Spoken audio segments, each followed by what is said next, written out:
the agenda, correspondences, and information. Today's hearing will be focusing on bills.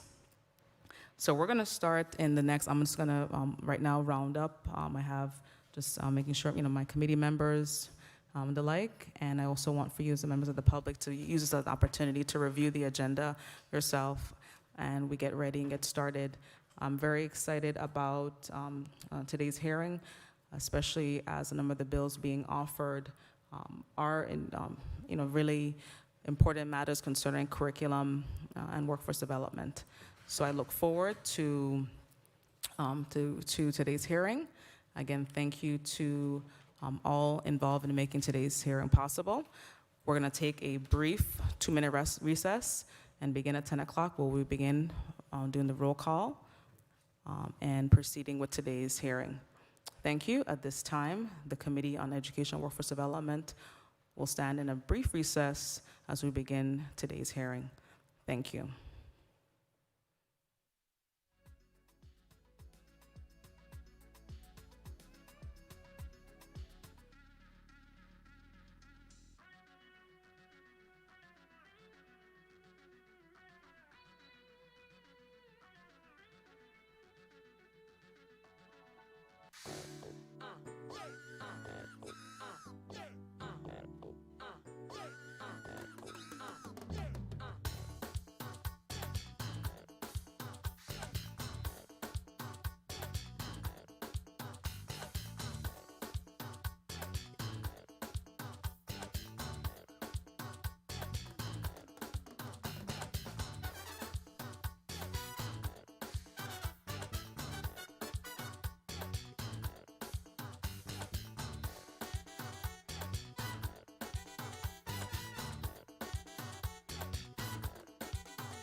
The Committee on Education and Workforce Development is now back out of recess. At this time, I would like to take the roll call. Clerk, can you please proceed with the roll call for today's hearing?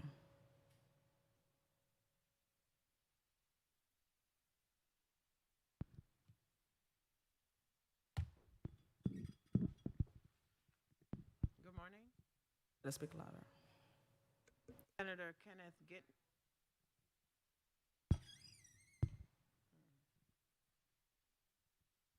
Testing. Okay. Senator Donna Fred Gregory. Senator Donna Fred Gregory absent. Senator Carla Joseph. Present. Senator Carla Joseph present. Senator Kenneth Gittens. Senator Kenneth Gittens absent. Senator Milton E. Potter. Senator Milton E. Potter absent. Senator Kurt A. Vialet. Senator Kurt Vialet absent. Senator Janelle K. Saru. Senator Janelle K. Saru absent. Senator Genevieve R. Whitaker. Senator Genevieve R. Whitaker. Clerk, please. Five present, two so absent. Please mark both Senator Saru as excused and Senator Potter as excused, as we did receive correspondence concerning their attendance, and Senator Vialet was here, so you can go ahead and mark him as present as, as he comes back into the well. So, and at this time, as I do not have a quorum, what I'll do is take a brief 1-minute recess, because I did. Hold that point of order, Senator Joseph. I'm going to respect your point of order and just have the clerk tally, and then I'll also address your point of order regarding the roll call. Clerk, so how many? I have 5 absent, 2 excused, 2 present.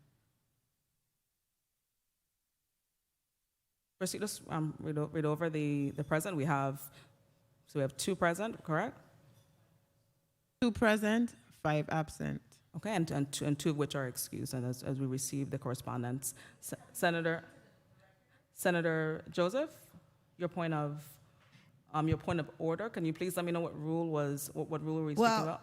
It's just a matter of course that we don't have enough members to hold the hearing as yet. So persons, and we haven't read the correspondences into the record too. That's just the standard operating procedures. So I just wanted to just highlight that I'm free to, and I agree with you, to take a recess until we can establish a quorum to continue. I am in agreement with you with that.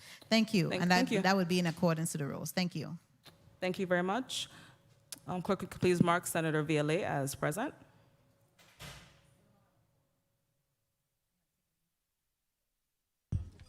Thank you. And at this time, Clerk, do we have any correspondence regarding attendance for today's hearing? Yes.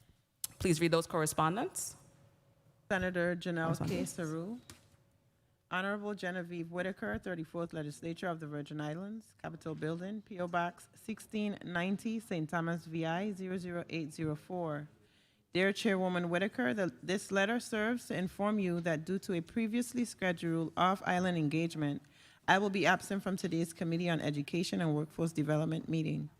Please accept this letter on my behalf for an excused absence and forward any relevant information to my office. Also, please accept my best wishes for a productive meeting. Respectfully submitted, Janelle K. Saru. Honorable Genevieve R. Whitaker, Chairwoman, Committee on Education and Workforce Development, 34th Legislature of the U.S. Virgin Islands, 3022 Estate Golden Rock, Christiansted, Virgin Islands, 00820, August 4th, 2021.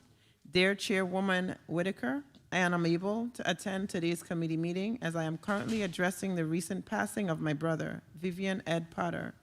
Please record my absence as excused. I wish you and my colleagues a productive committee meeting, and I thank all of you for your kind words, prayers, and support during this difficult time. Sincerely, Milton E. Potter. Thank you, Madam Clerk. Thank you very much for that. At this time, I would like to take a moment of silence for our colleague, Senator Potter, member of this committee, for the loss of his brother. Myself, my staff, the entire legislative community continues to pray for him during this difficult time for his family. So at this time, let's take just a brief moment of silence in respect of Senator Potter's brother.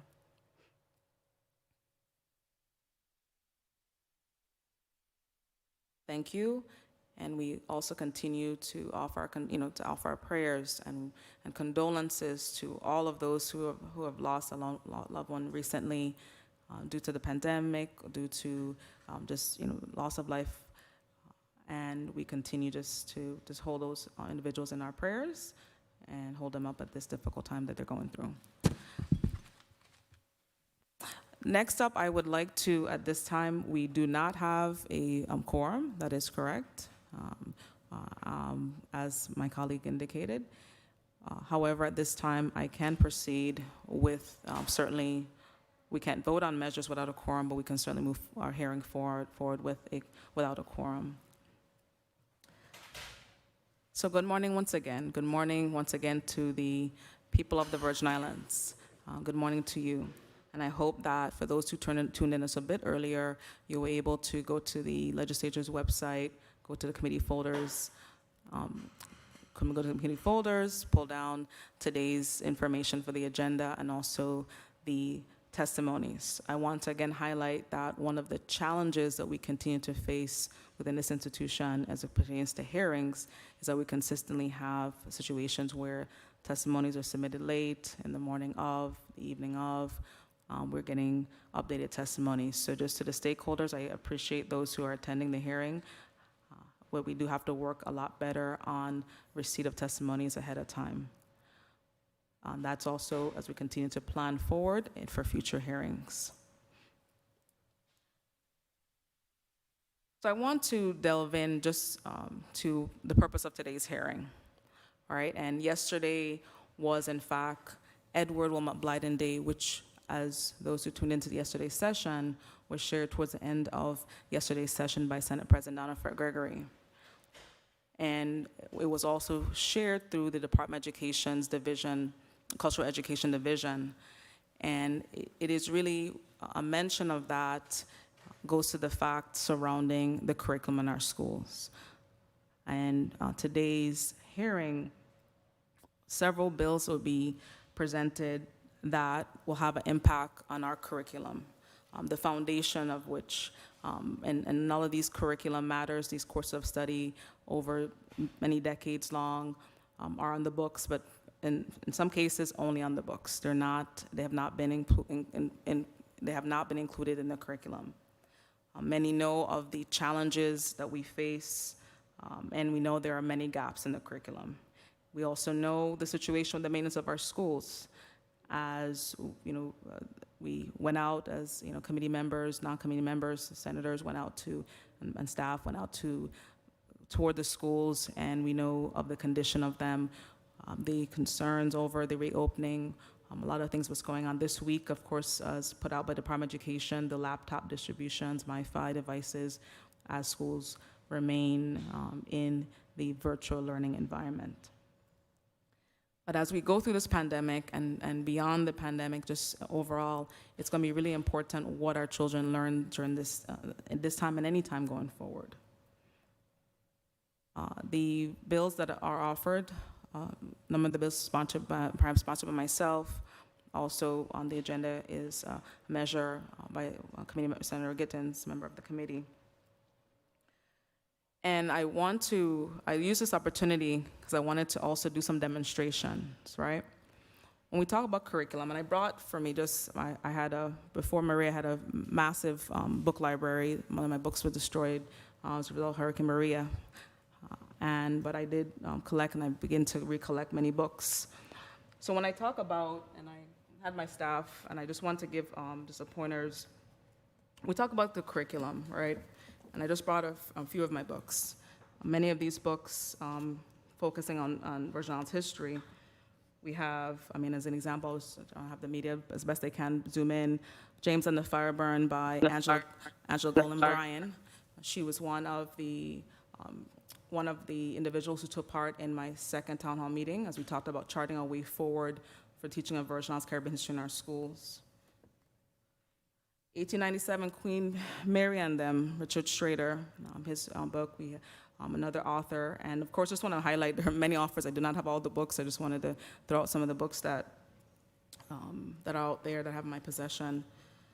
Hubert Harrison. Many times I've gone to school and done different speaking engagements and asking who was Hubert Harrison. And so we have Jeffrey Perry, the author, actually indicated to me, he put me in his acknowledgments recently, just really promoting, this work.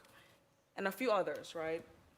We talked about, yesterday we honored, it was put out that yesterday was Edward Wilmot Blyden Day.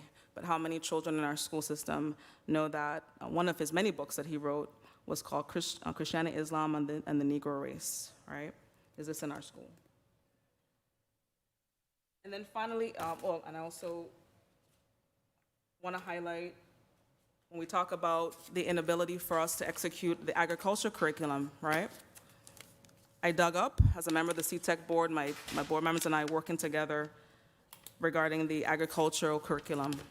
And back on July of 2002, a group of several stakeholders, right, through the CTEC office, the CTEC board, education stakeholders, and the like, commissioners, and the commissioner then put together a curriculum, right? They put together a curriculum, but the question is, what is the status of it, and what are the stakeholders currently doing, which they have put on, they've presented in different hearings. What is the status of it?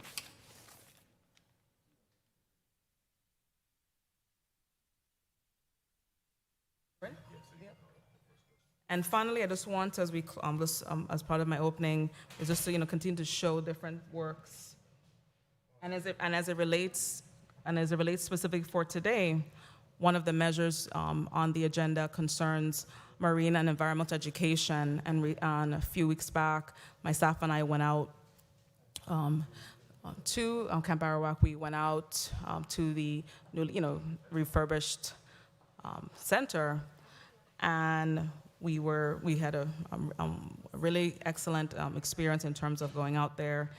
And one of the members of the staff, in fact, provided at the end of the tour a book known as the St. Croix Flora and Fauna Checklist, a self-guided island-wide scavenger hunt, and really encourage that we promote this curriculum. So in summation, as we start on today's hearing, I know that a number of the testifiers are putting on the record that a lot of efforts are being made regarding the curriculum. The effort now really has to be with our key education stakeholders, the Department of Education, the Board of Education, the Current Education Board, putting together a comprehensive curriculum plan so that we can chart our way forward.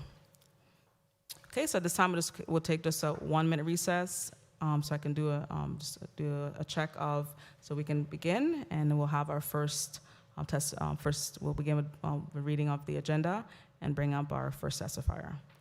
It's a 1-minute recess.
The Committee on Education and Workforce Development is now back out of our brief recess. I want to acknowledge the presence of committee member, Senator Kenneth Gittens. Yes, you were here before we broke. He was. We still, of course, do not have a quorum, but we're going to go ahead and proceed. Hopefully, as the time progresses, we get our quorum. So when it comes time to voting, we'll vote. 1, 2. Oh, thank you. Thank you very much. Thank you for that note. So we now have a quorum. And we're gonna proceed now with the clerk. Madam Clerk, please read today's agenda into the record. Block 1. Block 1 into the record.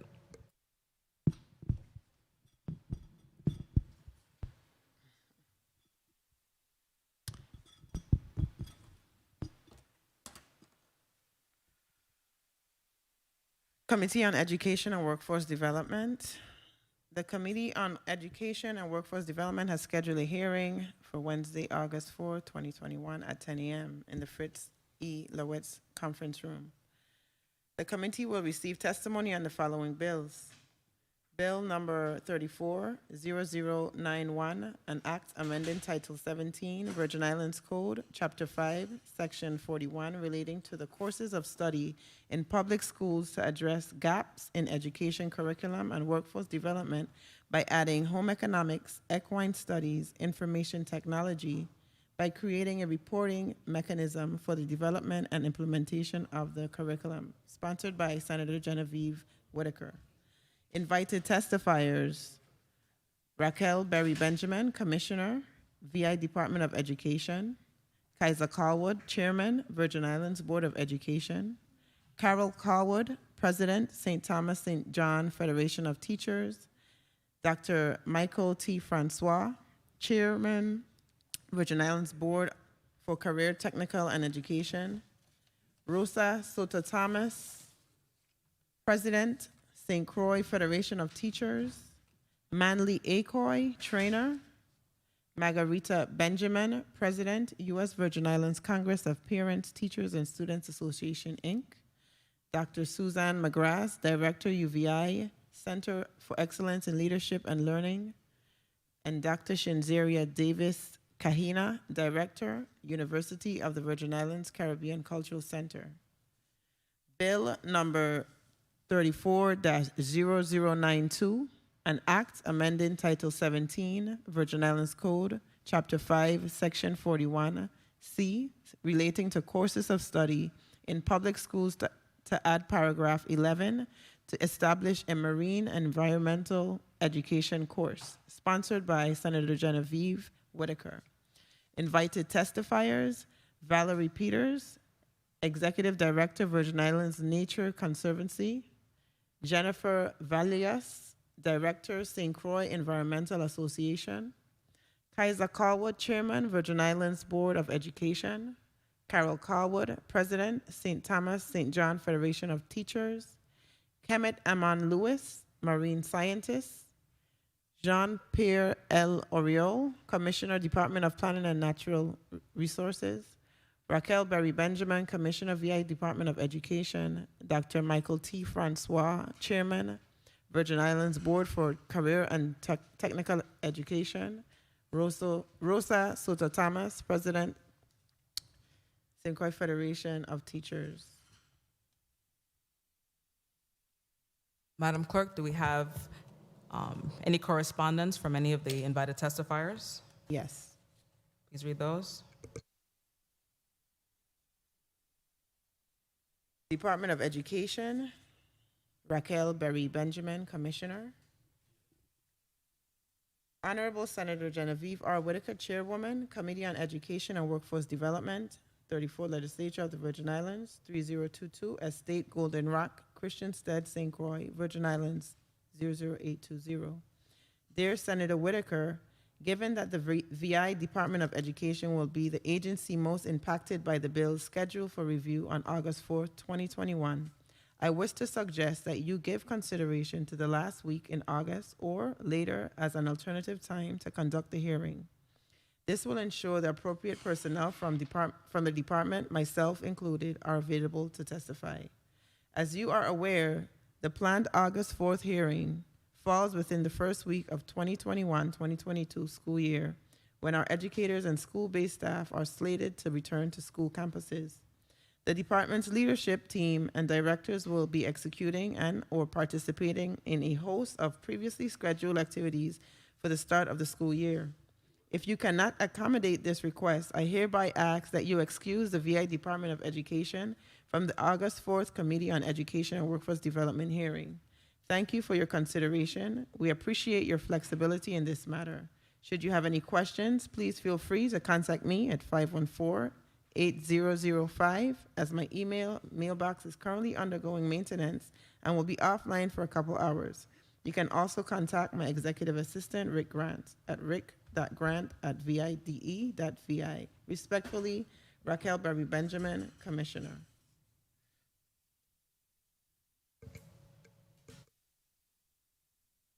August 4, 2021, Senator Genevieve Whitaker, Legislative Secretary, 34th Legislature of the Virgin Islands. Committee on Workforce Development hearing invitation, Bill number 34-0091. Good day, Senator Whitaker. Thank you for the invitation to provide testimony to the Committee on Education and Workforce Development on Bill number 34-0091, an act amending Title 17, Virgin Islands Code, Chapter 5, Section 41, relating to the courses of study in public schools to address gaps in education curriculum and workforce development by adding home economics, equine studies, and information technology by creating a reporting mechanism for the development and implementation of the curriculum. I'm currently out of office on leave and unable to attend today's hearing. As the director of UVI Cell, I support the proposed curriculum and workforce development efforts and look forward to future opportunities to engage on these topics. Sincerely, Suzanne Darrow McGrath, Director, UVI Cell, number 2, John Brewers Bay, St. Thomas, VI, 00802-9990.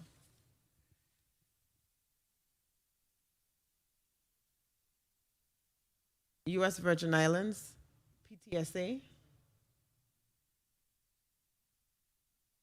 Dear Senator Whitaker, on behalf of the U.S. Virgin Islands Congress of Parents, Teachers, and Students Association, Inc., I thank you for extending an invitation to our organization to offer testimony on bills number 34-0091, 34-0093, and 34-0094, which seek to add courses of study in home economics, equine technology, and Spanish, and required stakeholder engagement and participation in the development of a report for the annual assessment and evaluation of all public school facilities.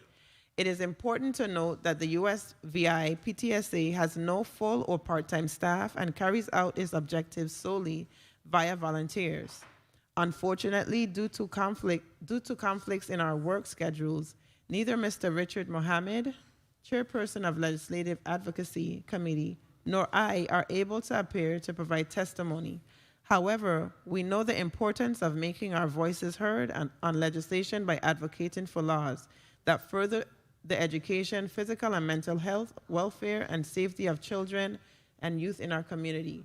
As these measures are presented before the 34th Legislature Committee of the Whole, we look forward to future opportunities to collaborate and engage in policy discussions that will result in a positive impact on the parent, families, teachers, and students that we serve. Thank you again for the invitation. Sincerely, Margarita A. Greenidge Benjamin, President.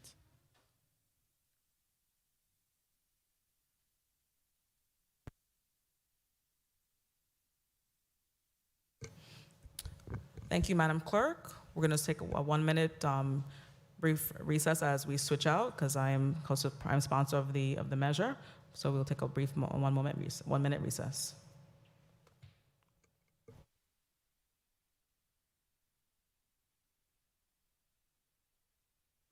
Can we stand recess for 1 minute?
The Committee on Education and Workforce Development is now back out of recess.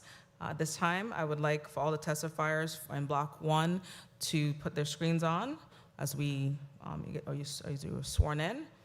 And then I'll have Senator Josephs come to the chair position. Okay.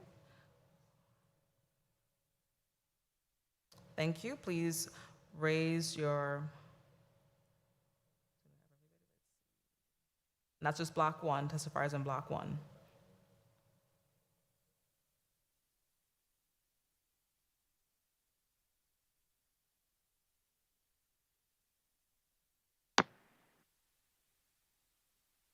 Block 1 also includes, let me see.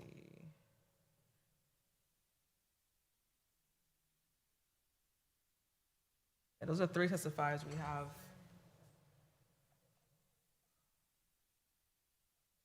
So we have bill numbers 91 and 92. For testifying also to bill 92, we should also show your camera as well. Testifiers in Block 1 for both bills 91 and 92.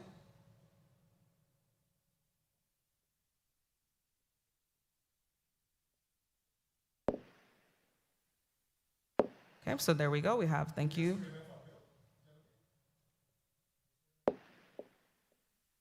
Notice when other man, of course.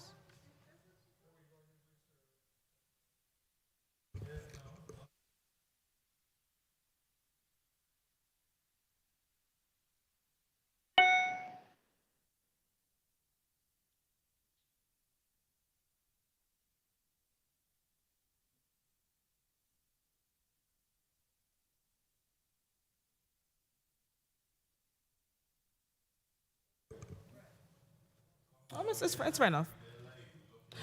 So go ahead and raise your right hand for me, please. Do you solemnly affirm under penalty of perjury that the testimony you will give to this committee will be the truth, the whole truth, and nothing but the truth to the best of your knowledge and your belief? I do. Thank you very much. At this time, I will have, we'll take a, Senator Joseph, if you would, we'll take a 1-minute recess, and we'll have Senator Joseph come to the chair position. Thank you.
We are out of recess.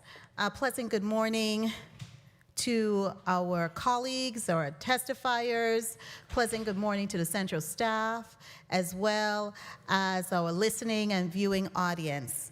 Madam Clerk, kindly read into the record the first item on our agenda, which is in Block 1, the first bill on the agenda.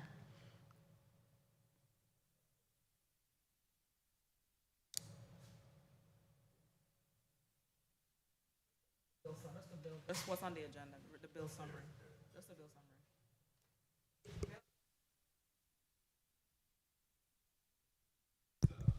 Hello? Okay.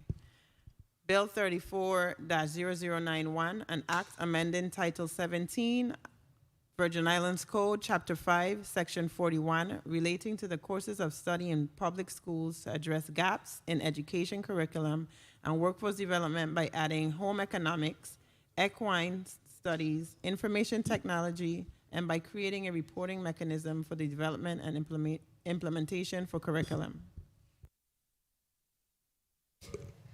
Sponsored by Senator Genevieve Whitaker. They did that already. She did it already. Testifiers. That's it. That's it. Go ahead and refer now to me. She already read that already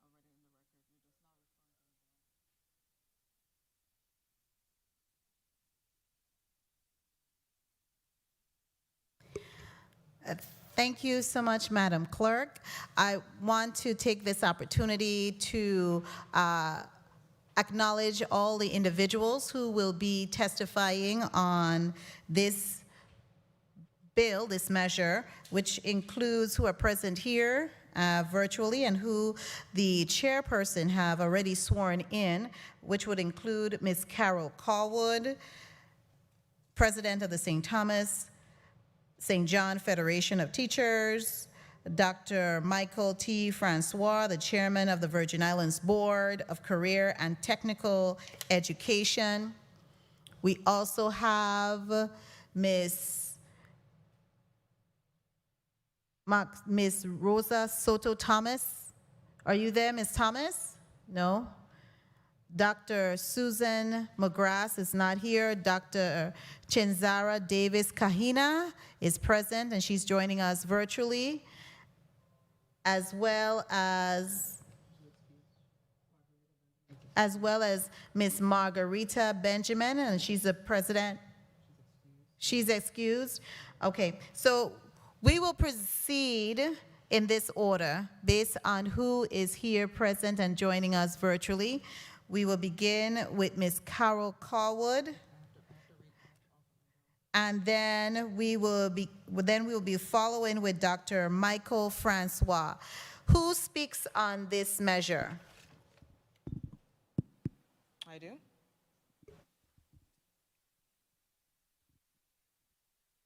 Good morning to my colleagues. Good morning to people of the Virgin Islands once again. I offer Bill number 34-0091, an act amending Title 17 Virgin Islands Code, Chapter 5, Section 41, relating to the courses of study in public schools to address gaps in education curriculum and workforce development by adding home economics, equine studies, information technology, and by creating a reporting mechanism for the development and implementation of the curriculum. Be enacted by the Legislature of the Virgin Islands, Section 1. Title 17, Virgin Islands Code, Chapter 5, Section 41 is amended in the following instances. A, subsection C is amended as follows. 1, paragraph 3 is amended by inserting home economics after family life. 2, paragraph 5 is amended at the beginning of the paragraph by inserting economics. And 3, paragraph 8 is amended at the end of paragraph by striking and. 4, paragraph 9 is amended by inserting equine studies after education and striking section 41E and inserting section 41F.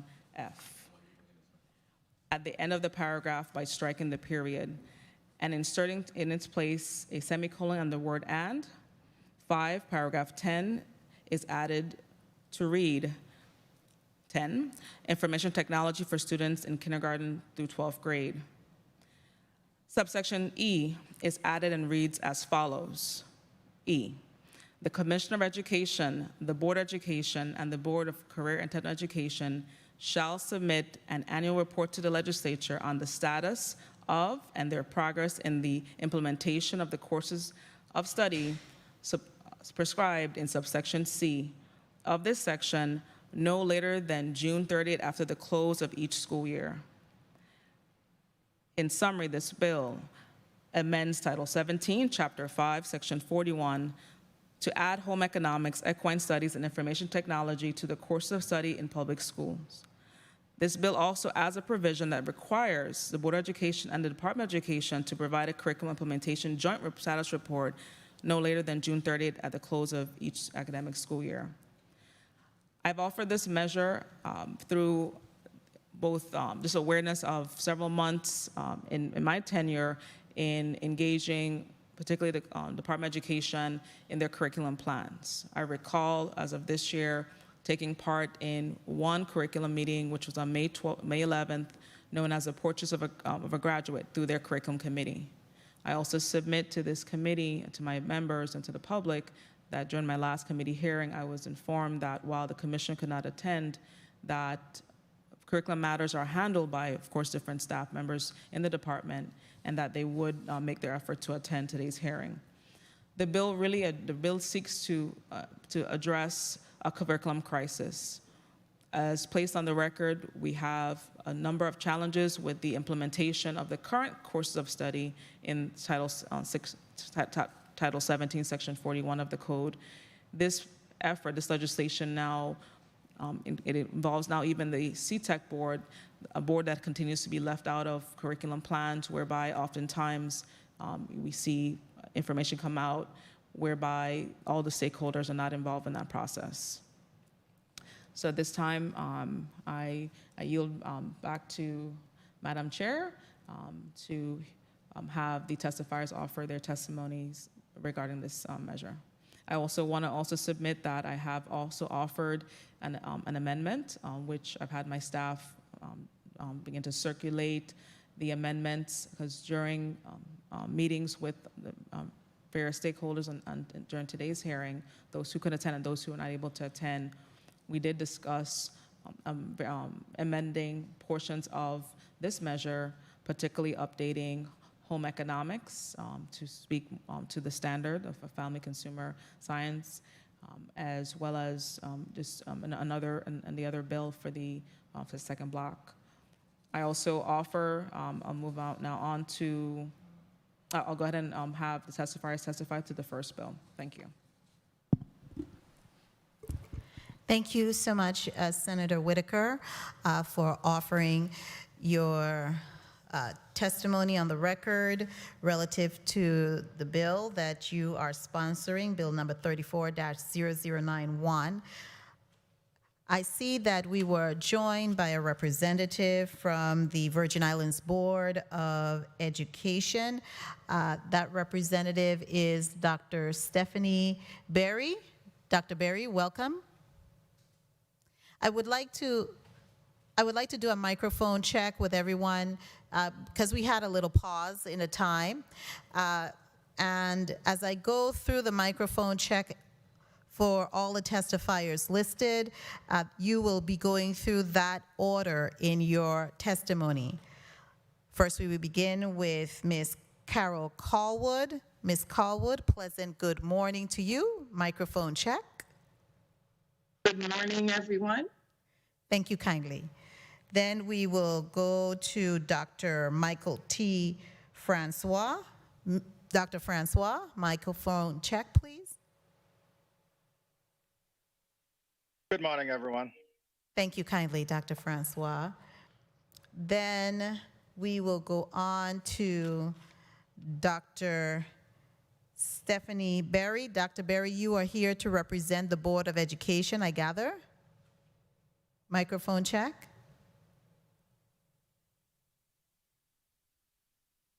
Dr. Berry? We cannot hear you. Please unmute. Yes, I am, Senator.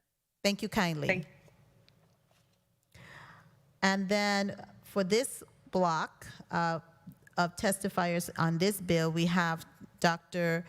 Chinzara Davis Kahina. Good morning. A pleasant good morning. Testifiers, if I by chance mispronounce your name, kindly correct me. I don't mind being corrected. Now, since we've checked all the mics, Ms. Carol Callwood, can you kindly proceed with your testimony and reading your testimony on the record for this bill?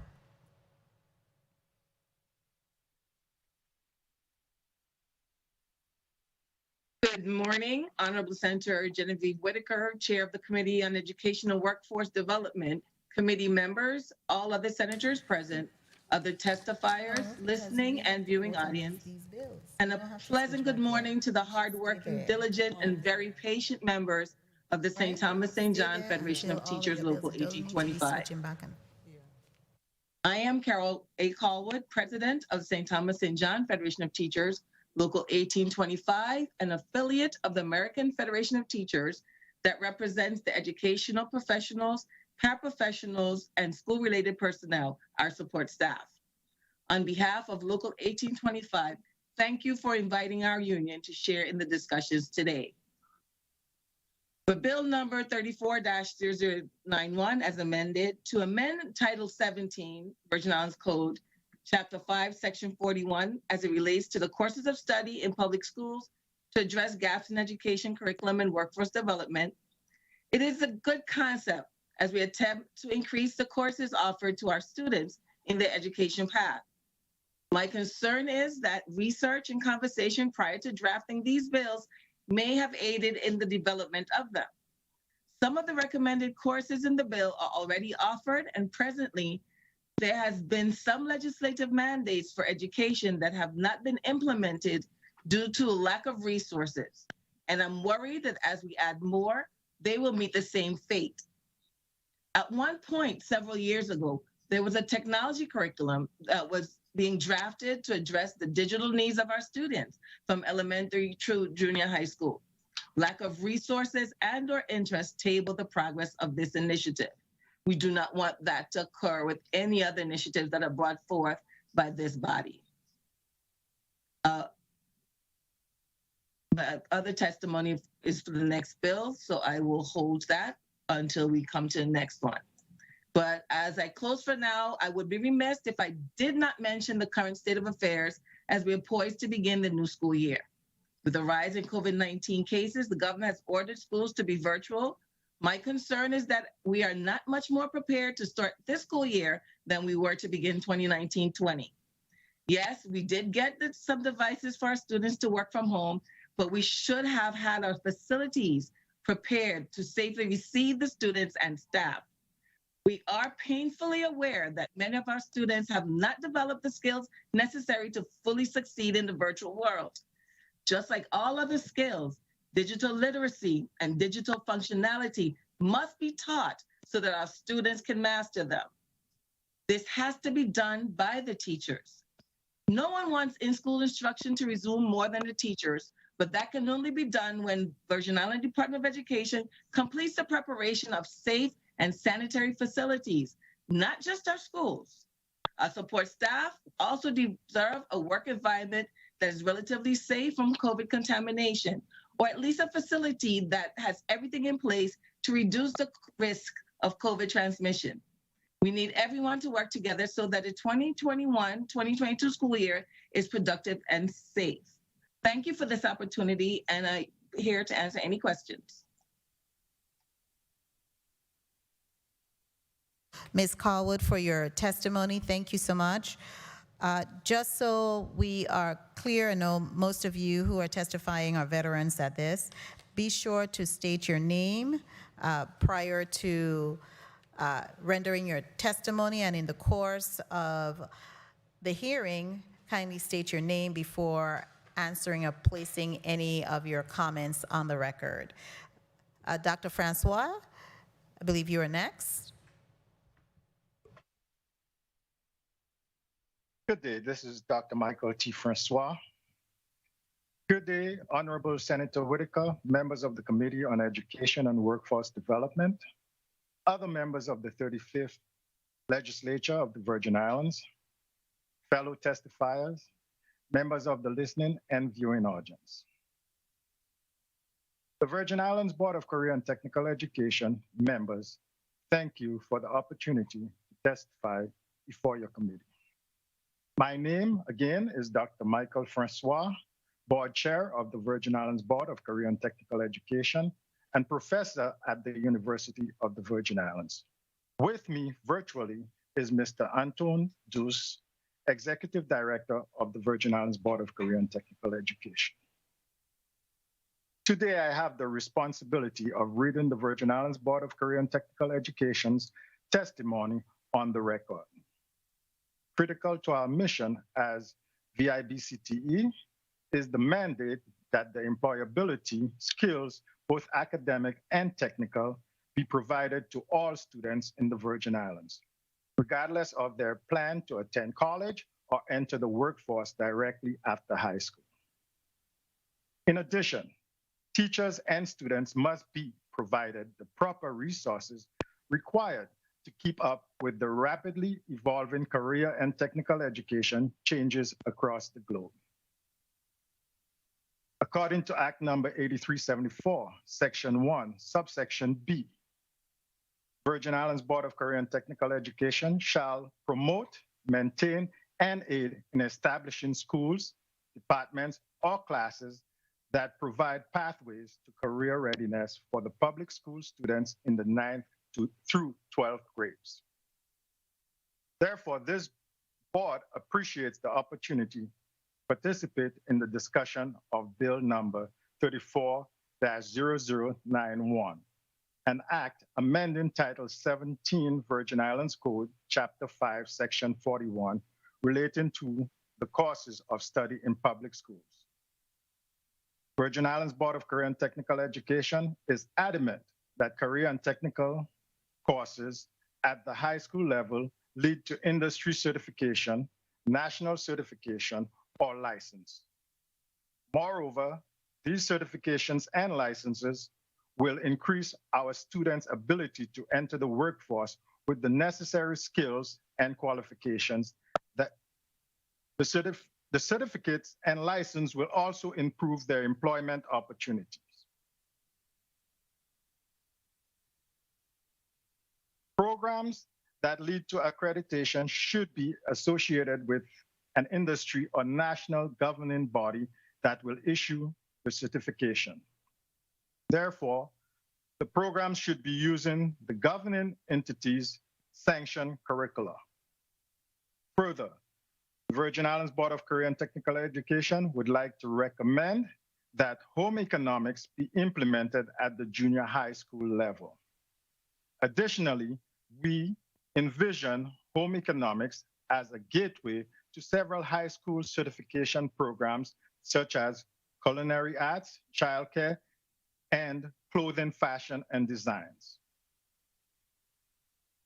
VIBCTE recognizes that horse racing is an important activity in the Virgin Islands as well as globally.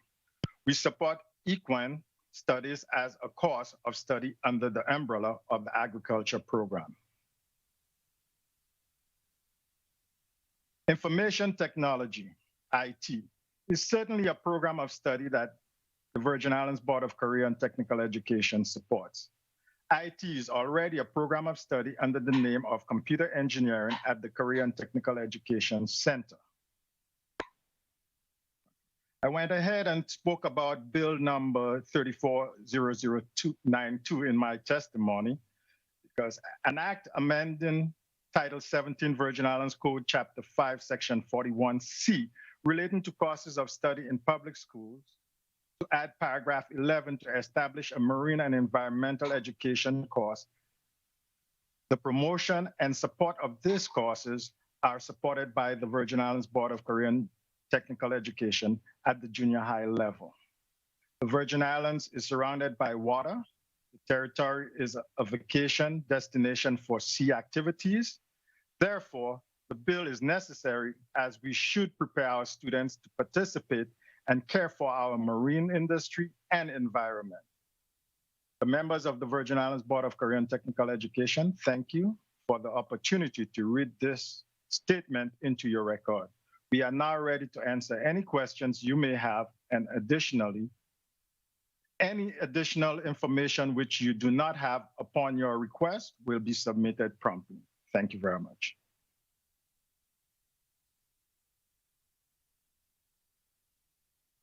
Thank you so much, Dr. Michael T. Francois. You are the chairman. Next on our agenda as testifiers is the Virgin Islands Board of Education, and I understand that Dr. Stephanie Berry, you're the Executive Director, will be reading into the record the testimony for the Virgin Islands Board of Education. Thank you, Senator. Good morning, Honorable Chairperson Genevieve Whitaker, members of the Committee on Education and Workforce Development, other members of the 34th Legislature present, and the listening and viewing audiences. I am Dr. Stephanie Berry, Executive Director of the VI Board of Education, hereinafter referred to as the VIBE. Recognizing the VIBE's authority and jurisdiction to adopt curricula and courses of study for VI public schools under Title 17 of the VI Code, Section 21A, I am pleased to be here on behalf of Chairman Kaiser A. Caldwell to provide the following testimony as it relates to Bill number 340091. School curriculum is a set of courses designed by the VI Department of Education and may be approved by the VIBE to address academic, occupational, and workforce needs. The curriculum framework is the big picture, which presents the concepts, competencies, vocabulary, essential knowledge, skills, and standards for learning. Students currently are required to complete 26 Carnegie units for graduation from high school. The VIBE agrees that each student must be encouraged to take rigorous advanced placement and various courses to college and workplace ready. To bridge the digital skills gap, integration of digital literacy components into existing curriculum remains part and parcel of the VIBE's collaboration with the department while conducting policy revisions. If we can continue along this path of leveraging technology to allow our students to create, collaborate, and communicate at all grade levels and in each subject area, then there may not be a need to establish a standalone digital literacy course.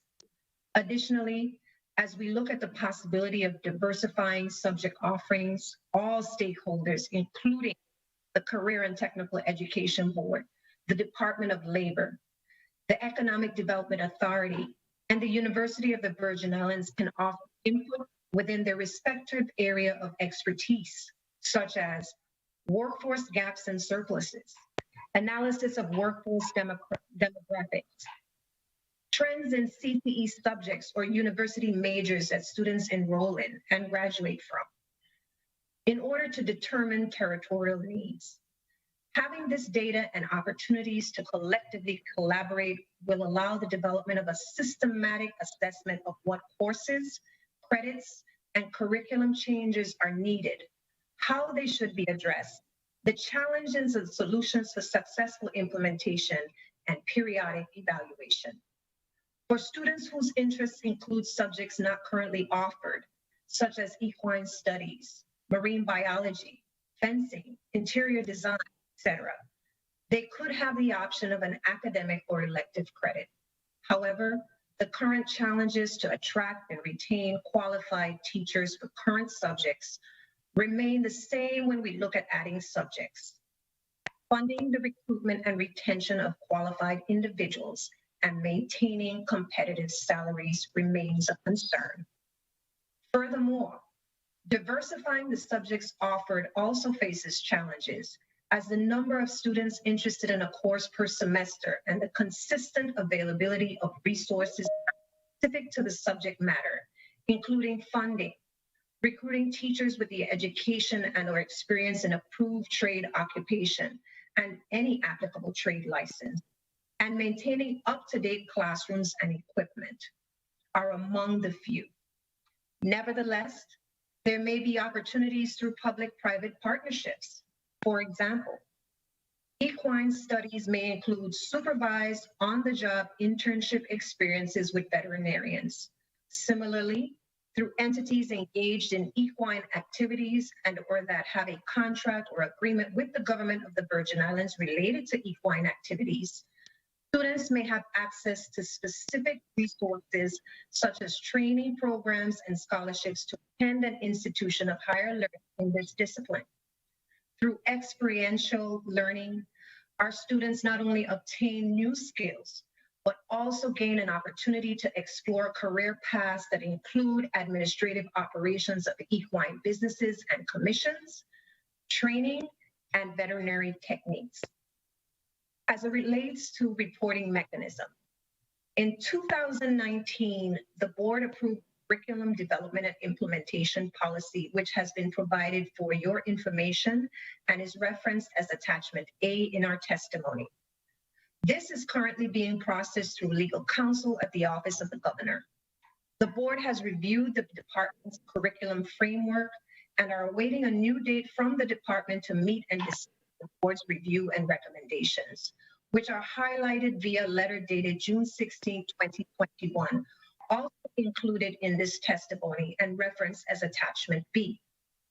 The board, through its Policies, Rules, and Regulations Committee, is reviewing the Virgin Islands Standard of Achievement, which is a standard to be used for promotion and retention policies.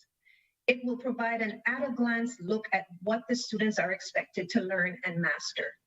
The requested meeting with the department will focus on critical issues tied to the curriculum framework and instructional accountability. I appreciate the opportunity to provide this testimony on behalf of the Virgin Islands Board of Education, and I remain available to answer your questions.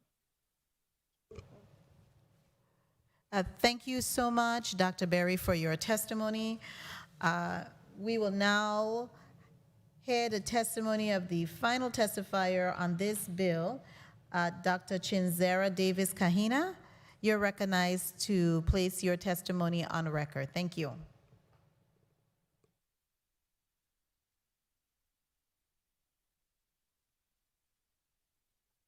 Blessed morning. I am Dr. Chinzera Davis Kahina. I'm presenting in my capacity as the director of the Virgin Islands Caribbean Cultural Center at the University of the Virgin Islands. And I just needed to take a pause because several elements in my testimony I can gloss over because they've already been shared by other testifiers, for which I'm grateful. Blessed morning, Honorable Senator Whitaker, members of the Committee on Education and Workforce Development, other distinguished members of the 34th Legislature of the Virgin Islands, fellow testifiers, listeners, viewers, and Virgin Islands stakeholders of education and workforce development that are present and proactively engaged within this virtual platform. May we hold a moment of silence for members of our Virgin Island, Caribbean, Americas, and global communities for lives lost during these uncertain times, during 21st century pandemics, terrorism, genocide, warfare, and related affairs.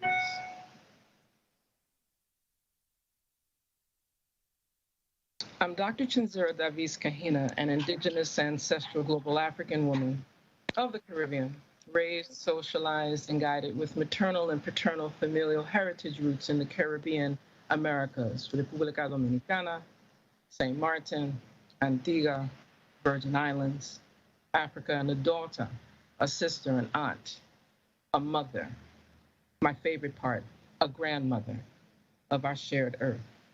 In respect, humility, strength, and ancient harmony, I extend thanks to the 34th Virgin Islands Legislature's Committee on Education and Workforce Development for the invitation to share testimony respectively based on lived experiences and multiple previous testimonies related to Bill number 34-0091, and in my professional capacity as the director of the Virgin Islands Caribbean Cultural Center, nestled inside of the College of Liberal Arts and Social Sciences at the University of the Virgin Islands, the only historically Black college and university in the Caribbean and a land-grant institution.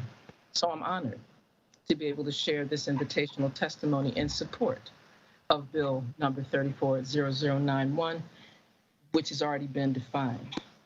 And I want to just highlight that it is historically relevant and appropriate to be invited to share testimony for this particular hearing that's highlighting, and I want to focus on that, development and implementation of the curriculum within the VI Department of Education with actionable deliverables in workforce development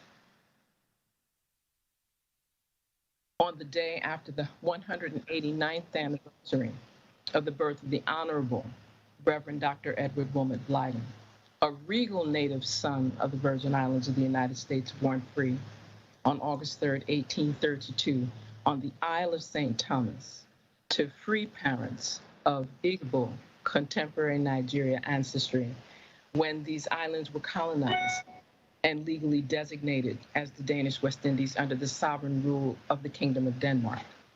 The Honorable Reverend Dr. Edward Wilmot Blyden remains respected as an astute theologian, a distinguished man of the clergy, an international statesman, and a political leader, an administrator, diplomat extraordinaire, linguist, published writer with mastery of more than a dozen languages, scholar, educator, great-grandfather, not just the father of Pan-Africanism, but a great-grandfather of Pan-Africanism and many other exemplary ambassadorial, religious, spiritual, political, economic, and intellectual disciplines of stately and royal distinction. All Virgin Islands students, educators, administrators, and the wider community should know about the achievements, contributions, revolutionary work, and exceptional standards of excellence of the Honorable Reverend Dr. Edward Wilmot Blyden. May his honorable works and achievements be respected, protected, and implemented for generations. So I'll move to preparation. Just for those that aren't as familiar with what the VICCC is at the University of the Virgin Islands, and so persons, if I may, I'd like to share a concise overview of the scope of work of the Virgin Islands Caribbean Cultural Center from our formal inception, charted on November 9th, 2012. Yes, this November will mark our 9th anniversary. So the VICCC at UVI designs, produces, and institutes cultural heritage education and workforce development programs, develops new media programs, community partnerships, and interdisciplinary cultural creative productions, coordinates regional and international academic exchanges, museum and public space exhibitions, institutional research, publications, and academic field study exchanges, internships using mixed digital technologies, facilitates and organizes youth leadership, mixed platform literacy, and cultural competence programs, creates, teaches, develops, evaluates, and administers interdisciplinary Virgin Islands, Caribbean, and internationally studies programs, projects, and initiatives, and more, with a very modest staff. Moving into implementation, which is the core of this particular testimony. While the VICCC organizes activities with VI, Caribbean, and global organizations that support Caribbean cultural heritage, research, education, digital archives, creative virtual institutional development traditions that are ancestrally linked to freedom narratives, experiences, life journeys, informational exhibitions, heritage tours, reparatory and social justice affairs, inclusive of, and I should say yet not limited to, self-determination, restorative justice, conflict resolution, community security systems, cybersecurity, shared governance, and more. VICCC strategizes to strengthen institutions grounded in contemporary and ancestral legacy building that supports heritage education arts legacy, an initiative we have coined and copyrighted as HEAL 365, honoring VI Caribbean culture, tradition, heritage, and history in concert with other research developments with expanding goals, objectives, and deliverables. VICCC continues to extend our supportive and collaborative resources within educational, cultural, technological, entrepreneurial, and other social programs that help respectfully integrate the culture of innovation, digital literacy, and social creativity, cultural creatives, and more, to expand sustainable opportunities for our children, youth, and families nationally, regionally, and internationally. VICCC at UVI continues to work collaboratively with a multiplicity of governmental and non-governmental entities to support the development and implementation of curricula, programs, institutional advancements, research, and more in interdisciplinary digital, virtual, and direct educational arena. So for brevity, here are some recommendations to support this particular legislation. Bill 340091. A, implement actionable deliverables for immediate integration of existing course requirements in accordance with the VI Board of Education and the VI Department of Education policies per VI legislative and U.S. Department of Education policies and laws with authentic respect to VI cultural competencies, workforce needs, and sustainability. B, redevelop and revise the recommendations for standards and curricula for the Virgin Islands Cultural Education Department, commissioned in 2010 to 2012 by the VIDE's Office of the Commissioner, shared with the VI legislature in previous testimony, with detail by Per Outcome University, with additional published research documents that have been promoted through and published through the Caribbean Studies Association, as well as the International Islands in Between Conferences publications on an annual basis with updated data. C, reinitiate the framework inclusive of appropriate funding for educational curricula creation, modification, and development with timelines. I want to highlight streamlined timelines for the completion on or before August 2022.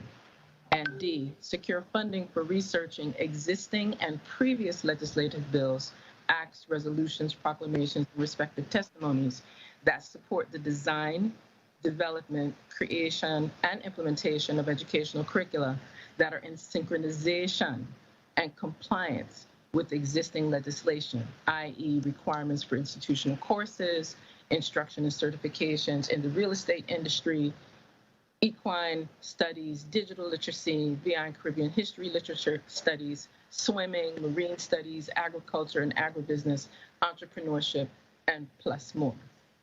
VICCC at UVI continues to organize, teach, consult, and collaborate with community stakeholders, regionally and internationally, with Caribbean cultural heritage education hybrid virtual programs. Strategic and pragmatic efforts are linked to strengthening outcomes for sustainable methods for education, training, certification, and related activities via cultural creative industries, interdisciplinary studies, production management, and more, in compliance with 21st century public health and wellness protocols. Please refer to the attached previous VI legislative invitational testimonies I've shared on themes linked to design, creation, development, and implementation of respectful and appropriate VI Caribbean educational curricula, standards, programs, and more. Specifically, it was invitational testimony for Bill 31-0079 in June 2015 and Bill 31-0037 submitted into testimony on August 3rd, 2016, exactly 5 years ago to the date.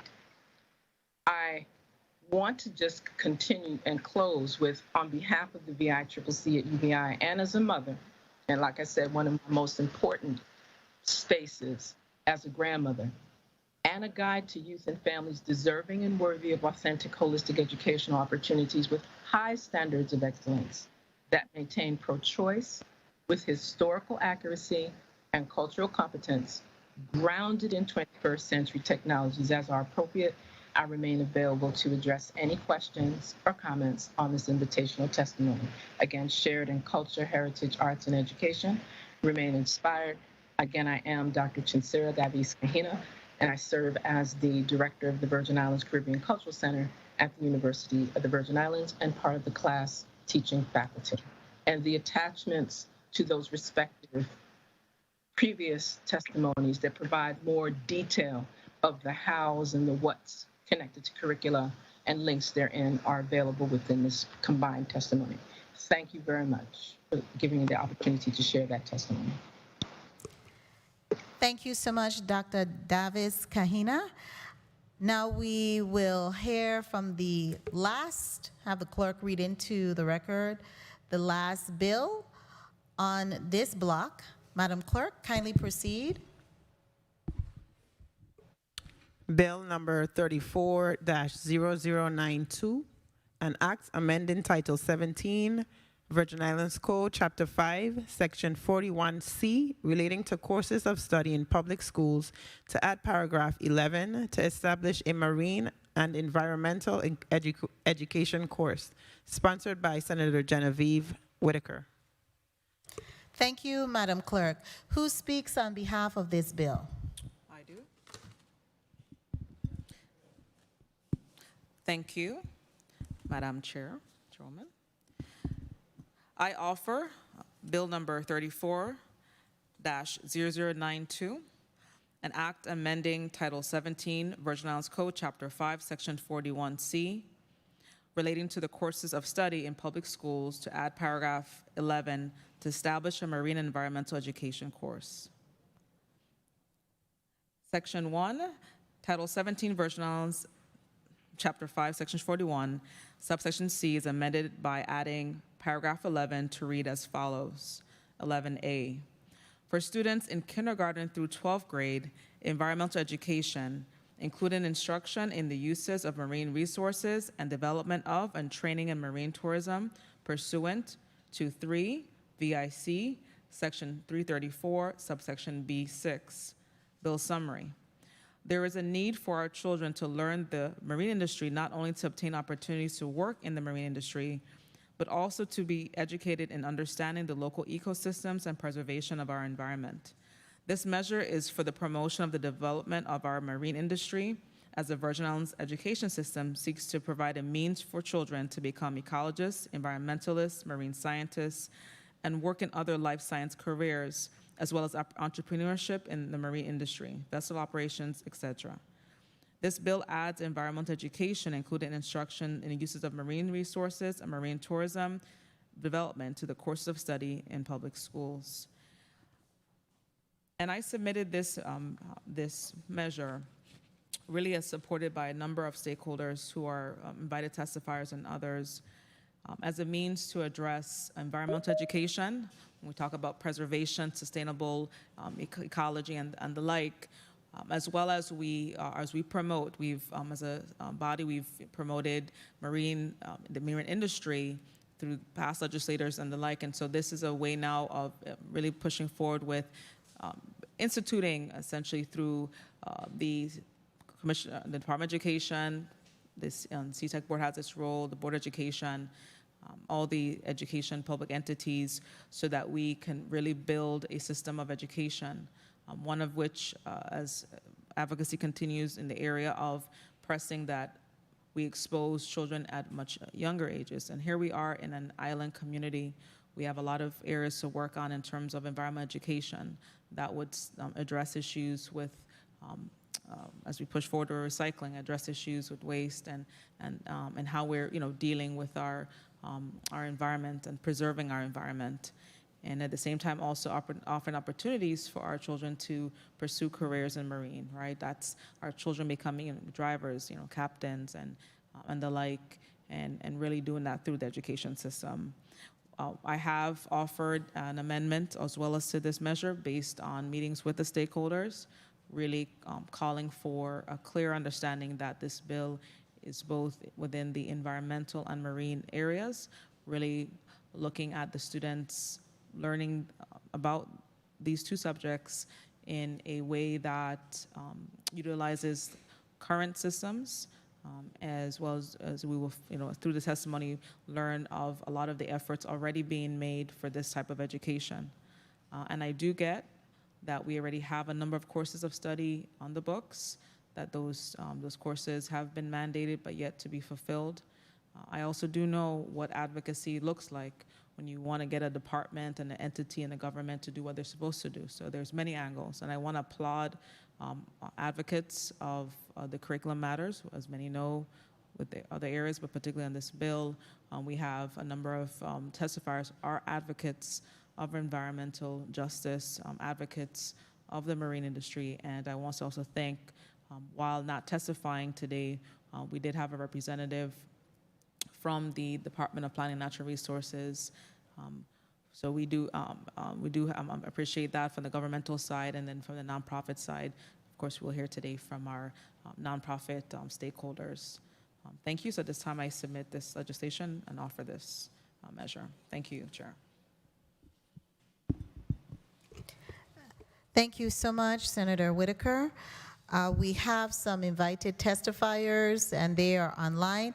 At the same time, I'd like to take the opportunity to recognize Senate President Donna Fred Gregory, who is also a member of this committee. Madam Clerk, kindly note that Senator Donna Fred Gregory is present. We will proceed with the testimony in the following order. On behalf of Valerie Peters, the Executive Director of the Virgin Islands Nature Conservancy, Ms. Pamela New, you will be the first testifier. You will be followed by Ms. Jennifer Valalis, Director of St. Croix Environmental Association. Then we will have Dr. Stephanie Berry, who is appearing and will be testifying on behalf of the chairman, Mr. Kaiser Callwood, for the Virgin Islands Board of Education, followed by Ms. Carol Callwood, president of the St. Thomas St. John Federation of Teachers, and we will round it all up. Although I believe, Dr. Francois, you already placed on the record your testimony for this bill, so we won't have you repeat what you have already testified on previously in the first bill, which was bill number 34-0091. So Ms. Pamela New, just be sure to do a quick microphone check. Can you hear me? Yes, good morning, everybody. Okay, kindly proceed with your testimony. Thank you. Good day, honorable senators, the Department of Education, fellow testifiers, and listening and viewing audience. I'm here representing the Virgin Islands Conservation Society for Director Valerie Peters, and specifically EcoSchools USVI. My name is Pamela New, and I am EcoSchools USVI Coordinator for the territory. Cultural identity is especially important to Virgin Islanders. Historically, the USVI has had a complicated relationship with the ocean. We fish from the waters, but historically did not protect the coastlines. Churches sometimes baptize their congregants, but not all our children are taught how to swim. However, being an island territory is one of our greatest resources, and we should understand the importance of the ocean to our lives. Public understanding of human impact on the marine environment should be balanced in recognition of the benefits to be derived from well-managed ocean resources. Research has shown that students of all economic, racial, and cultural backgrounds who are engaged in hands-on, applied, and real-world aspects of environmental education have an increased desire to learn and actually perform better on most measures of student success. Despite the existence of many positive efforts in the USVI, environmental education remains largely a patchwork of independently organized programs and activities. But these efforts cannot provide territory-wide momentum and feasibility needed to promote sustained ocean education for all students. Now, anyone who's worked with young children knows that young children have this wonderful curiosity about the natural world.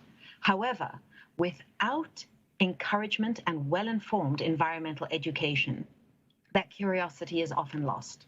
So capturing young children's attention very early in their education and then continually engaging them in their scientific curiosity is key to achieving scientific literacy.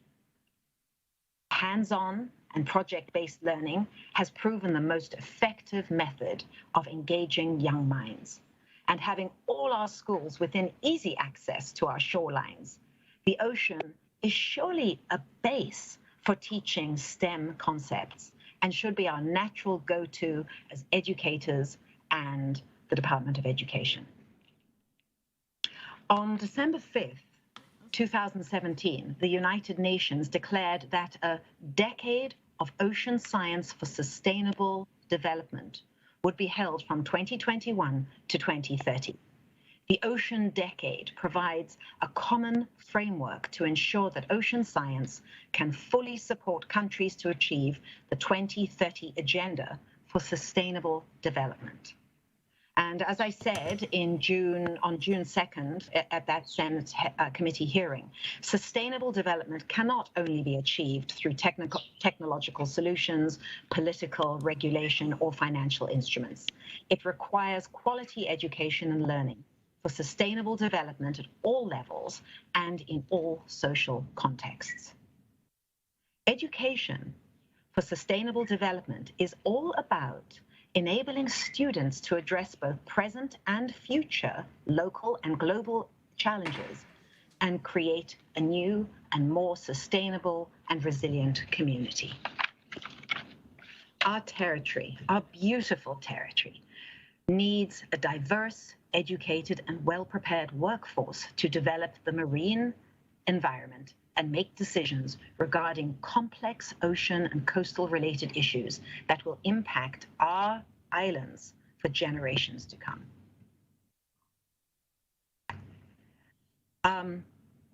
In today's competitive world of, as I believe Director Berry was speaking about, knowledge-based, technology-driven economies, educational opportunities leading to an ocean-related workforce sufficient in skills and size to sustainably manage and expand our marine industry is both relevant and highly urgent.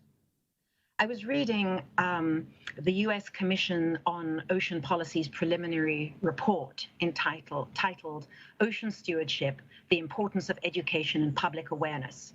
And the paper stated that ocean education should, 1, promote student support, diversified educational opportunities, and investment in innovative approaches to graduate education that prepares students for a broad range of careers in academia, government, and industry. They're speaking about graduate studies. We at EcoSchool say you have to start on the ground floor, and the ground floor is kindergarten. Number 2, we need to encourage with targeted federal support graduate departments of ocean sciences and engineering to experiment with new or redesigned programs that emphasize cross-disciplinary courses of study. Anybody who knows me, I'm the get out of teaching in a silo. You know, there is so much broad knowledge within the Department of Education. We have superb educators, but we have to have a top-down enthusiasm for interdisciplinary teaching. And number 3, set targets for federal stipends for ocean-related education to be competitive with other disciplines. During Senator Whitaker's pre-hearing bill review discussion a couple of weeks ago, I was struck again by the incredible diversity of maritime careers, which are so large that honestly, there's something for everyone, whatever kind of interest. I've got to do the educator thing here. The oceans cover 70% of the planet, and they are vitally important to all life on Earth. They provide us with 50%. Yes, that is 50% of the oxygen, and are home to a wide range of creatures from the exceedingly small phytoplankton to the largest mammal on Earth, the blue whale. They also provide us with food and other resources and recreation. Essentially, oceans are an important part of the entire planet's ecosystem, which supports life on Earth. Now, anybody who was listening in or participating in the first Senate Committee on Education Workforce Development hearing would have heard Miss Shanice John Pierre, a student from Ivana Eudora Ken High School, who spoke passionately how her hands-on learning experience within the structure of Eco Schools program motivated her to become active in taking a part as an environmental stakeholder and a spokesperson for her island. I will not get off my soapbox on this. The students, the youth are the future of our islands, and you will not shut me up about that. I'm just going to keep on blathering. So, engaging our USVI students from K through 12 and beyond in environmental education will open minds and doors for many more of our children of the U.S. Virgin Islands. Thank you so much, and I remain available to answer any questions. Thank you. Thank you very much, Ms. New. I really thank you for your testimony. You did note we did have a pre-bill meeting as I engaged, and we met in preparation. And a lot of feedback given, and I do, as we go forward, I'm left definitely more advance notice, because I appreciate the fact that majority of you came on and jumped right in. So it really speaks volumes to all of you on this this block, on this call, those even who are not here today. It shows your commitment to the children, and it's just it's very warming, heartwarming that we have stakeholders who are supporting these measures. I want to now move on to our next, but I want to make a note of, before moving to our next testifier, Commissioner Jean-Pierre, Commissioner Oriol, the Commissioner of the Department of Planning and Natural Resources. He did not submit in fact, an excuse, but I do want to give credit to the fact that during our meeting, initial pre-bill meeting, we did in fact have a member from his staff who did in fact take place, because included we have Ms. Christina Edwards, who represents a nonprofit, but it was in her capacity within the Department of Planning and Natural Resources, and we also did have another staff member who did take place, so I appreciate that. I do hope, though, going forward, we do get some, in writing, the information from the Department of Planning and Natural Resources, because DPNR is going to be one of the departments that is a key stakeholder in this effort. Okay, moving on now to Ms. Jennifer. I'm keep on working on your last name. It's been Jennifer Valuis, the director of the St. Croix Environmental Association. Ms. Valuis, you may proceed with your testimony. Thank you. Good morning, and thank you. I apologize for being on my phone. Hello? We can hear you. We can hear you clearly.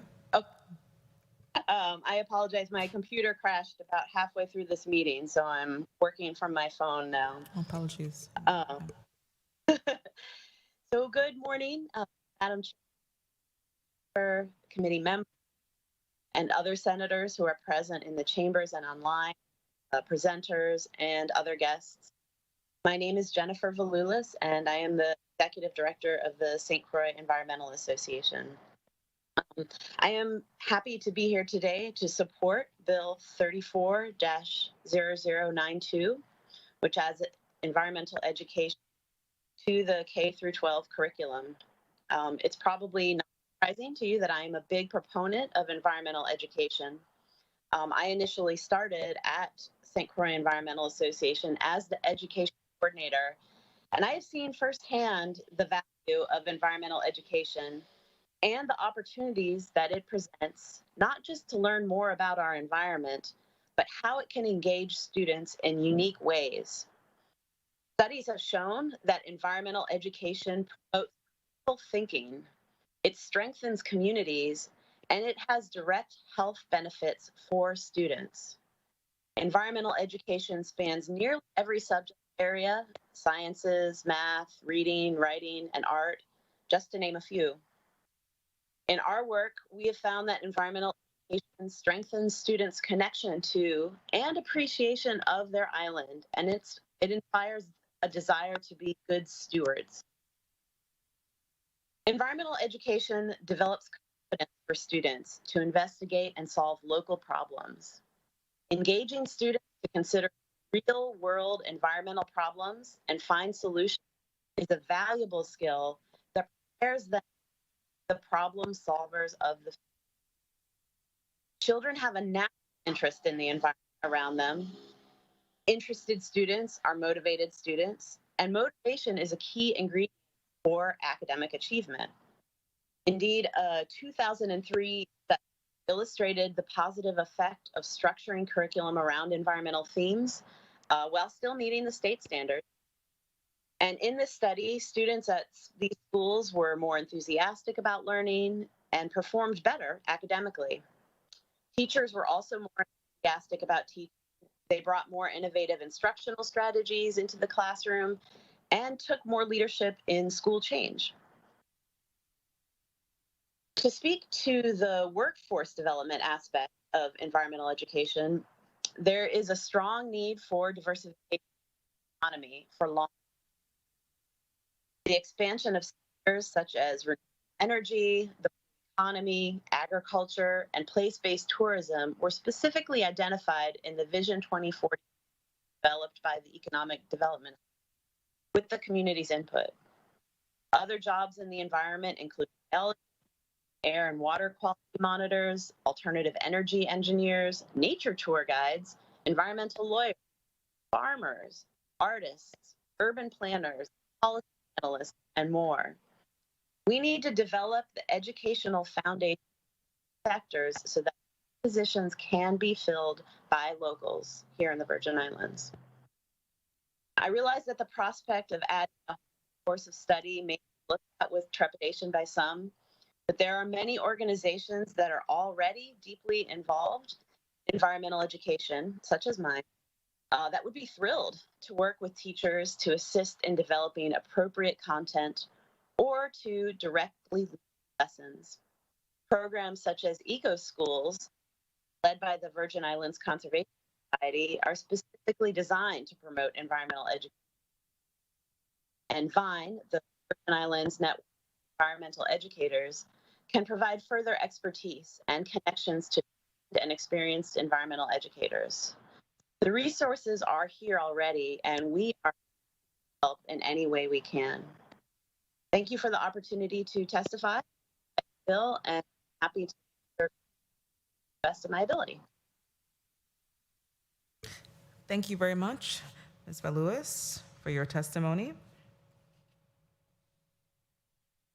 We'll now proceed with the testimony of Dr. Stephanie Berry, who is testifying on behalf of the Virgin Islands Board of Education, Chairman Kaiser Callwood. Thank you. Dr. Berry, you may proceed with your testimony. Thank you. Good morning again to the Committee on Education and Workforce Development, members of the 34th Legislature, President, the listening and viewing audiences.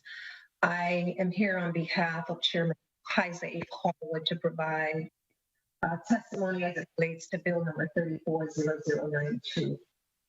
The board supports an opportunity for students in kindergarten through 12th grades to explore environmental issues within their communities, discuss possible ways to address them, and engage in activities that are appropriate for their respective grade level that support improving the environment. Being aware, knowledgeable, and understanding of our environment and its challenges fosters skills building and greater concern for where we live and encourages participation in promoting a safe and healthy environment and better use and development of our resources. Furthermore, the VIBE requests consideration of legislation that supports the consistent availability of resources that are specific to a marine and environmental education course, including funding for teachers with the education and experience in this area, partnership opportunities that provide practical, hands-on marine and environmental education, and research project opportunities for students to learn about preserving all the different kinds of life that make up our natural world through environmental stewardship and sustainability and inclusive resource management. This concludes my testimony on behalf of the Virgin Islands Board of Education in reference to Bill number 340092. Thank you.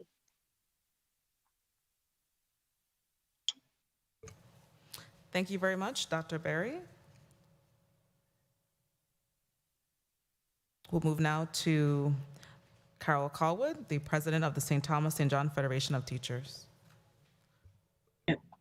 Thank you, Carol Callwood. Bill number 34-0092 speaks to something that is very near and dear to my heart. The bill amending the Title 17 Code of Virgin Islands Code, Chapter 5, as it relates to courses of study for marine and environmental education. This bill speaks to activities that I have promoted for years. When I first returned to the Virgin Islands, I was an active member of the Environmental Association of St. Thomas East because of my genuine concern for the overdevelopment and the underproduction of our island. While at Bertha Sieber Shelter Middle School, we began a gardening club and created a community garden that garnered produce that we would use in our kitchen. We often had presentations by outside organizations as our students were encouraged to discuss how we can develop the sustainability of our environment. This was quite a while ago, before sustainability became the political buzzword. I am a true island girl. The ocean is my happy place. That means I love to spend as much time as I can in and on the water. Too many of our residents only go to the beach for parties and an occasional splash. Many have never learned to swim, and even fewer people in our community know how to sail, scuba, or snorkel. At BCB, I also organized a group of students that learned how to, trained for, and participated in the Youth Regatta, and some who actually became certified scuba divers after intense training. This was done with a partnership with Balongo Bay Beach Resort, one of our school sponsors.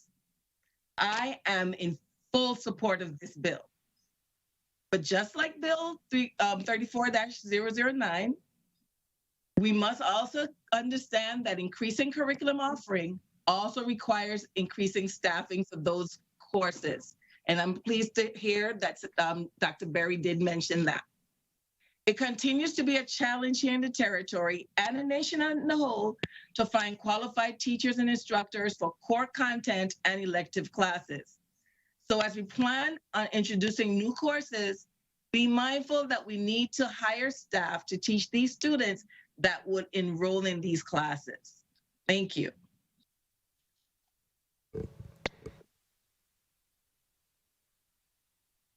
Thank you very much for your testimony, Ms. Callwood.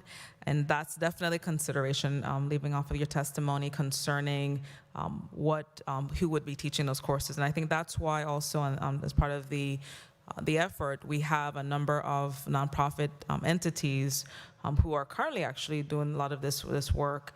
So from that and from this outcome, as we teach marine environmental science, we will be working on our next set of instructors, because the hope would be now that we can also have persons come back and teach those very courses. So I definitely appreciate highlighting the gap, and why we really hope that I can get the support from my colleagues for these measures, so we can have that in the code. Thank you very much. Okay, I think that, and we did also invite Kemet Aman Lewis, a marine scientist. I don't see him on, but I know he in fact did submit testimony. So, and I don't see him online. So what I'll do is, before proceeding to the questions, I want to at least give reverence to his testimony, and then we'll proceed with our round of questioning. I'll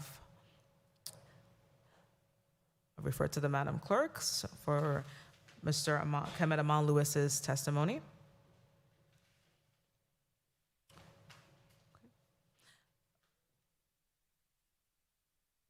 Madam Clerk, can you read, we have Kemet Aman Lewis, marine scientist. Can you read his letter into the record?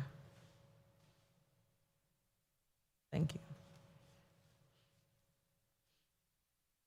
And as we wait for to pull up that that letter, I want to encourage persons in the community who ideally I would like, because of COVID, of course, we'll move back to online digital, testimony or online testimonies.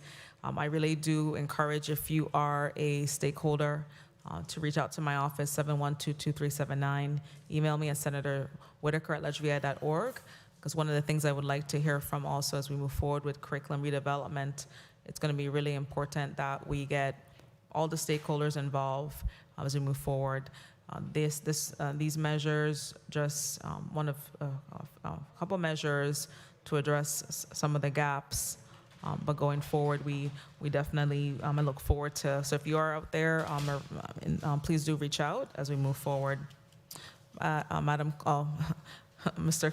Clerk, are you ready to read Kemet Aman Lewis's testimony or letter? Yes, I am, Madam Chairman. Thank you. You may proceed.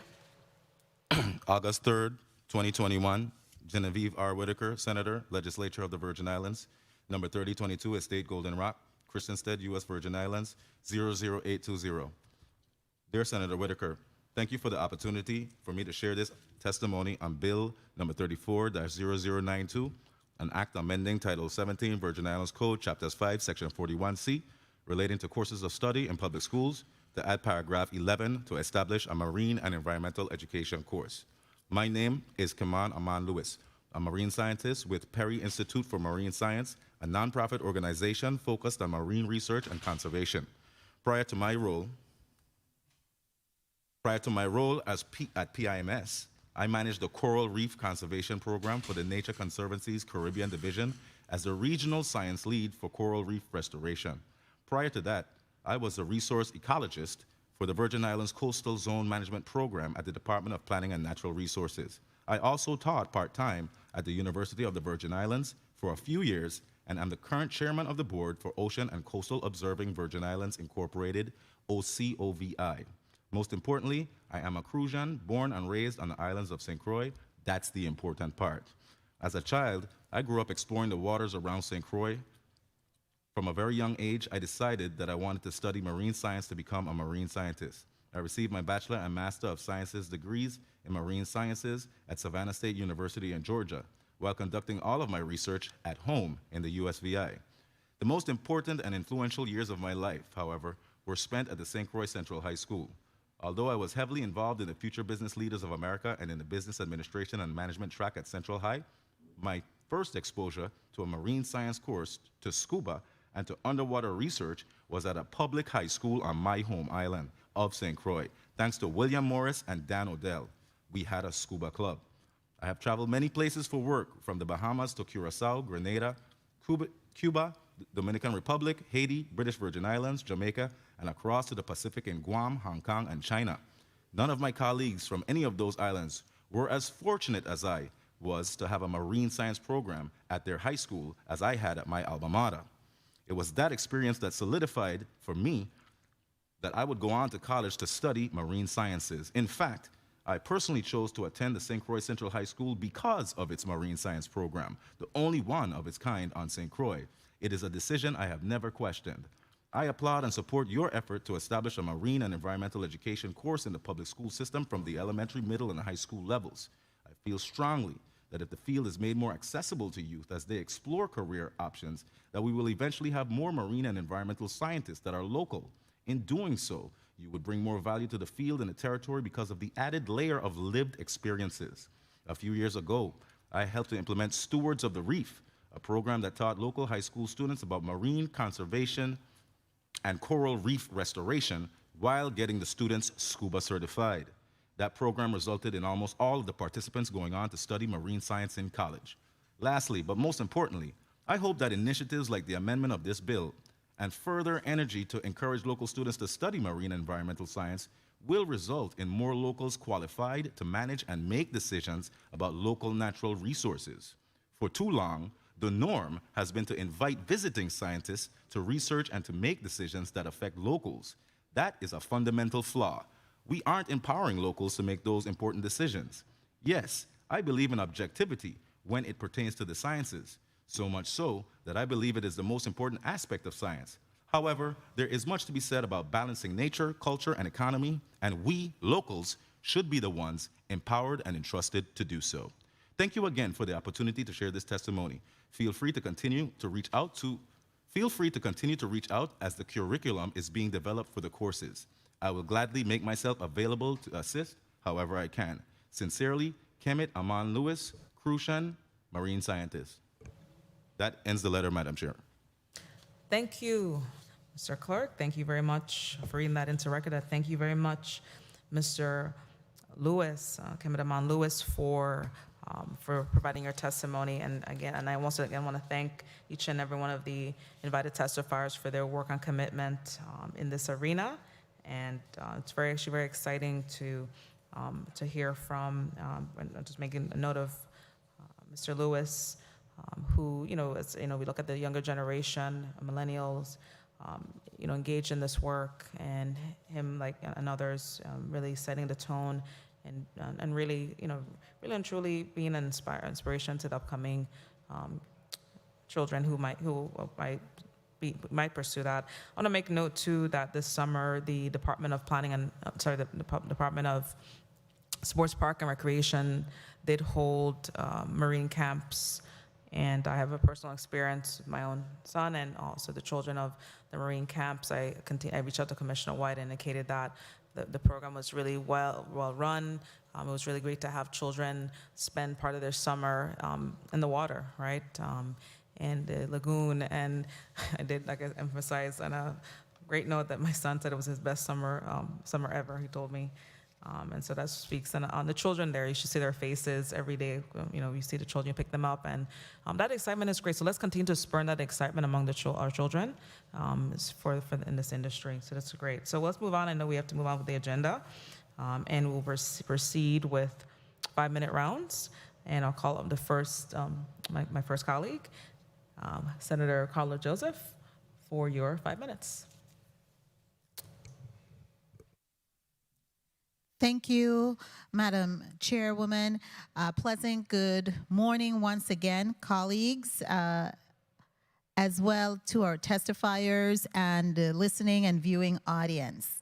I will be very succinct. I'm sure that I'm not going to be using up all of my 5 minutes time to ask our testifiers relative to Bill number 34-0091 and 34-0092, I'm sorry. While know that I really appreciate definitely the main thrust to expand what we are already offering our students in the public schools, and I'm very mindful that we want to be sure to include a rigorous level of education and that it is diverse. I understand that keenly, and I really must commend the sponsor of the legislation, specifically where it includes marine and environmental education courses under a different hat. Many years ago, when I was in my second decade of life, I used to be the president of the Environmental Association of St. Thomas and St. John, and I was also a executive member, and I served as a secretary for the Virgin Islands Nature Conservancy. And we were actually working diligently to also work with the Department of Education to ensure that environmental science was a part of the curriculum. And that didn't happen during my second decade of life, but I'm thankful that I'm here now, and I'm working along with a colleague who see it fit and have done some really great work to get that in place. So my question will begin first with our Board of Education representative here, Miss Stephanie Berry, Dr. Berry. Dr. Berry, relative to the implementation, because the Department of Education is not here, and that's the entity who would be charged with implementing these two pieces of legislation, kindly indicate for us if has there been a plan of action or consultation with the Board of Education relative to these two pieces of legislation that we are considering in this block? Dr. Stephanie Berry, no, there has not been a conversation with the Department of Education relative to these two bills before us specifically. There has been discussion relative to the curriculum framework, and we have requested an opportunity to meet with the department relative to their processes for developing their framework. We, as mentioned in my testimony, we have provided a curriculum development and implementation policy. It was approved by the board, and it has been shared with the department, as well as a more detailed review of the department's curriculum framework. However, we have not had the opportunity as yet, due to the competing demands of the department, to discuss more in detail these bills and the overarching framework that is required, generally speaking, as it relates to the public school system. Right. Thank you so much for placing that on record. Now, Ms. Pamela New, as well as Ms. Jennifer Valalis. I know that when I was the secretary for the Virgin Islands Conservation Society, as well as the delegate to the National Wildlife Federation, I believe the Virgin Islands Conservation Society is still a member of the National Wildlife Federation. Ms. New, am I correct? Yes, that is correct. 30 seconds. Okay, so has there been any funding sources identified with grant funding to assist in implementing this measure should it be voted upon? We favorably? are still in the process of actively every day seeking and funding. Our funding seems to be coming in little spurts from EDC companies occasionally, but we really are hoping that we could reach out. We're in conversation with the legislature to see if we can get funding through the CARES Act or through some education provision within the legislature. Thank you, Ms. New. Madam Chair, may I? Sure. Thank you kindly.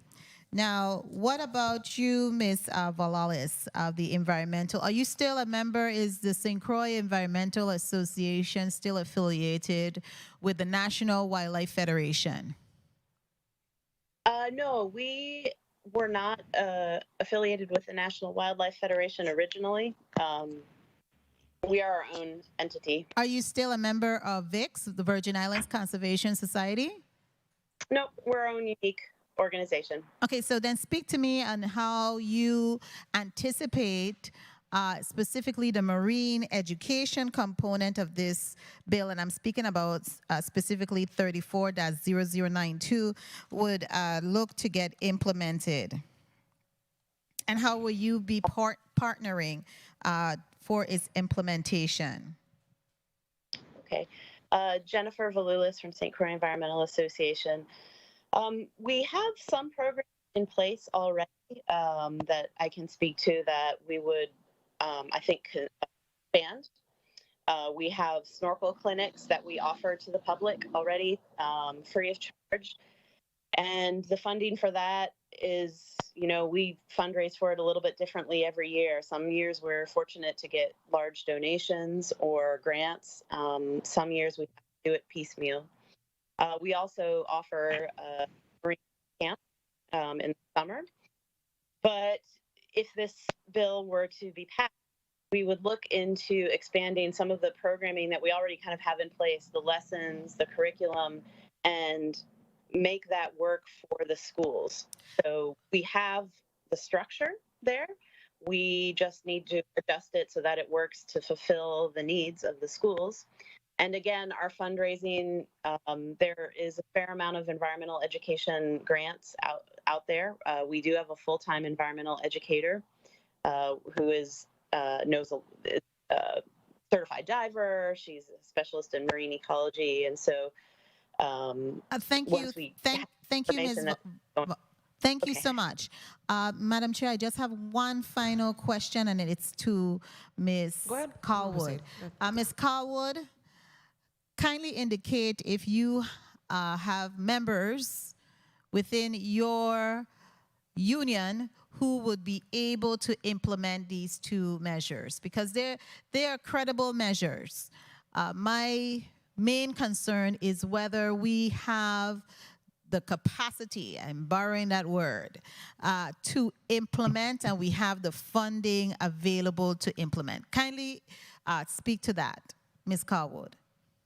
I can speak to what we've had in the past for as far as providing the courses. As I said earlier, it is going to require the resources because we're going to have to do recruiting for some of the additional staff members. What happened in the past, we've had some of our science teachers who had, and I know St. Croix does, because I think the first VP is a marine biology teacher, and he does that program over there. For St. Thomas, we no longer have a marine science teacher that is qualified for that course, but some of our science teachers have branched off and can be certified on the other areas based on the courses they have taken at the university level, because it's basically you get certified, they look at your transcript and see if you have enough credits in a particular area that you can increase your certification. One of the things that we have had in the past are clubs and programs, but we want to increase that by creating the courses. So that is going to require that we have the dedicated staff, which, like I said before, is going to be a rather difficult proposition right now. We are in negotiations to try to increase the starting salary that could probably attract some more potential teachers, but we're still at that crossroad where it's nothing guaranteed, and we're competing with schools throughout the nation that are fighting for staff. So we have to grow and one of the things that I have talked to at the university, Dr. Thomas and I were working on it, and I'm going to continue to work with Dr. Brown, that we have to grow our own. We have to train our own students, just like Dr. Lewis in St. Croix got that love from his class and developed into his chosen profession. That's how we have to do it here. So we have to encourage.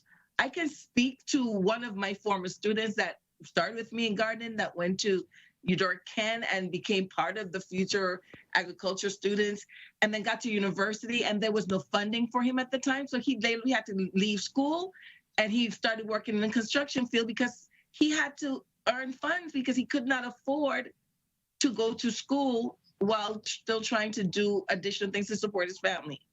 And that hurt me for a 19-year-old student who for 6 years loved agriculture, for me to hear him tell me that he is no longer in school because he could not afford it. So we have to also make it possible as we groom these students, we groom them not only into the field that they love, but just like Dr. Lewis, to come back and be the instructors that we need. And that's what we have to gear ourselves to focus on. It has to be homegrown. We can bring in others from elsewhere because everybody loves the territory. We have a lot of students at UVI who are studying marine biology that came from as far. I know at one period of time we had a young lady from Australia. I'm not sure if she's still here because I remember. I'm so sorry, Ms. Carwood. Ms. Carwood, I'm so sorry because my time has already expired, and I really don't want to abuse the chairwoman's patience and her leeway with me. I really appreciate the time. I do have some other burning questions I wanted to ask, but thank you kindly, Madam Chairwoman, for your leeway. Thank you so much. Thank you. Moving on to my next colleague, Senator Bielay, for your 5 minutes of questioning. Thank you, Madam Chair. Good morning to the people of the Virgin Islands. Good afternoon. Good afternoon, colleagues, and good afternoon to the testifiers. I clearly understand the intent of the two bills that we are hearing, 0091 and 0092. But I honestly believe that the Senate need to stay out of creating courses or mandating courses for our students to take. I have made numerous requests for the Board of Education and the CTEC board to meet and develop a pathway, especially for high school students, as to how our students will be able to meet the promotional requirements and also be able to become vocationally certified if they so desire. We can't continue to use Section 41 to implement what we believe should be taught in our schools. Those decisions need to be made by the professionals in education, whether it's the CTEC board or whether it's the Board of Education. They set promotional requirements. If you look at Section 41, in Section 41, passed by the Senate, by numerous Senates, family life, sex education, or substance abuse, AIDS prevention education, real estate appraisal, financial education, hotel and tourism training course, swimming and water safety, basic agriculture. The CTEC board need to make that determination as what vocational courses are going to be offered in the high schools, the junior high schools, and then they need to prepare a clear plan as to what it's going to take to implement the course. Otherwise, we could pass family and consumer science, home economics. If you don't have the labs to teach these subject areas, you're just putting it in Section 41. But we have to have a clear plan. So what are we able to achieve? We have an issue with being able to hire teachers in the vocational areas that presently exists, that presently have classroom. How are we going to be creative to get over that? I heard a good suggestion of maybe we could use nonprofit, etc., but you have to confirm to the union. So the AFT union, they say that teachers must meet X, Y, and Z requirements. Are we going to have a waiver of those requirements? But I think we need to allow the CTEC board. For the first time, I'm seeing the CTEC board quite a bit more organized. We need to allow them, along with the Department of Education, to be able to create that template. Not us. Let them do their assessment. Let them be able to come back and say, we believe we could start a marine science program. And in actuality, any school administrator have the authority right now, once they could find staff, to offer any elective course that they so desire. Any elective course. Ms. Berry, Dr. Berry, have you been able to set up a meeting with the Board of Education? Have there been discussion to set up a meeting between the board and the CTEC board in order to be able to create a pathway for classes that are required for promotion and being able to insert those vocational courses for certification? Have there been a meeting? Yes, Senator. We, through our policies, rules, Dr. Stephanie Berry, Virgin Islands Board of Education Executive Director. Through our policies, rules, and regulations committee, we have met with CTE relative to integrating CTE courses as part of the curriculum for our students in public schools. Do you believe that the Senate should be codifying courses in the Virgin Islands Code, that we should be placing courses that should be offered in the code, or do you believe that that is the job of the CTEC board to make a determination as to which vocational courses we're going to offer? Senator, I'd like to give my personal opinion because I haven't had an opportunity to really discuss with our board members, specifically as it relates to your question. But I believe that we have the expertise, not only in this environment that we're in today, testifying before you, but also through the CTEC board and my governing board to be able to collaborate. We have historically done so, and I believe that if given the opportunity, we can work together to achieve what needs to be done for our students in terms of career pathways. Okay, and I believe that you need to be given the opportunity to create and be able to do that initial study as to whether or not we'll be able to find individuals in these particular area, as to whether or not it is going to fill a need that presently exists in the Virgin Islands. But we can't just continue to place stuff in 41. You know, swimming and water safety for at least one school year, 1 hour per week, taught by instructors with American Red Cross water safety instructor certification. It sounded good back then, not implemented, never, because they couldn't find anybody. Hotel and tourism training course. Such courses will be part of the curriculum starting in the 1994 school year in junior high school and continuing to the 12th grade. Not done. Financial education program for students in grade kinder through 12 based on the concept of achieving financial literacy. Not done. Real estate appraisal for grades 10 through 12. Not done. AIDS prevention education. Not done. I mean, let them do their job. These boards are expected to do their job. The Senate can't be placing all of these courses in Section 41 and we becoming the Department of Education, the Board of Education, and the CTEC board without the requisite expertise. Thank you, Madam Chair. Thank you very much, Senator Veale. Just wanted to make a quick note of an example of, I can't speak because I wasn't even alive, well, I was just born then. Back in 1983, when we added, because 1983 is when we added the requirement for Virgin Islands of Caribbean history. So Section 41 covers a generation, right? And in 1983, when that law was passed, I did bring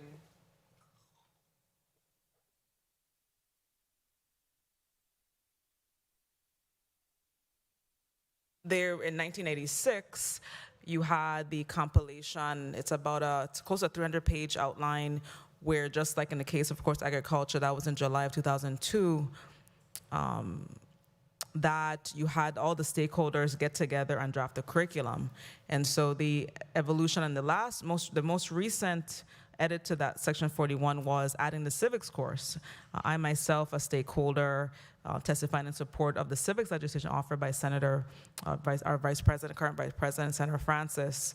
And we have, at least I know of, one testifier on the line, Dr. Chanzira Davis Kahina, who was one of those testifiers, as well as the Board of Education, to support civics in schools.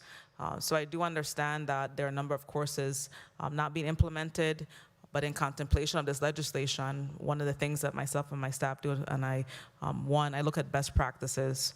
And so throughout a number of states, jurisdictions, Caribbean, international, a lot of times the legislature sets the tone for how society will learn, in a sense that they are going to statutorily indicate what should be as the Board of Education, the CTEC board, the department, all the Department of Education, what they're required to do. And what we do not have as a body is a concrete plan for curriculum. I have a number of documents spanning a few years now where the Department of Education presented before the Board of Education their curriculum plan, saying that we are working on it. We have the Board of Education who has their curriculum committee. We have the CTEC board that has their curriculum committee. And, so everyone is working on it, but the measures are looking to establish standards by way of course of study. I'll now move on, because I do not see Senator Gittens. I'll move on to Senator Donna Fred Gregory for your round of questioning. Thank you. You may proceed with your round of questioning. Thank you, Madam Chair. I too have to agree with the previous speaker, the principal now senator, as it relates to Section 41. I'm a bit disappointed because we are engaging in a very critical conversation today as it relates to curriculum matters tied to the Department of Education and our students. And we do not have a representative from the department. That's very critical. Buy-in is an important component to moving any legislation forward, particularly with the entity that's impacted. I do concur that we do have gaps in our educational system.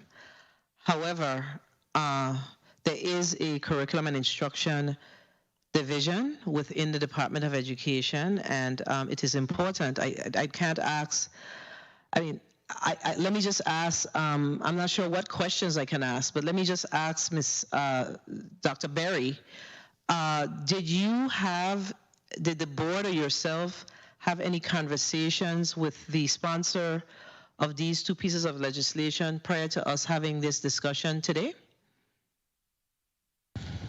I believe that a member of our Policies, Rules, and Regulations Committee did have a conversation with Senator Whitaker and/or her office relative to the legislation. And in your testimony, did you conclude with whether or not the Board of Education supports these two pieces of legislation? I don't recall.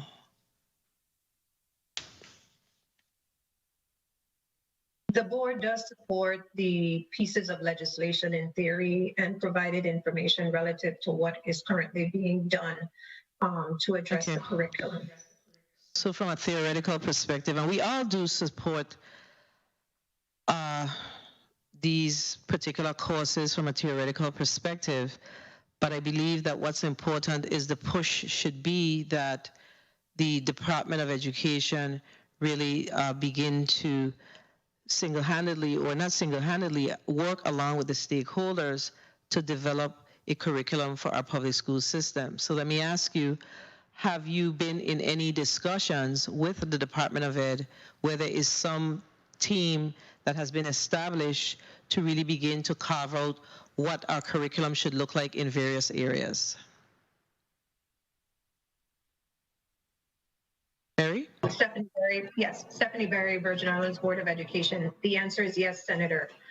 We are in consistent communication with the curriculum department at the Department of Education through our Policies, Rules, and Regulations Committee. This is an iterative process, and our governing board is very much so involved in ensuring that this is a collaborative effort incorporating CTE and the department through that particular curriculum Okay, unit. so I understand what you just said, but I think that what I'm trying to ask you is the department leading a charge around curriculum development overall? I understand what happens from your policy perspective and that collaboration. What I'm talking about, we need to establish a curriculum. We need to establish those courses. I think one of my colleagues, the previous speaker, asked specifically about the graduation requirements as it relates to the alignment with allowing students to take vocational education courses. And I know we continue to say yes, but it's how. It's not the conversation. Is it, are we deliberate in having these discussions to ensure that we have a game plan, an outcome? I think it's all about how deliberate we are. That is my primary concern. I am not necessarily clear on that. The board is deliberate in their revisions to the policy.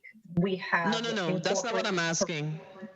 No, so our conversation is I'm getting lost in what I'm trying to deliver is getting lost. I'm asking, is there from the Department of Education's end, just bottom line, have you been invited to a meeting with the Department of Education to begin to address curriculum matters?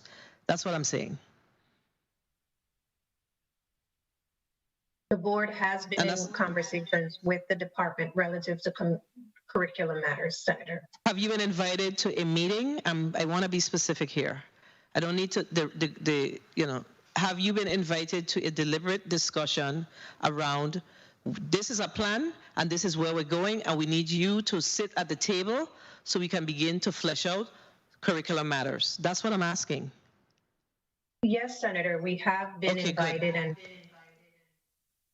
all right, thanks. Dr. Francois, same question.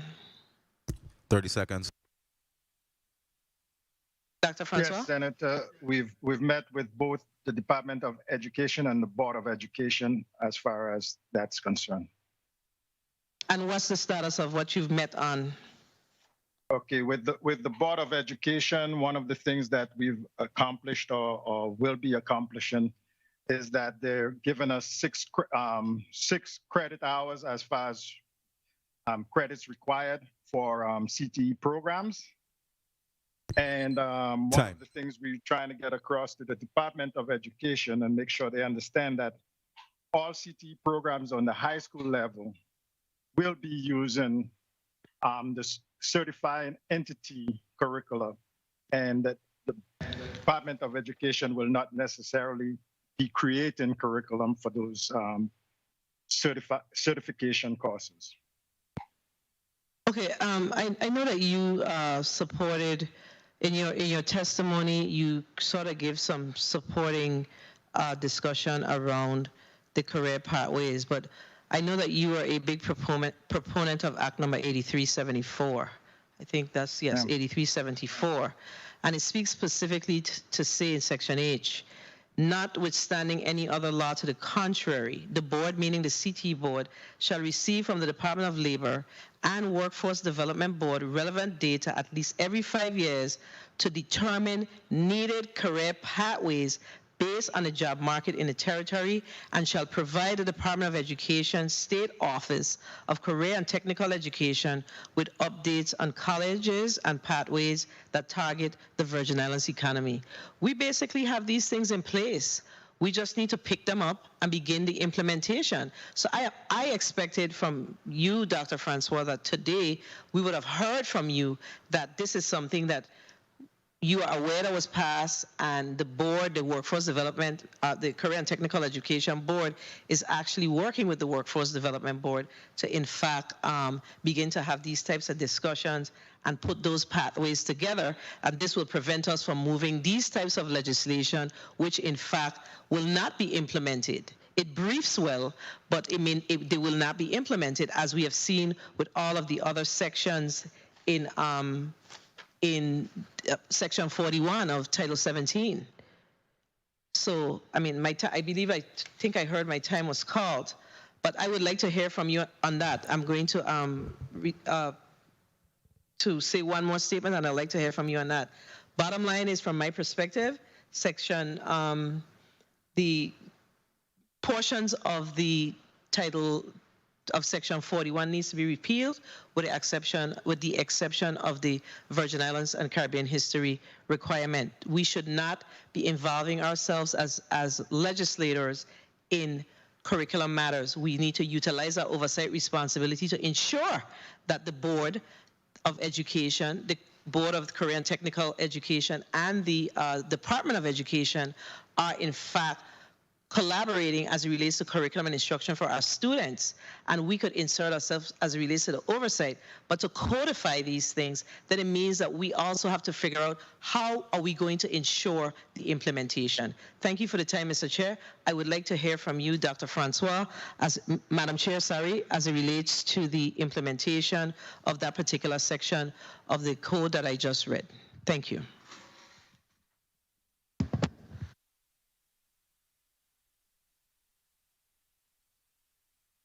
Good day, Dr. Francois. Okay, Senator, I agree with everything you said. And if you notice that in my testimony, I basically said that these two bills, if we're going to implement them, should be implemented on the junior high level and not on the high school level. And there's a reason for that. I don't think that, and that's my opinion. I've had that conversation with the board, with some of my board members, and they are going in the same direction. I don't think that the Senate should regulate what courses should be taught, especially in the high school. And the reason for that is, like you said, if we're looking at every 5 years, what jobs are needed, where we have openings, and we need to create programs to fill those openings, it's kind of difficult to do that when you have a law that states that a specific class is going to be taught in the high school, or a certain program will be in the high school, because if we no longer need that program, or doesn't make sense to do that anymore, but it's a law, then we're forced to implement it anyway. So we'd much rather, like you said, to leave it based on our board, on the Board of Education. And since most of these courses are CTE courses, we'd much rather it be left to our board and the Department of Education to determine which courses are, or which pathways are done in our schools. I hope that answers your question. Thank you. Thank you very much, Dr. Francois. At this time, I will proceed. I have Senator Joseph has a point of inquiry, and I'll proceed with my line of questioning. Senator Joseph. Thank you so much, Madam Chair. This question is towards our testifier from the AFT, and I really want to thank you for showing up today, because that's where we have a lot of challenges relative to finding highly qualified instructors for some of these courses that are being offered. Typically, individuals state that, as the AFT and the requirements that they have, and to have highly qualified instructors. Now, let me ask you, would the AFT be opposed to volunteers coming in to the school and actually doing the work to implement some of these courses to meet the various demand-driven industry and get those type of certifications? I'm just, Carol, would they would be amenable to that? Carol Colwood, President St. Thomas St. John Federation of Teachers. AFT, contrary to what is sometimes shared, because our position has been taken out of context over years, AFT doesn't set requirements for teachers. The boards, whether it's the CTEC board or the Virgin Island Board of Education, sets the requirements for certification of teachers in our public school system. If the board chooses to certify an industry professional, that's what we call those people who are plumbers or electricians, AC technicians, whatever, if the board finds a way to certify them as a teacher, the AFT cannot. We have no say in that. What our concern is and has been stated, when you bring an industry professional in and call them a teacher, the requirements that you have on the other content area teachers, are they going to have to follow the same? Do they meet the same requirements for certification? And are they going to be required to follow the same procedures and to produce the way you are mandating the other content area teachers to do? And that was the questions and our concerns of the past. We have no control of who's certified to be a teacher. Once they're certified to be a teacher, we welcome them into our union. We'll take their dues and we'll support them every way that we support the other content area teachers. Okay. That is not our concern. Thank you so much, As far as volunteers, we've had volunteers come in. One of the things, and I hope, please indulge me, because I'm going to share something with you quickly. So I'm going to speak quickly.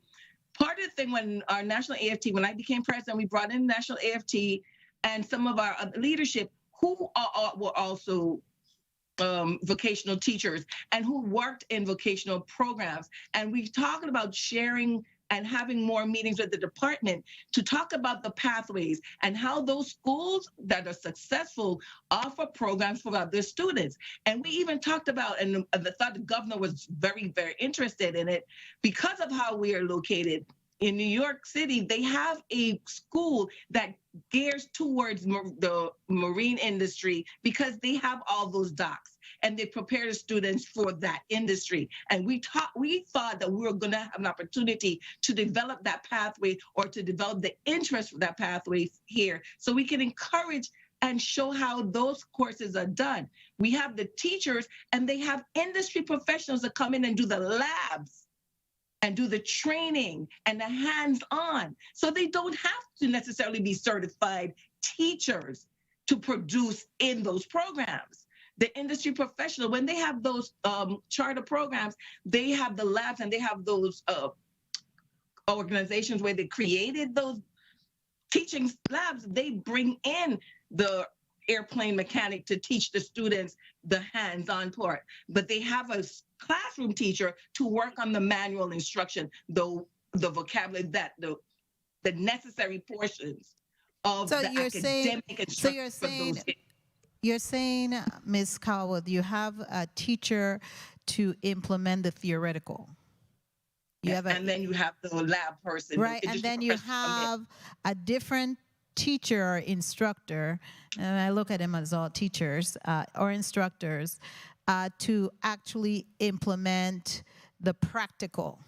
Is that some programs have it that way? They're different models, right? And so we looked at the different models. Okay, and so my question, if I may, Madam Chairwoman, asks the Executive Director of the Board of Education, Ms. Dr. Berry, what can we do to get persons on board who can teach and instruct the practical portion of it?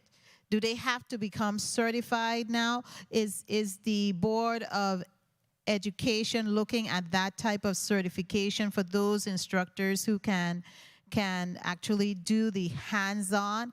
Because you know, Dr. Berry, or the CTEP board, either you can tell us what you're doing to certify those individuals who can do the practical. Because, I mean, they have some instructors who could do both the theoretical as well as the practical, so that our young people and our people on a whole, it don't have to be a young person, can actually have an industry recognized certification that transition into a real job. Because that's what we're looking at. We're doing our best to prepare people for the world of work, either a job or entrepreneurship. Tell us what is being done to do that. First, Dr. Berry, and then Dr. Francois. Thank you.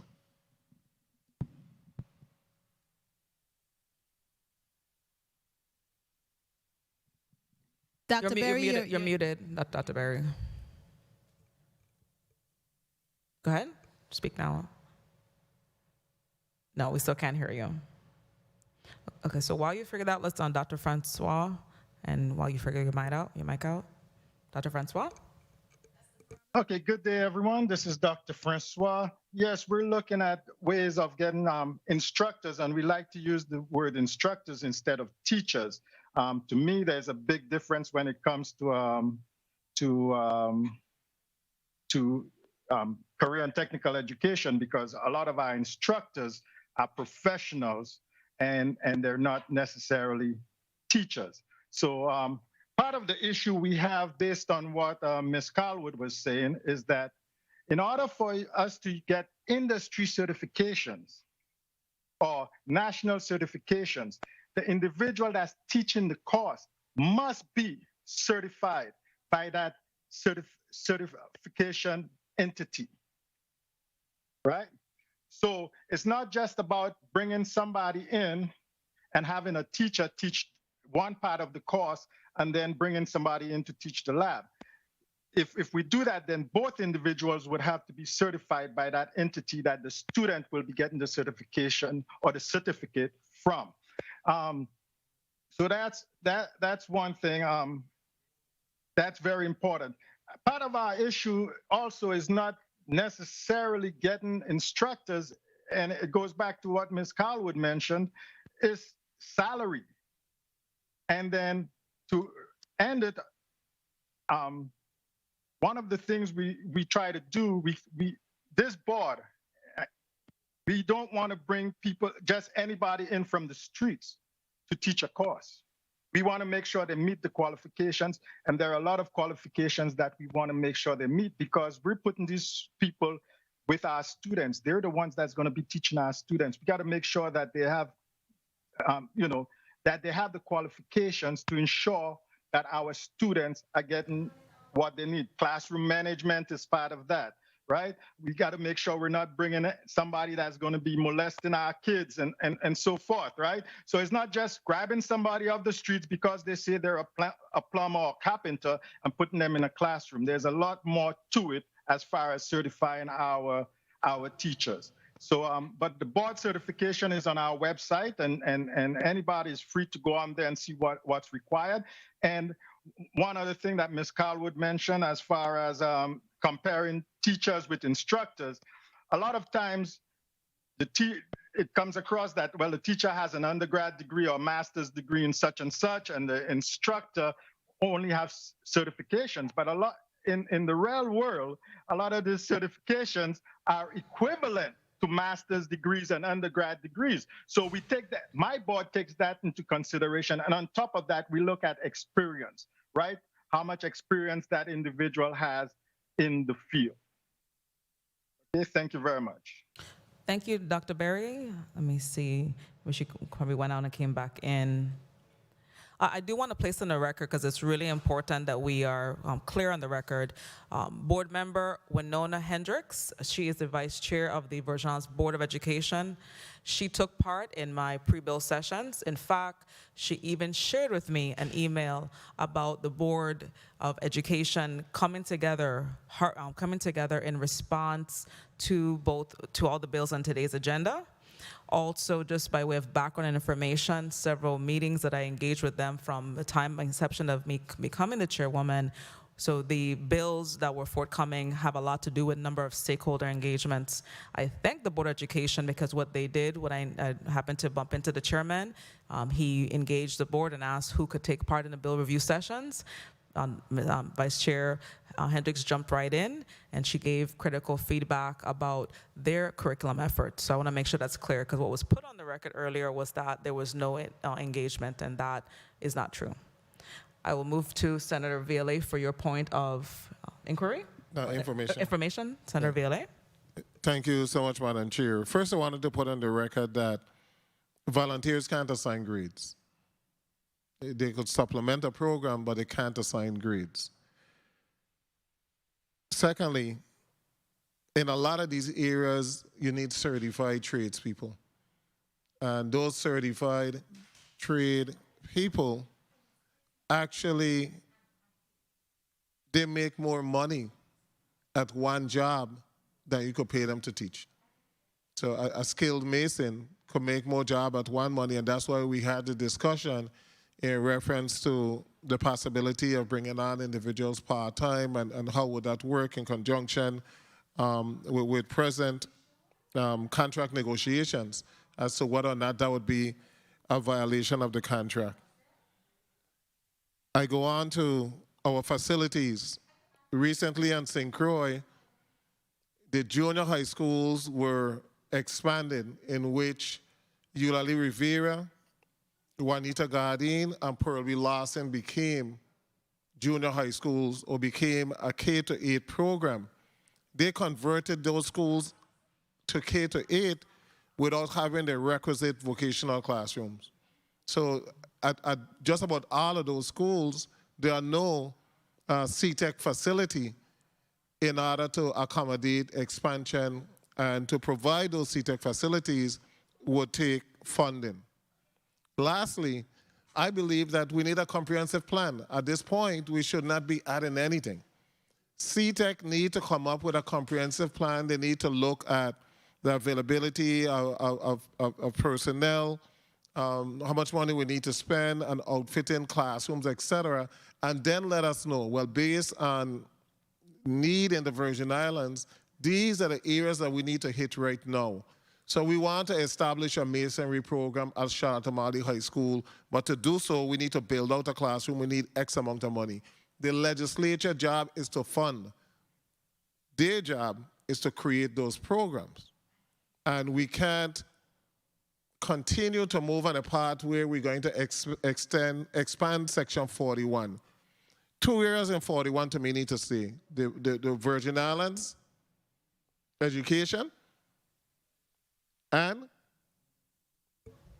the civics, grades 9 to 12, which utilize materials relevant to the Virgin Islands. those areas relevant to Virgin Islands history and culture, they need to remain. Everything else need to be based on the CTEC board and other courses based on the Board of Education, those academic courses, not the legislature. Thank you so much. Thank you. I will now proceed with my round of questioning. I will first start off with Dr. Francois. Dr. Francois, in terms of, as brought up during the hearing, how often does the CTEC board meet, and does the CTEC board have a curriculum committee?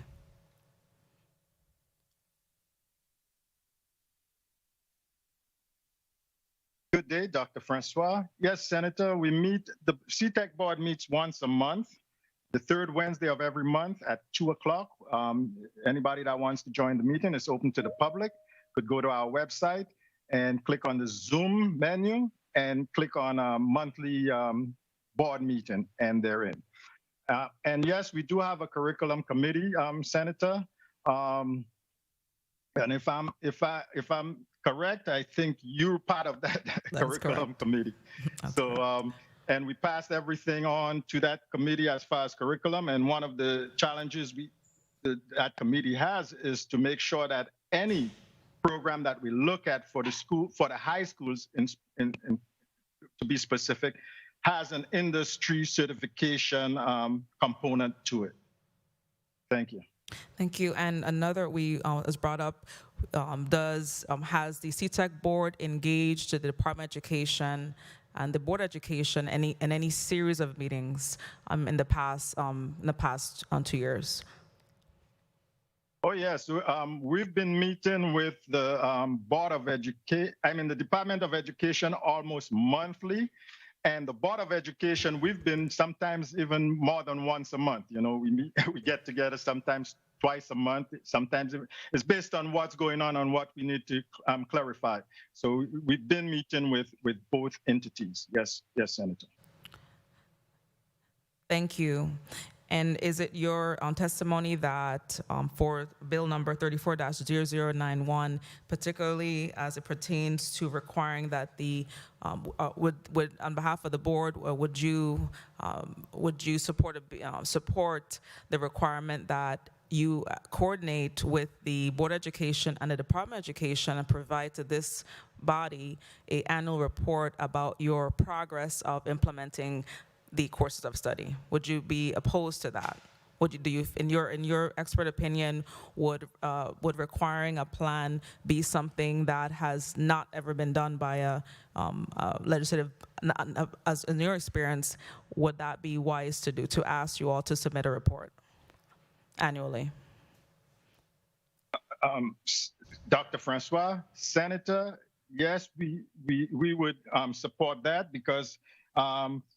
For many years, and even presently, this board has been left out in a lot of the decision-making as far as CTE. Everybody else has been making decisions for CTE programs in our public schools other than the Virgin Islands Board of Career and Technical Education. And we would gladly participate in putting a report together where we could show what's being done as far as career and technical education and what needs to be done. Yes, ma'am. Thank you very much. Dr. Berry, thank you for coming back in. We're going to test your mic. You want to speak and see if your mic is... Good afternoon, everyone. Wonderful. We can hear you nice, loud and clear. Dr. Berry, can you also place on the record the board's whether or not the board would be able to fulfill the requirements of bill number 34-0091, requiring that which is already occurring, but that more so that you provide a curriculum plan? And in your expert opinion, is a request of a curriculum plan something foreign as it pertains to curriculum efforts? Is a curriculum plan foreign? Is it something that's standard? This is Stephanie Berry, Executive Director of Virgin Islands Board of Education. A curriculum plan is not something new that the board has been involved with the department or the board, CTEC board.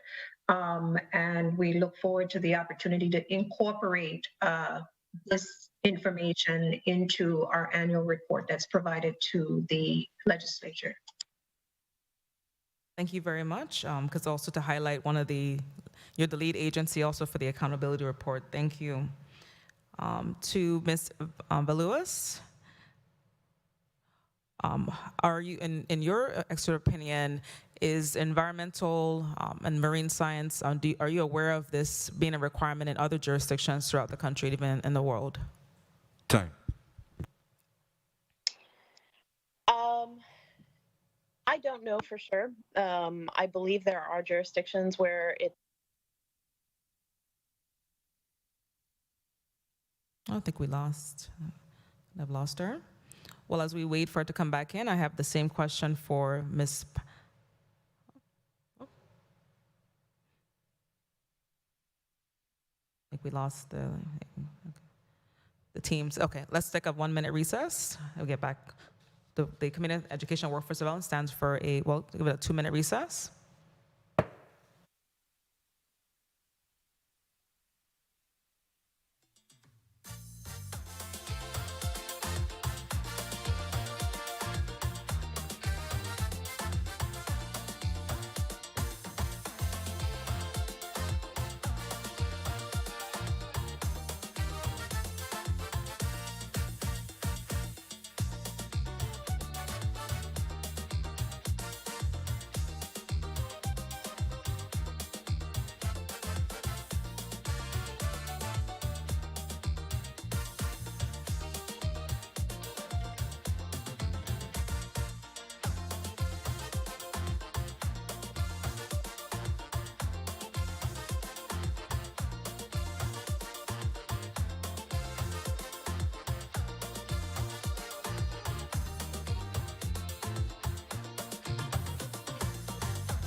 The Committee on Education and Workforce Development is now back out of recess. We had just a little, how the technology is. I know. One day when we get back into, post-pandemic. So we're just going to continue to operate in this environment. Again, thank you, all of you, all the testifiers. It's been an incredible morning and going into the afternoon. Just want to close, just kind of allow, I'm going to have each of you have an opportunity to close up. Before you close, I did just going round robin. I want to allow at least all the testifiers to put on the record their support for because I know we had different conversations, but let's focusing on what the legislation actually says, right? We are saying to this legislation that we would like to add as amended, family consumer sciences in its place of home economics.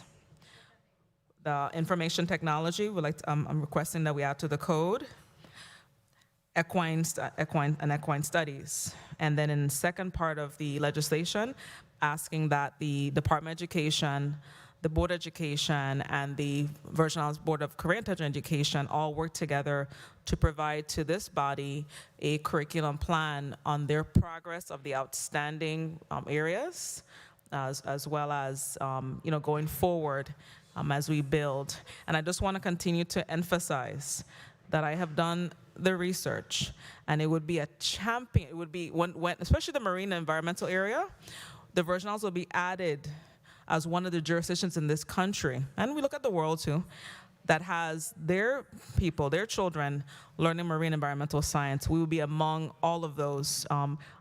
Compiled already are a number of states and jurisdictions that have, in fact, implemented marine and environmental education in their school systems, and the legislature has to set the standard for all courses. Okay?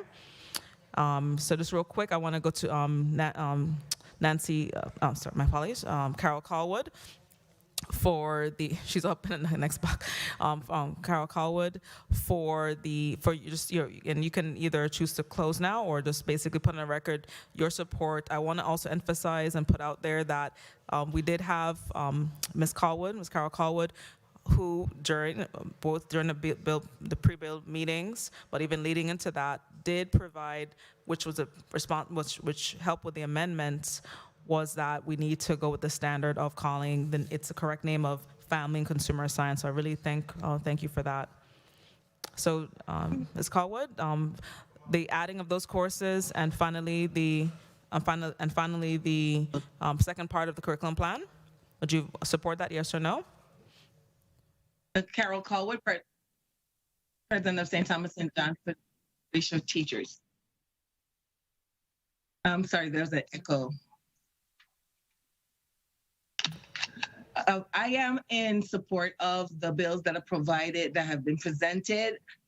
With the understanding that, yes, as we progress, there should be no need for legislation for curriculum, because that's something that should be taken upon from the Virgin Islands Department of Education with the support of the different boards.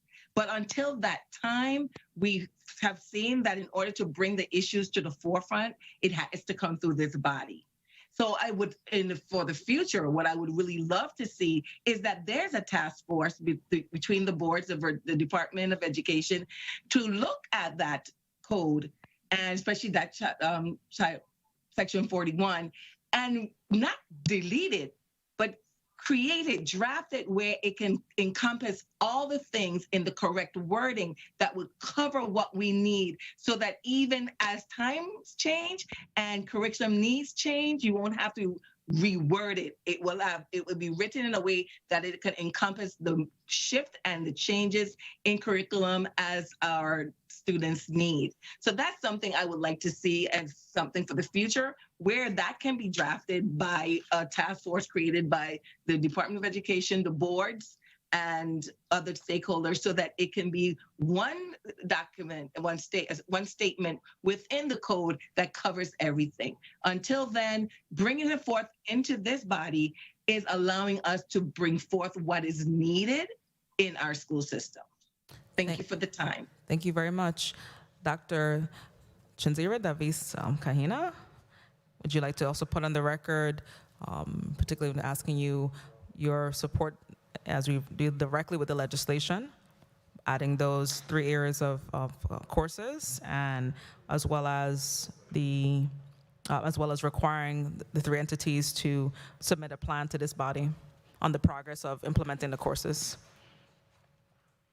As I said in my testimony, I am Dr. Chinsira Davis Kahina, Director of the Virgin Islands Caribbean Cultural Center at the University of the Virgin Islands.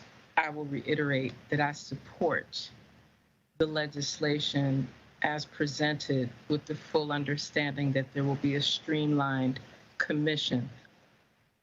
Task force is engaging. A commission will make it let it have a tad more strength in regard to the development and implementation along the respectful engagement of the Department of Education, the Board of Education, the CTEC boards, and the respective stakeholders, which should include the University of the Virgin Islands. Well noted as we work towards amendments. Excellent. Thank you very much for that as well, for both you and Ms. Colwood and others who've made that point. And last 2 testifiers, we have Ms. Bell-Lewis. We're moving to 92 now. Just your support for the curriculum as it's written and as it's been amended as well. Good afternoon again. My name is Jennifer Valulis. I'm the director of the St. Croix Environmental Association. We are in support of this legislation, support environmental education in the school curriculum.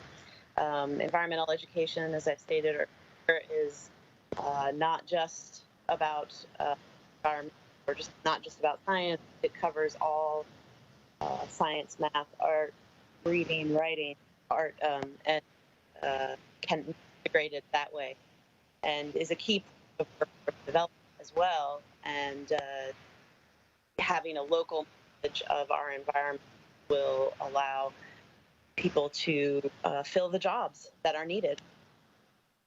And finally, just want to reiterate that many of us in the profit world that have been doing environmental education for many, many years are standing ready to help and advise and find solutions for the challenges that we know will come with bringing new courses of study to the schools.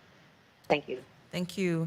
And finally, Ms. New, same question in terms of, and now referring to Bill 92, 34-0092. Righto, Pamela New, representing Virgin Islands Conservation Society, specifically speaking as EcoSchools USVI coordinator. I'm in full support of Bill 34-0092. I think Jen has pretty much said everything that needs to be said from a nonprofit organization perspective. I would say that if we do not educate our young children, then our older children will not have the footing to stand on to move into careers that are desperately needed within the Virgin Islands, within the marine industry. And the one thing that I would say is, whichever way it happens, we as a community would do very well to move back to a more interdisciplinary pedagogy that actually supports the science in every single subject. So thank you. Thank you very much, and thank you to all the testifiers. Again, thank you for all the stakeholders and your input, and I look forward to the continued support as we look to address this.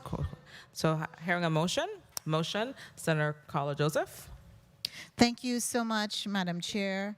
Madam Chair, I move that Bill number 34-0091, an act amending Title 17 Virgin Islands Code, Chapter 5, Section 41, relating to the courses of study in public schools to address gaps in education, curriculum, and workforce development by adding home economics, equine studies, information technology, and by creating a reporting mechanism for the development and implementation for curriculum be tabled.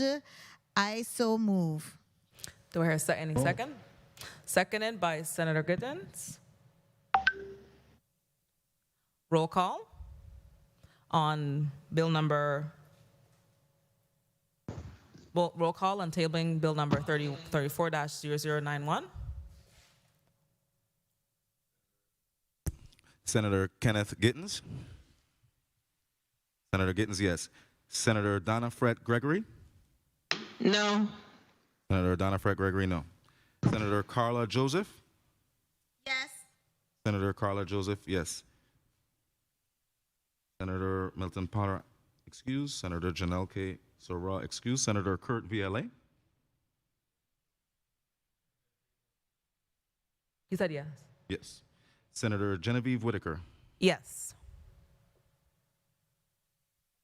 Madam Chair, Can I change my vote to yes? I misunderstood the motion. Table. Yes. Thank you, Mark. Senator Donna Fred Gregory vote as yes. Madam Chair, 5 yeas, 2 absent. Motion pass. The bill number 34-0091 will be tabled. Okay. Motion, Senator Carla Joseph.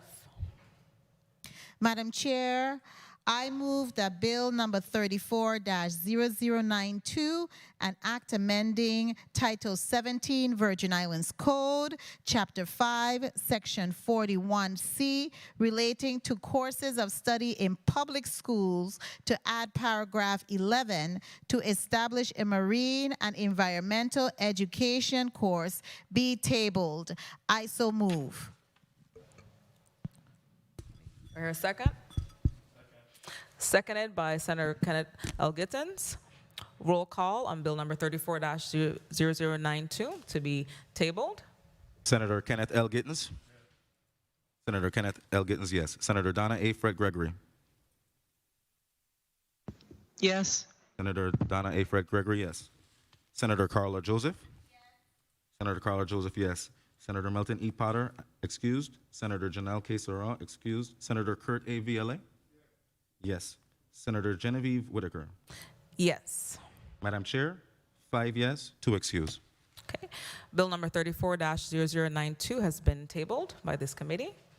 I want to thank again all the testifiers, thank my colleagues for the support, and I definitely know that I have especially really supportive stakeholders who are willing to, as we go forward, and we'll do our best to continue to make those necessary edits and move the measures forward on behalf of the children of the Virgin Islands. Thank you very much. At this time, the committee will stand in recess for 15 minutes as we move on to the next block, but provide time for persons for lunch. Okay, so this time, the Committee on Education and Workforce Development stands for a 15-minute recess as we can reconvene after that time for Block 2. Thank you, and God blessings to everyone. Thank you. Bye-bye.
The Committee on Education and Workforce Development is back out of recess.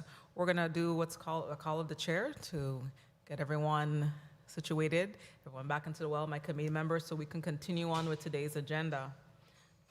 And so we're going to take us a 1-minute recess as we have all my committee members, if you can please make your way to the well.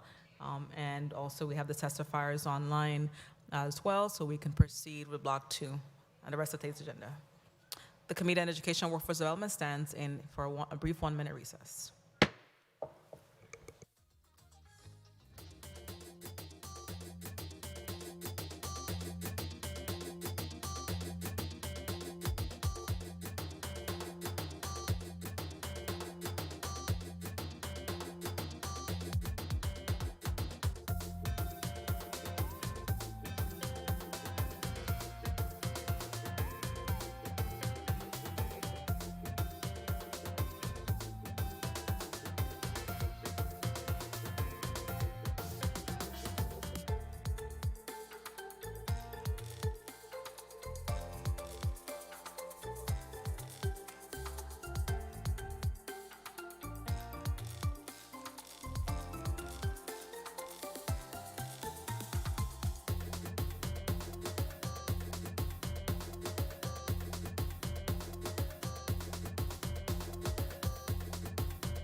Good afternoon. The Committee on Education and Workforce Development is back out of recess.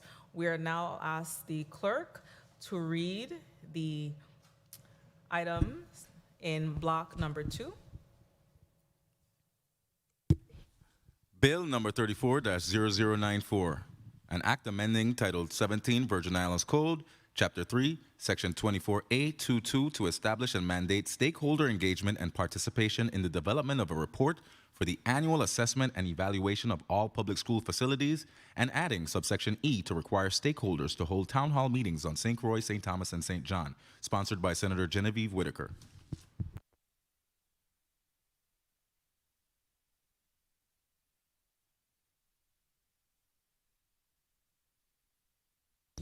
Invited testifiers: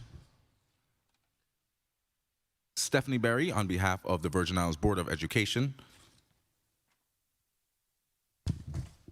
Kaisa Callwood, Chairman of the Virgin Islands Board of Education, Carol Callwood, President of the St. Thomas St. John Federation of Teachers, and Dr. Michael T. Francois, Chairman of the Virgin Islands Board for Career and Technical Education.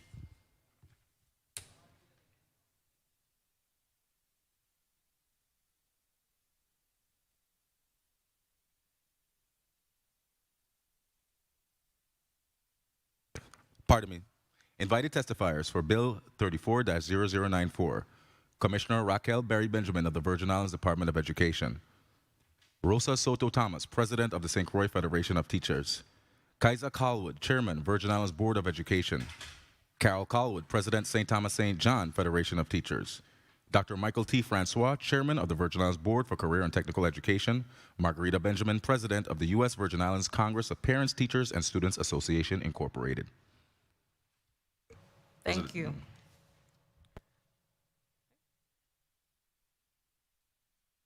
We're going to now switch as I propose a measure. So we're going to now have Senator Carla Josephs. I'm going to break again. Let's come over. Let's come on over.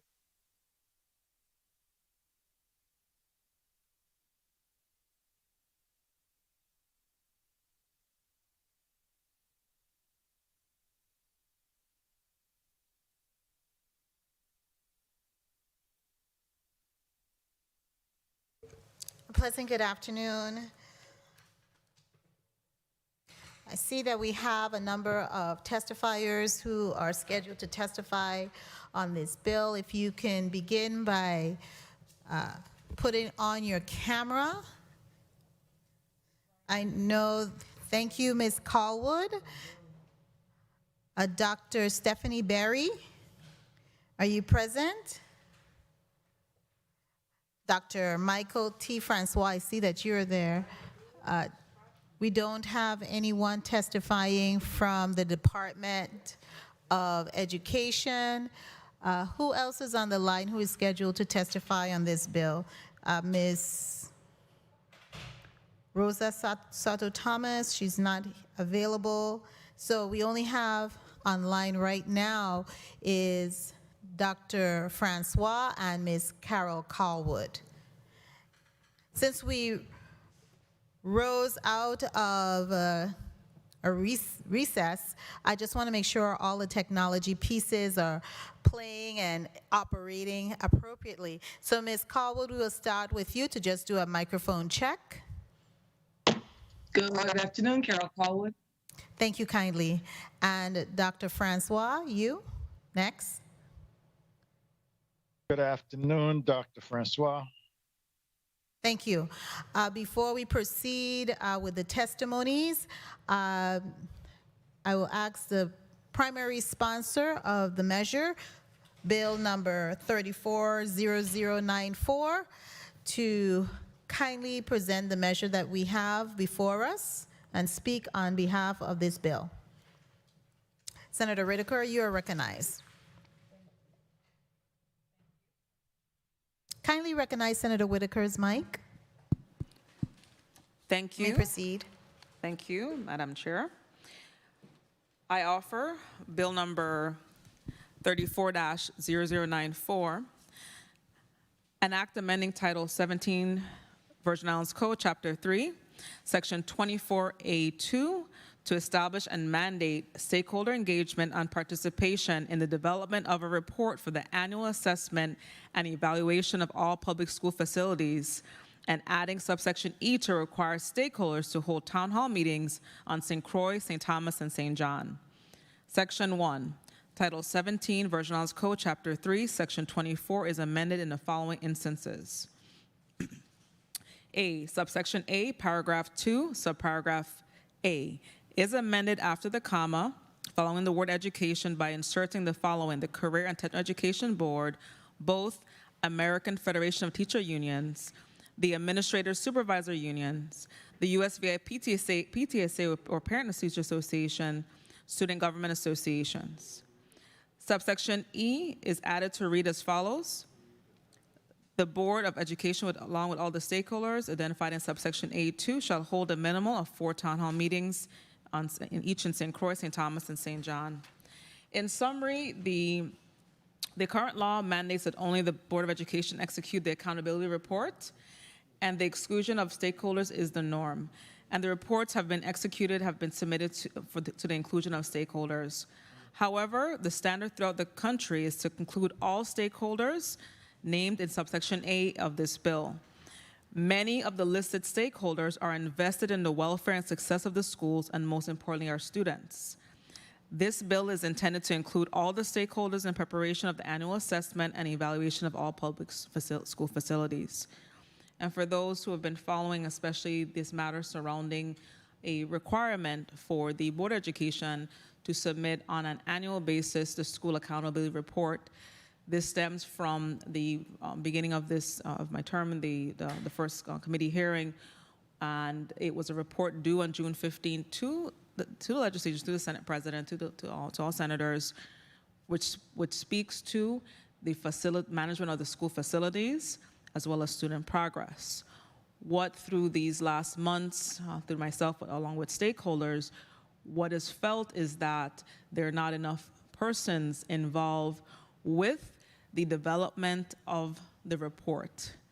Again, as I look for best practices in jurisdictions, because as we improve our own system here in the Virgin Islands, we look to best practices in most jurisdictions that are engaged in best practices, whereby their schools are being properly, facilities are being properly maintained, in fact, have a number of stakeholders involved in the final product. And so this, as the law stands right now, only the Board of Education and the Department of Education are involved in that process, and in coordination, of course, with the 4 entities that include the Fire Service, the Department of Health, the Department of Planning and Natural Resources, and the Department of Labor, OSHA. and they are required to provide the assessments in the various areas, environmental, health, safety, as we reopen schools. And so this measure joined, if we do pass this measure, what will take place is that the Virgin Islands would be moving towards a direction of proper stakeholder engagement, because at this point, right now, we are unlike most jurisdictions where we don't have this level of stakeholder engagement.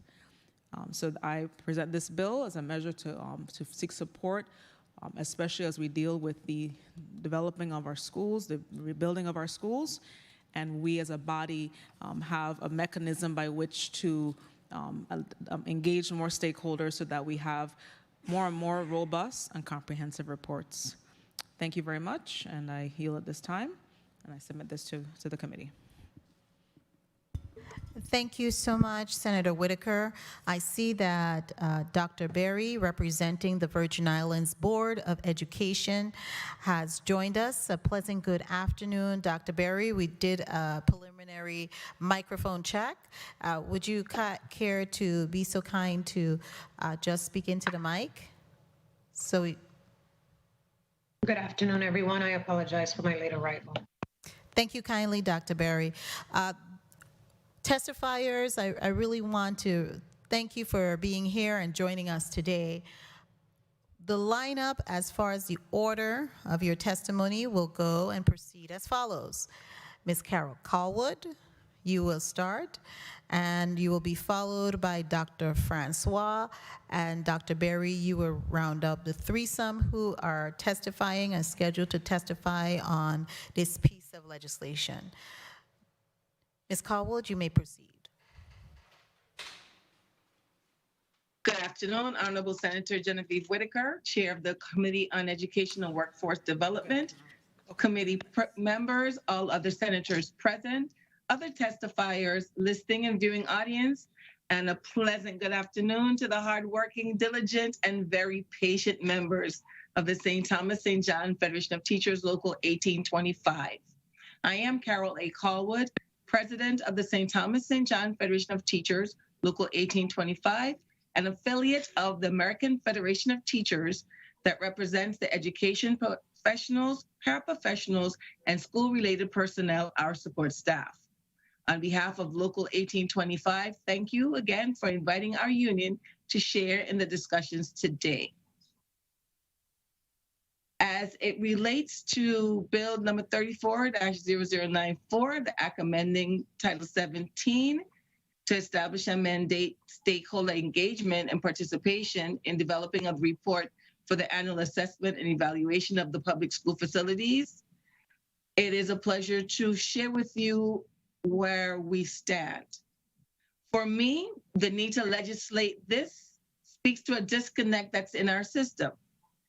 It should have been understood that all stakeholders should be included because we have a vested interest in these facilities. Our membership are on site and know firsthand the issues that are present in each of the buildings. We do support this bill. As I close, just as I did this morning, I have to mention the current state of affairs as we are poised to begin the new school year. With the rise in COVID-19 cases, the governor has ordered schools to be virtual. My concern is that we are not much more prepared to start this school year than we were to begin 2019-2020. Yes, we did get the devices for our students to work from home, but we should have had our facilities prepared to safely receive students and staff. We are painfully aware that many of our students have not developed the skills necessary to fully succeed in the virtual world. Just like all other skills, digital literacy and digital functionality must be taught so that our students can master them. This has to be done by the teachers. No one wants in-school instruction to resume more than the teachers, but that can only be done when the Virgin Islands Department of Education completes the preparation of safe and sanitary facilities, not just our schools. Our support staff deserve a work environment that is relatively safe from COVID contamination, or at least a facility that has everything in place to reduce the risk of COVID transmission. We need everyone to work together so that the 2021-2022 school year is very productive and safe. Thank you for this opportunity, and I'm here to answer any questions.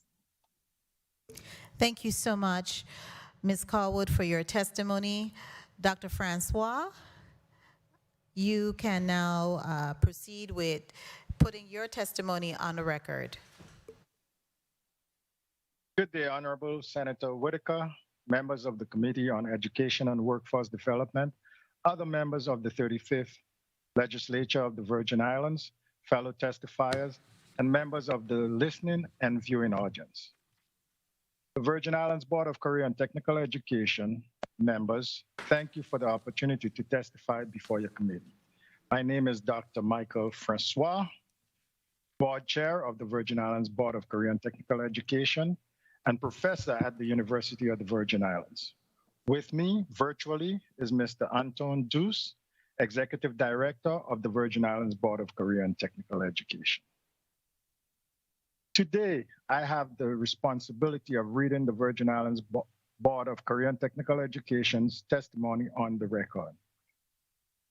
Critical to our mission as Virgin Islands Board of Career and Technical Education is the mandate that the employability skills, both academic and technical, be provided to all students in the Virgin Islands, regardless of their plan to attend college or enter the workforce directly after high school. In addition, teachers and students must be provided the proper resources required to keep up with the rapidly evolving career and technical education changes across the globe. According to Act number 8374, Section 1, subsection B, Virgin Islands Board of Career and Technical Education shall promote, maintain, and aid in establishing schools, departments, or classes that provide pathways to career readiness for public school students in the 9th through 12th grades. This board appreciates the opportunity to participate in the discussion of Bill number 34-0094, an act amending Title 17 Virgin Islands Code, Chapter 3, Section 24A.2.2, establishing and mandating stakeholder engagement and participation in the development of a report for the annual assessment and evaluation of all public school facilities.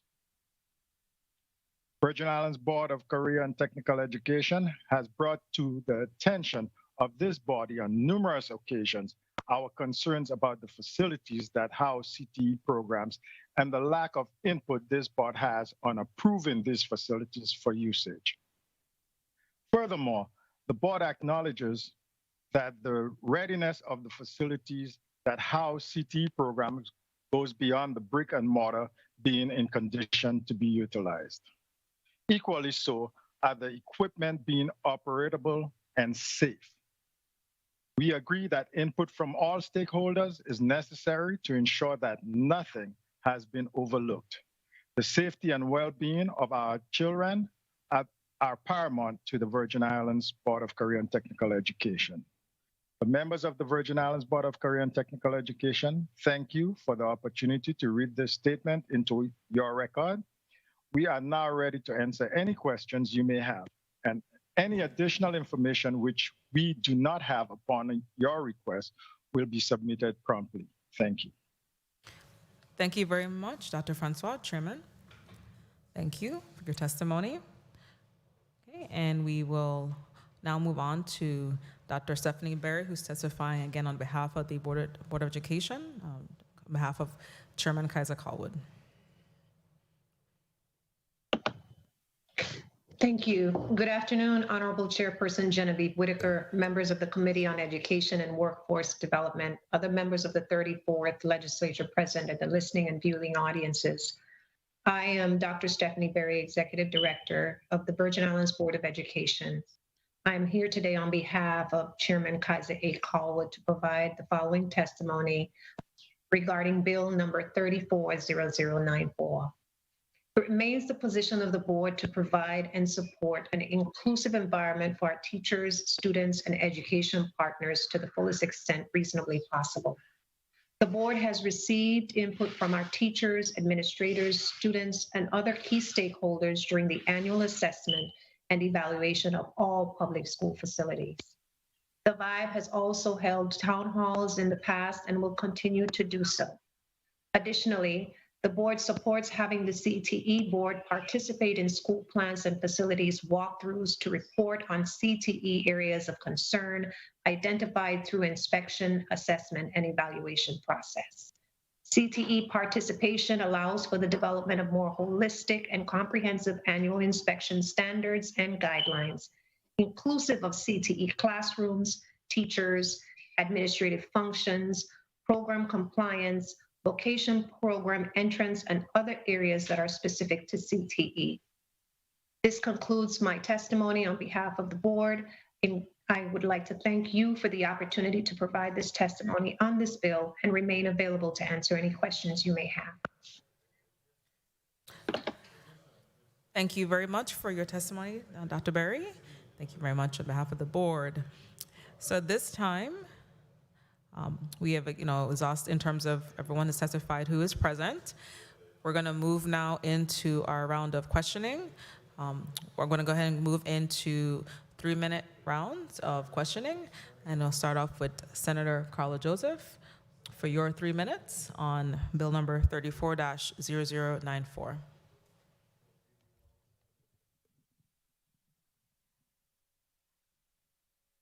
Hello, good afternoon, colleagues. Madam Chair, thank you so much for the time, as well as a pleasant good afternoon to our listening and viewing audience.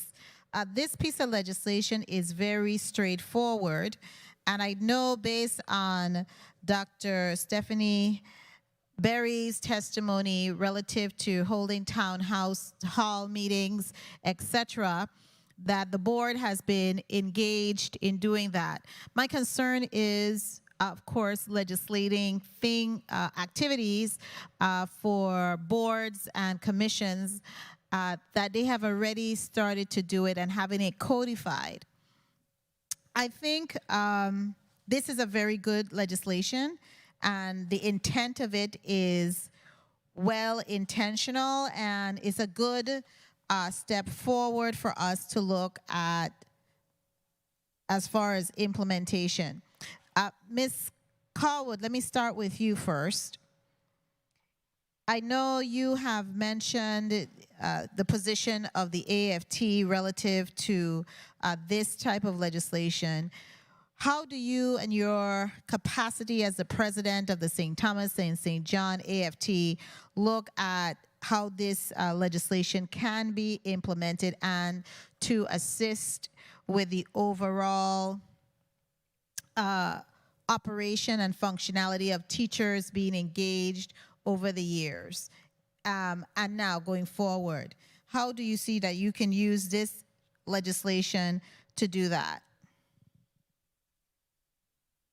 Or how this legislation can be used to do that? So basically, this legislation, like all legislation, would be used as a support document, because we all know that too often legislation goes through, but there's no enforcement. But at least you have an opportunity to use that piece of legislation to support your stand. Dr. Berry said that the board has walkthroughs occasion. I think at the beginning of the year they may have a walkthrough. I'm not sure how often they would have it during the year, but as to my understanding, the assessment is a report that's completed at the end of the school year. A conversation with the unions would enable them, because for the most part, I know I do, and I believe President Soto Thomas also does in St. Croix. We get a compilation of all maintenance requests and all deficiencies in our classrooms and offices, and we basically follow up with the Department of Maintenance and say, these are things that have not been done. We're hoping we'll see them done in the beginning of the school year. And then when school year starts, I go through and as Senator Whitaker could see, during the walkthrough that they held last month, I was looking for the things that I had identified earlier in the year to see if those are rectified.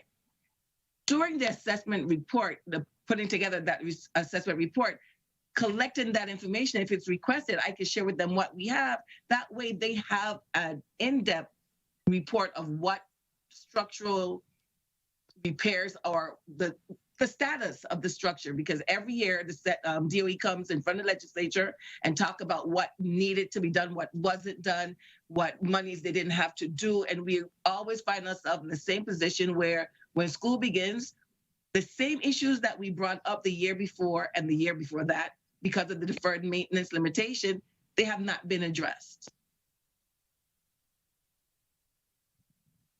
Okay. Dr. Berry, I really want to ask you a similar question, because I know you mentioned in your testimony that the Board of Education has been holding town meetings. I saw your assessment reports, and I'm very thankful to be a part of reading it. But tell me, what can we do as an outcome with this legislation? How can it benefit what you have already, and you and the board over time has already put in place as far as these town meetings and unions meetings and pulling everybody together?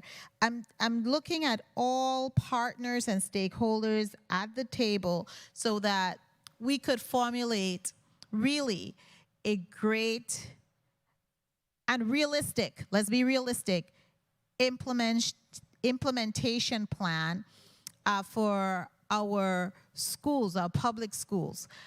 How and what is the Board of Education, what precisely is the Board of Education doing to effectuate that with your town meetings? What are you getting from those town meetings and those town hall meetings specifically to do that? And who are at the table as your stakeholders when you're having those meetings? Dr. Berry. Good afternoon, Dr. Stephanie Berry. Historically, the town hall meetings have engaged it's been a process of engaging all the public. And that includes students, teachers, and other key stakeholders. In addition to the town hall meetings, what we've also done is, depending on the subject matter that we're discussing, we've asked for direct input from individuals such as the AFT, the EAA, the CTE board, et cetera, to kind of get their input and make it a more holistic initiative, whatever that might be. Conversations such as this earlier today, when we had technical difficulties, all of us were talking amongst ourselves about the ways that we can collaboratively work. And I think discussions such as what we're hearing in this hearing today and the opportunity for information exchange, whether in this forum or a town hall or with the respective stakeholders, will allow us to continue to make this assessment on an annual basis more about everyone and less about all the legislative requirements regarding this annual assessment. Thank you. And that same question applies to you, Dr. Francois. You see, before you respond, Dr. Francois, I don't like to legislate everyone, and I try not to legislate behavior. I think most of the times we exclude people. For whatever reasons, they may not have been available, but we have to try to be inclusive. And you don't need legislation necessarily to do that, but you should have some type of mechanism in place to assure that that happens. Tell me what your vision on the chair's time. Yes. So you want to wrap up? If he can answer on the chair's time. Thank you kindly, Madam Chair. Tell us what you see that needs to be done that we or you have been doing to actually look at holding town hall meetings, etc., to assure that there's that line of communication as well as a plan going forward for the CTEC board. Okay. Good day, Dr. Francois. One of the reasons my board supports this bill is because we've been, for the most part, kept out of the communication on the facilities for schools. And I understand that for some time the board may not have been active, but this new board, as most people could tell you, we're extremely aggressive when it comes to CT. And we intend on leaving our mark and making sure that whatever needs to be done to ensure the promotion of CT in the Virgin Islands is done by this board, or at least the pathway is set. We believe that this bill will, even though we have Act 8374, this bill will give us even more support in ensuring that we're part of that conversation. To give you an example, the last walkthrough my board did with this committee, we received a message afterwards basically telling us that the board is not authorized to walk the facilities and that we should get permission or we should request permission from the Department of Education prior to going to any schools, which we did contact the principal at CTEC and let her know that we would like to inspect. We would like to do a walkthrough with her and her staff to make sure that the CTE classrooms are up to par. But so that's telling you a lot about what or where we as a board stands. So to me, this bill is just additional support when we're fighting such, you know, such thoughts, right? And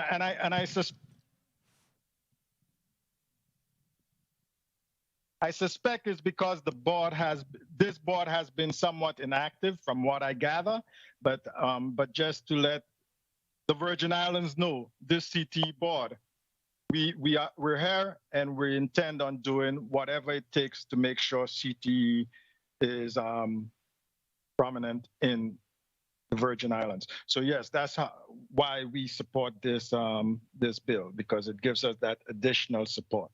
Thank you.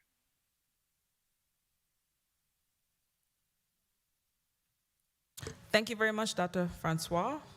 I just wanted to, as the bill sponsor, just to really emphasize that as the law stands right now, it would not permit these stakeholders that I've added. And let's be very open. Do we have student government associations right now being part of walkthroughs? Have we seen where the department has engaged the students? Have we seen where, and in January, that particular tour was an effort of this committee engaging the Commission of Education so we can go onto the school campuses. And it was in a collaboration with the CTEC board. The CTEC board members were told by the Department of Education that they in fact needed their permission. As we break down, and because we're up against a lot of colonial measures, as we break down the system and support, and this legislation would join with other jurisdictions that make sure that they have stakeholder input so we can hear the voices of the stakeholder in the report, and it would demonstrate that. The town hall meetings, yes, they happen, but they're not that robust because we can scan the different social media pages and the websites of the different entities and see that, in fact, no such meetings is taking place, or if there were very few. This provides the public now, because there has been a long-standing effort by myself and others who keep on harping upon, please hold your town hall. We're begging for town hall. So now through the law, we can have it legislated, and then if it turns out, we go to the court system and get them to comply. So that's the point of the legislation. We need to really harp on ensuring it should not be that any of these stakeholders have to beg to come onto campus or push their way onto campuses. They should be able to holistically work so we can move forward. We have witnessed the lack of participation. We have witnessed that. Do we need to legislate? Are there more people to include? Yes. But we at least start with a basic framework. We should have the unions who represent the teachers and the administrators. We should have the supervisors union. We should have the CTEC board that's responsible for the CTEC areas. We should have the student groups who are often, way too often left out as we work on youth leadership. Thank you. Move on now to Senator Viale for your round of questioning for 3 minutes. Thank you, Madam Chair. I think that this bill origination is out of a point of frustration, like I told the chair, in which she's seeking engagement and she's seeking for stakeholders to be involved, because I know as we have gone through this term, that has been her plea with everything, that stakeholders be involved and that the community be allowed to have a voice.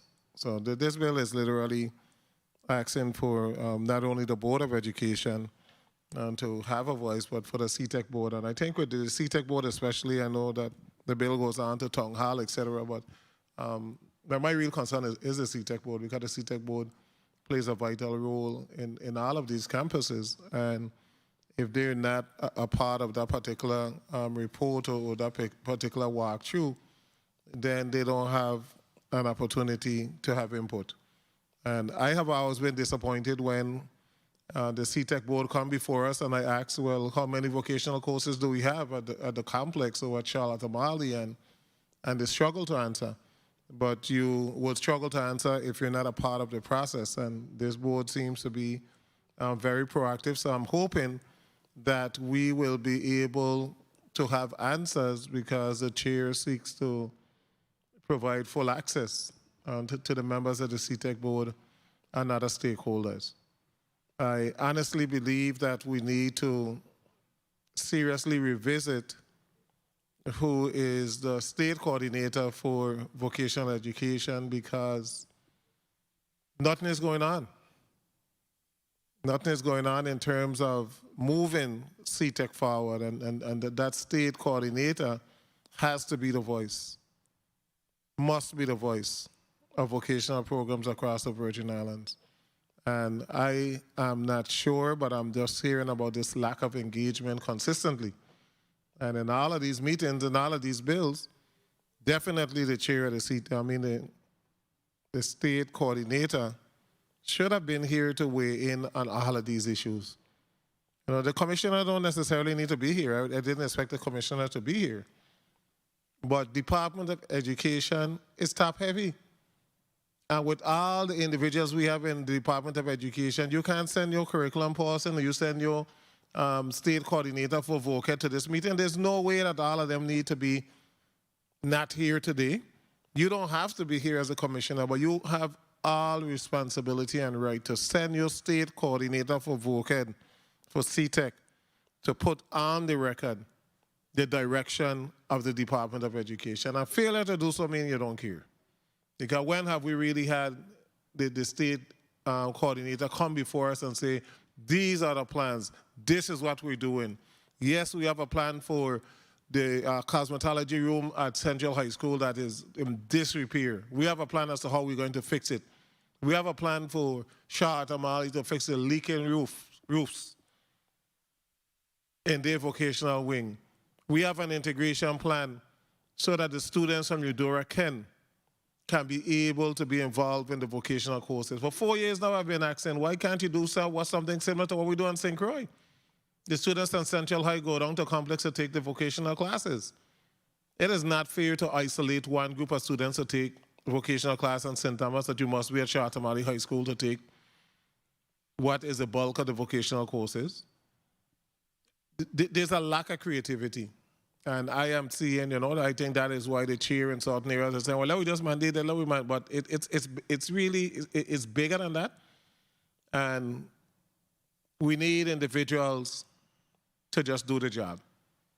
And I'm calling on the commissioner to have those individuals who are involved in vocational education to just have them do the job.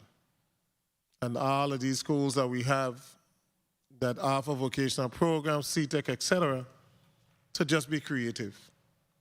We can't have classrooms that are shuttered for the last 6, 7, 8 years. Masonry, all of those areas we have lost. Those are trade area in which we need people right now that can make good money. And that's why I want to concentrate on what we presently have. Let's fix what we have. Thank you so much, Madam Chair. Thank you very much, Senator Viale. Thank you. At this time, I Okay, you yield us time. Thank you. As we await, my next colleague to testify. I mean, not to testify, to ask questions. Just wanted to just really piggyback on the last speaker, really about the way forward, and that's why I think at minimum requiring that a plan, which was in the Block 1, be submitted to at least give us minimally the efforts made on the progress of the current curriculum. Because of course, once that report is submitted, it would be what is on the books and what would be in the books in planning forward. So I really do hope as we work forward in amendments and getting that legislation through, and this particular measure in amending this part of the code, again, Title 17, Section 24, really speaks to a larger issue. In looking again at best practices, there's actually, the school accountability report is quite robust. And in most jurisdictions is very robust in that those various legislatures really receive information that they can properly act on. That's the cost for maintenance, the progress reports, and the like.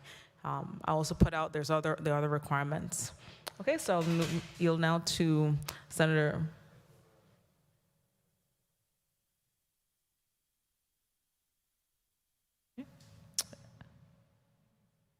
Okay. So I will proceed with my questions. Okay. Oh, sorry, Senator Donna Gregory. Yes, you're up for your 3 minutes. On bill number 34-0094. 3.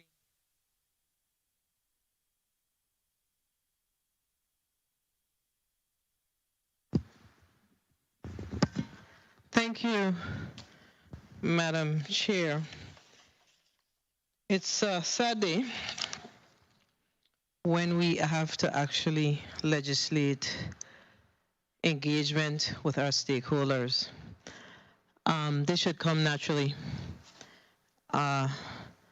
We have a Board of Education leadership, a Department of Education leadership, as well as a Career and Technical Board leadership. I do commend the bill sponsor, and I'm certain that the bill sponsor did not just dream up this legislation. I'm certain that it's because of the lack of, or what appears to be, because I don't know, what appears to be the lack of discussions amongst these entities. And it's evident as we exert our oversight responsibility here in the legislature, we see from time to time those conversations and that collaborative effort is in fact not occurring. The one concern that I have around the legislation is tied to the town hall meetings in each district. I'm not sure what, I mean, it is important to engage the community, but I'm definitely uncertain as to what the intended outcome will be from these town hall meetings as it relates to how it's laid out in this legislation. You know, a lot of decisions were made in the Department of Education. Is there anyone from the board? Yes, Ms. Berry, Dr. Berry is there. As it relates to moving to K-8 schools. Dr. Berry, are you aware as to whether or not because I know that you have been on board or returned back to the board just for a few months now. Are you aware whether or not there were discussions around the whole K-8 concept that the Department of Education has moved to? No, I am not aware of that, Senator. Okay, so, and this is why these types of discussions, these types of legislation is moved, because I do agree that if we are making such a significant move in the territory, it did require some level of stakeholder engagement. I think I heard one of my colleagues spoke earlier, and I actually didn't think of it, but he was absolutely spot on, that we moved to 30 seconds. K-8 classrooms and schools rather, and we don't have the necessary facilities for career and technical education. Imagine that. We continue to talk workforce development. We continue to talk career and technical education, and we actually move to K-8 campuses without considering the whole career and technical component, which is an important component to us here in the Virgin Islands and to any school system that you traverse throughout the contiguous. Time. So, my time has been called, but like I said earlier, it's really a sad day when we have to move these types of legislation. I don't know what other legislation truly has teeth in it to ensure collaboration, but collaboration amongst leaders who care about a system should come naturally. It shouldn't be that I have to tell you to collaborate, that the law tells you that you must collaborate. That's concerning. That we have to talk with our American Federation of Teachers unions to let them know what's going on in our school systems. I think I heard the current AFT president of the St. Thomas St. John district on the radio, I believe it was yesterday, talking about the fact that to date, she did not get the information around how many new teachers were hired in her district. So she don't know who our new members are. So we have a breakdown, but I'm going to support the measure, not like that I feel very warm and fuzzy about it, frankly. I'm going to support it because sometimes you have to send a clear message as a legislator. But it's a sad day in the Virgin Islands when we have to move in this direction to ensure stakeholder engagement around our children. Just a sad day. Thank you for the time, Madam Chair. Thank you very much, Senator Fred Gregory. I wanted to just, by way of reference, which is something that I want to make mention of, which is really important, because I keep talking about best practices. Accountability Redesign Chicago Public Schools. A report of the key trends and themes for the town hall meetings will be posted on the accountability website. We move on to Kentucky. Pruitt to host town hall meetings on school accountability. And the list goes on and on throughout this nation and throughout the world as certain jurisdictions ensure that they brief the public consistently on the meetings. So that's the component for the town halls. The various stakeholders I've added are individuals who have kind of forced their way in involvement with the report. And that's what I was getting at. Senator Giddens, are you going to? Point of inquiry. Sure, Senator Giddens, he did have a point of inquiry. Okay, point of inquiry, Senator Donna Fred Gregory. Yes, thank you, Madam Chair. I note that you speak specifically to 2 states. Is that policy of the school system, or is that enacted law? Thank you for that question. So a number of the jurisdictions actually have a very comprehensive laws. So, for example, as we put together this legislation, one of the efforts that was made was to look at the different jurisdictions. So, for example, Florida, they legislated, and then and then California. So a number of states continue to amend their accountability reports. And as they do the different amendments, they've been adding more and more stakeholders. So they've had like the groupings of the parent groups. They've had the student governments group. They had the union. So different jurisdictions do legislate it. And then by way of policy, those various stakeholder groups get together. And there are a lot of town hall meetings. So the town hall meetings are part of the components of those legislations. Yes, so definitely it was legislated. It's very robust in most jurisdictions. Senator Gittens, up for your 3 minutes. Thank you, Madam Chair, and good afternoon to all. I was not going to make any comments here on this measure, but I feel like I must. So we're looking at Bill 340094, that's 0094, to amend Title 17, Section 24, to establish and mandate stakeholder engagement and participation in the development of a report for the annual assessment and evaluation of all public school facilities.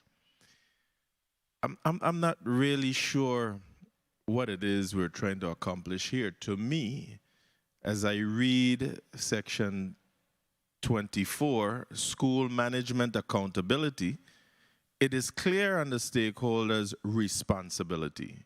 To wit, A, the Board of Education shall, 1, in consultation with the Department of Education, conduct a thorough annual assessment and evaluation of all public school facilities, school guidance division, and school administration in the territory. 2, A, in consultation with the Commissioner of Education, develop and adopt the standards and guidelines for conducting a comprehensive annual inspection, assessment, assessment and evaluation of all public school facilities, school administrations, and school guidance divisions in the territory, and B, in consultation with the Department of Health, Environmental Division, the Department of Labor, OSHA, and the Department of Planning and Natural Resources, make the decision via certification prior to the commencing of every school year that all public schools inspected are environmentally safe.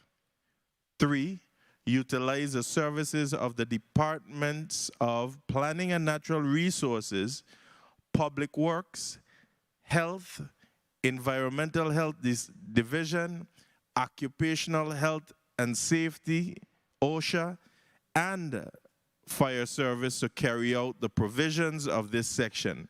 These departments shall submit a report as provided in subsection D of this section, which shall include, and it goes on to list.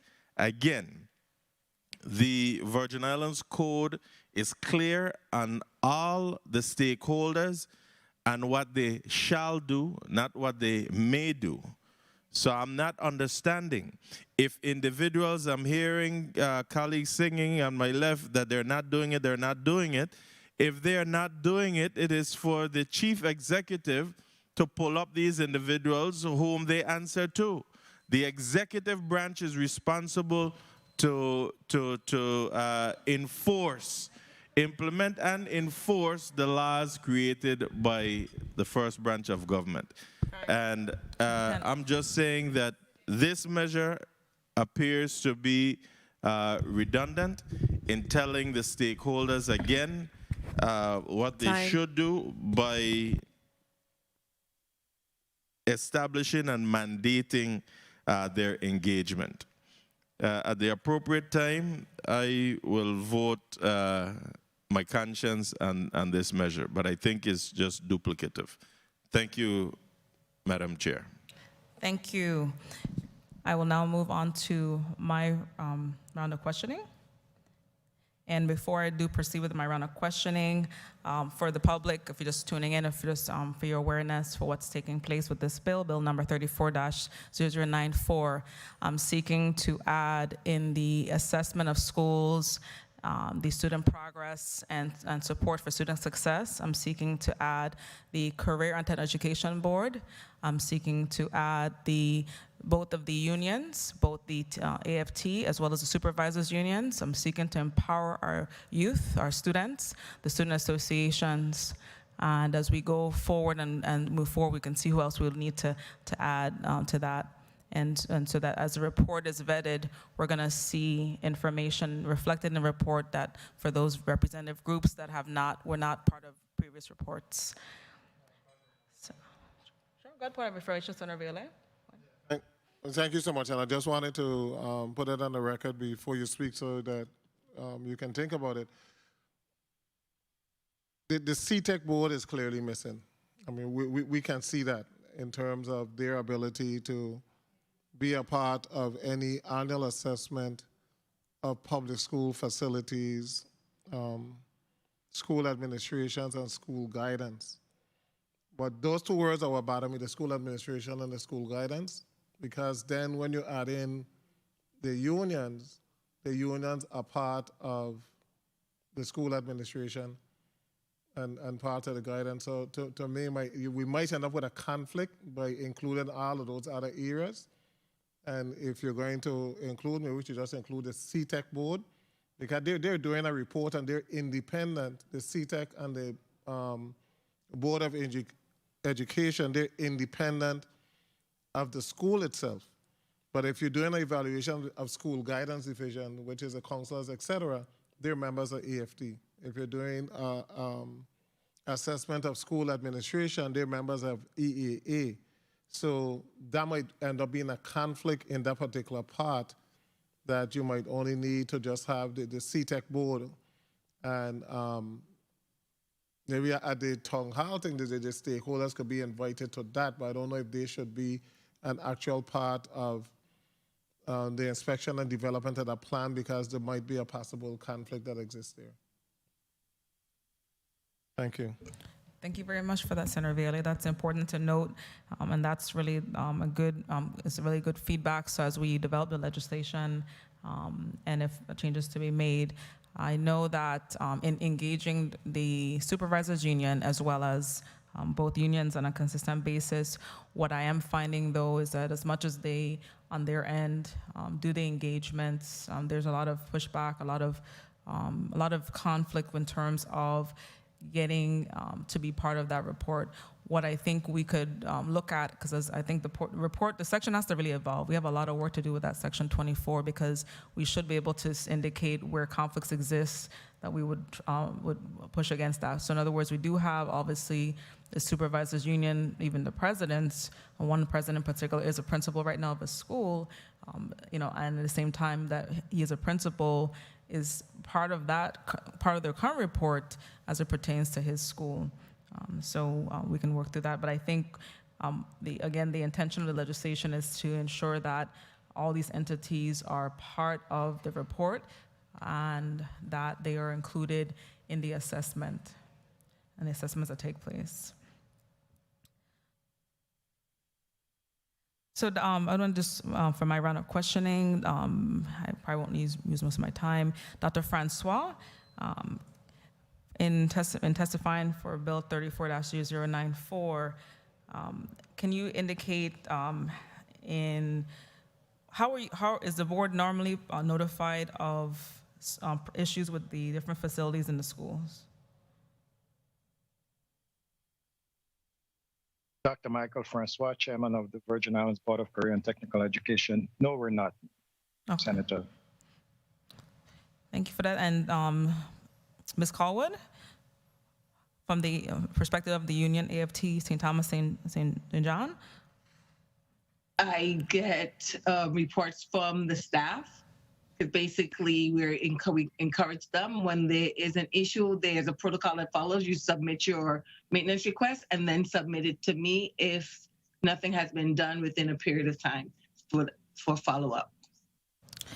And Dr. Berry, in terms of the board's receipt, of course, in this case, the board has always been the lead agency.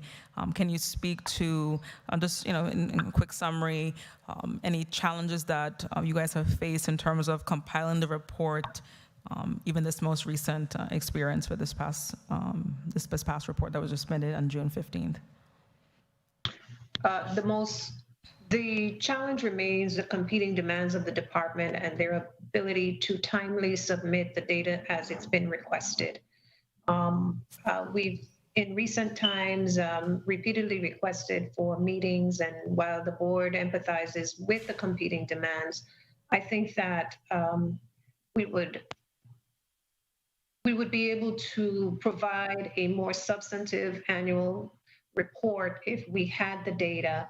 And I do want to say that the facility staff have been very cooperative with our members as they go through their walkthroughs, and they have provided information such as on the principal form that was attached to this most recent SMAR submitted to the legislature.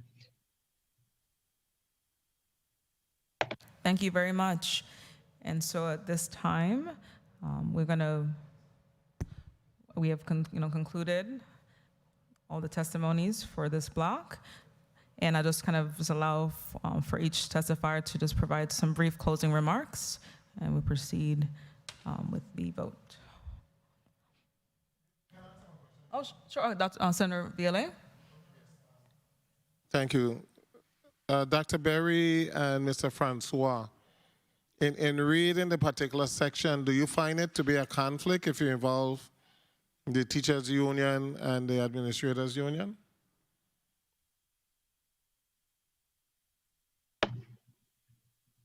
Dr. Francois? I really haven't considered it. I didn't consider it because I see that the teachers' union and the administrative union are two different bodies. So I'm assuming that we would get input from two different aspects. I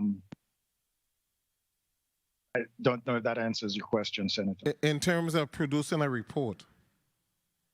Oh, in terms of producing a report, I would agree with you that maybe they should be invited as far as the town hall meetings. But when we're actually doing the report, it would be simpler if the two boards and the Department of Education come together. I think everything is covered under that umbrella, because for sure, when my board would get involved or will get involved in the report, we will definitely talk to our instructors to see what issues they have. Dr. Berry?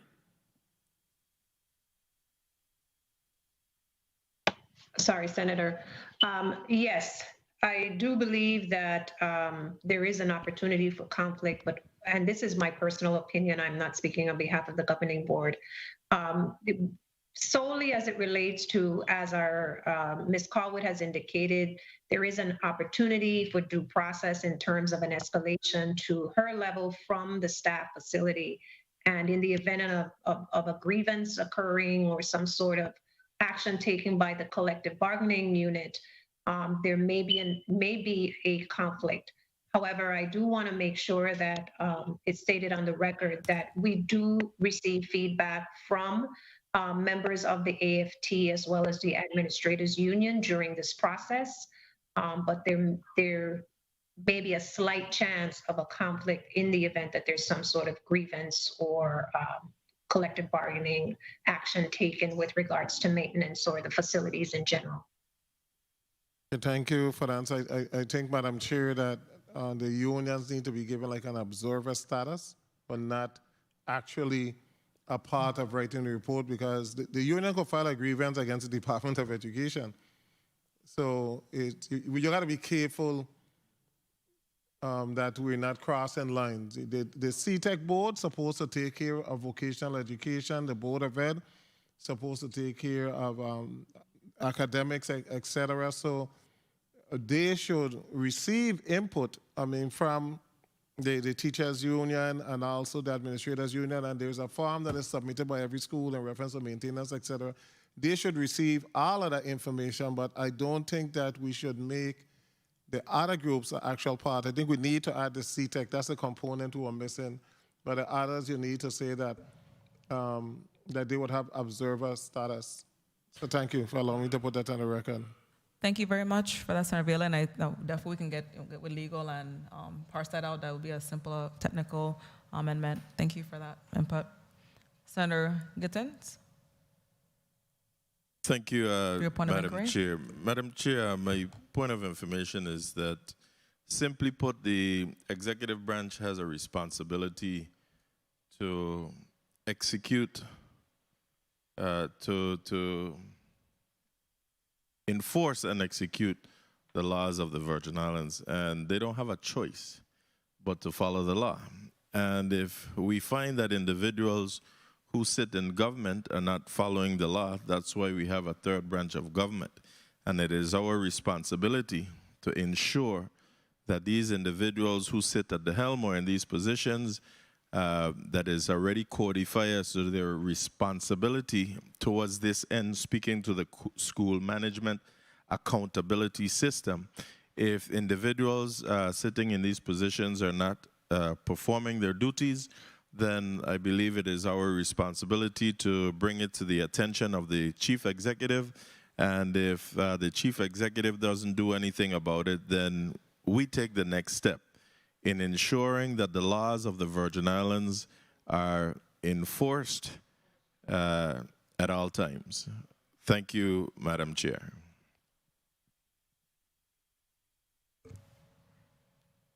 Thank you, Senator Gittens. Okay, so we've exhausted any more. Mike, please. Mike, point of inquiry. Point of inquiry, Senator Donna Fred Gregory. Yes. Okay, point of inquiry. Thank you, Madam Chair. The previous speaker spoke about the School Management Accountability Report, and the bill speaks to the Annual Assessment and Evaluation Report. I need to ask the Board of Education, do you see a stark difference between these two reports? And from a practical perspective, is this report, this additional report, this annual assessment report, creating an additional burden since we already have the School Management Accountability Report that's required? So that's from the, that's to the Board of Ed as well. Yes, that's to the Board of Ed. Dr. Stephanie Berry, Virgin Islands Board of Education. I believe that if we're talking about generating two separate reports, that the information under the annual assessment can be incorporated into the School Management and Accountability Report, which is also an annual report. So based on how the legislation is laid out, though, so we have a section of the code that speaks to the school management accountability. Then we have a new section that speaks to the annual assessment and evaluation. So what is your recommendation as it relates to this? I want to be clear. Senator, I would have to look at the new legislation because I was under the impression that we were talking about the same requirement, annual requirement of the school management report. The information that's being discussed today is part and parcel of the school management accountability report, in addition to administration and guidance counseling, not just the facilities. So I would say that we take the information from what is being discussed today, incorporate the appropriate stakeholders, and consolidate it into a more robust school management accountability report. This testimony was prepared under the assumption that we were talking about the school management accountability report and just incorporating additional stakeholders and not having a standalone report that involves CTEC or involves AFT. Understood. Okay, it's the collaboration of so let me ask the AFT, based on the comment of one of the previous speakers, as it relates to, I don't know if the word is conflict in this instance, but I know that the AFT has, I think the Dr. Berry kind of touched on it.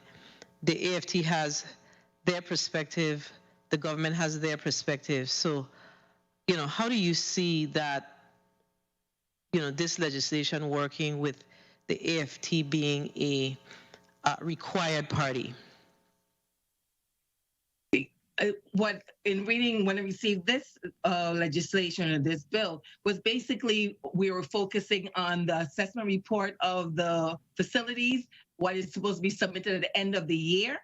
So I was focusing on that because the whole concept was to include us as part of collection of their data. It's the collaboration to create that report, so that they can get all what was submitted to them from BIDE, what they have gotten garnered from their walkthroughs, but also then now having a conversation with us, the other stakeholders, as they create this report. We weren't drafting the report, but we were, from my reading of the bill, is that it was But now. what if there are instances?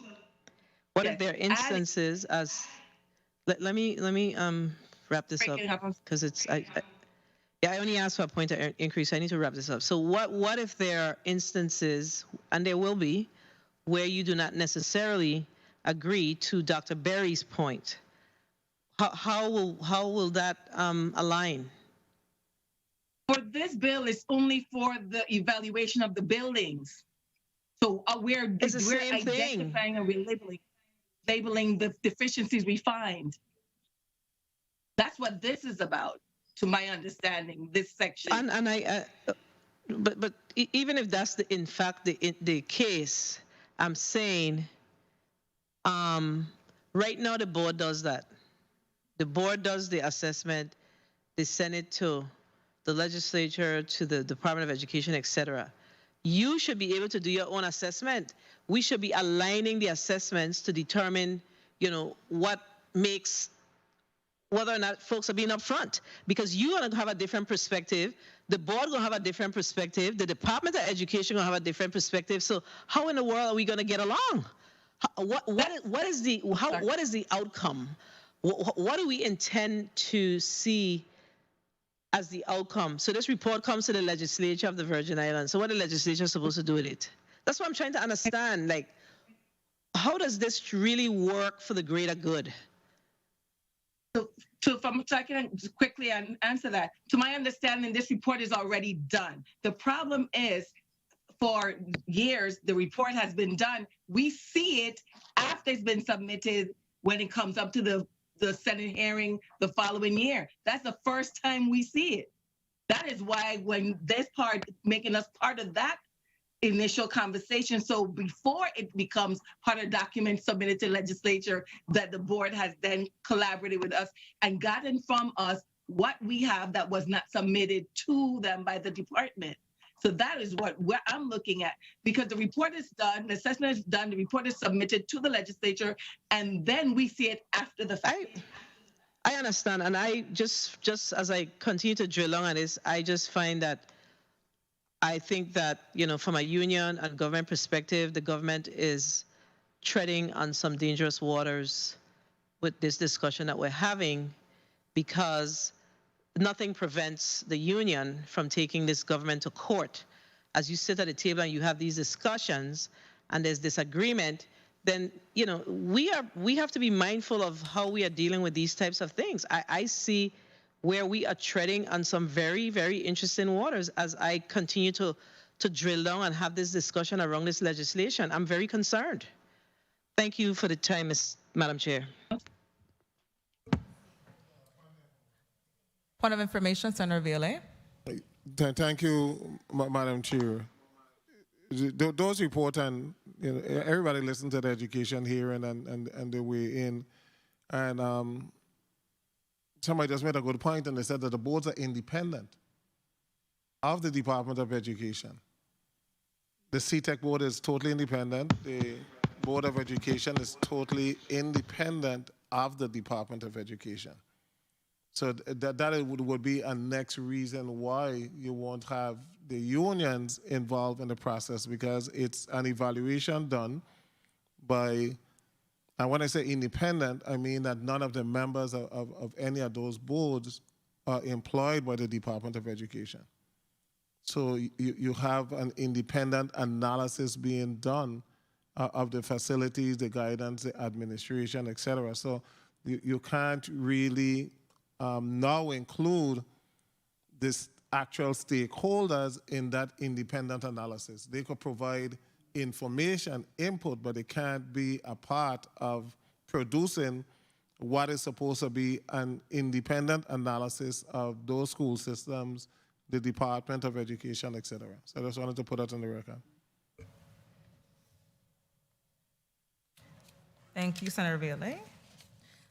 So I think definitely, we've definitely had some gains within this legislation, because as we look at keeping the groups, but looking at how they interact with the report, and that is correct. And I do, Dr. Berry, you made a very good point when you indicated which you actually repeated, said what I said in terms of like you supported what you said, because when you said that we will need to do a more robust report, correct. I keep on harping on throughout this hearing about looking at the best practices, and in most jurisdictions, correct, you have the next section on student progress.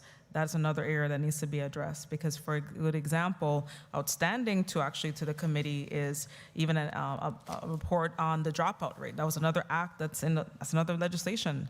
And to my colleague's point about the judicial branch, I am no stranger to that branch when it comes to implementing the VI code for journalist history in particular. So we know that we can act as a body and reach out to the third branch of government. When laws are not are mandated, laws which are mandates are not observed. So at this time, do I have a motion as we concluded this block?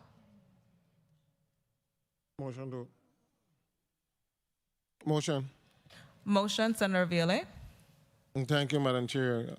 I move that Bill number 34-0094, an act amending Title 17, Virgin Islands Code, Chapter 3, Section 24A, to establish and mandate stakeholder engagement and participation in the development of a report for the annual assessment and evaluation of all public school facilities, and adding subsection E to require stakeholders to hold town hall meetings on St. Croix, St. Thomas, and St. John be held in the Committee of Education at the discretion of the chair. I so move.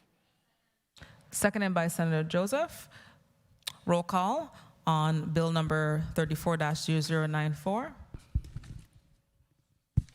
And a roll call for the motion to hold the bill in committee under discretion of the chair. Roll call. Senator Donna A. Fred Gregory? No. Senator Donna Fred Gregory, no. Senator Kenneth L. Gittens? Senator Kenneth L. Gittens, yes. Senator Carla Joseph? Yes. Senator Carla Joseph, yes. Senator Milton E. Potter, excused. Senator Janelle K. Soro, excused. Senator Kurt A. Viale? Yes. Senator Kurt Viale, yes. Senator Genevieve R. Whitaker? Yes.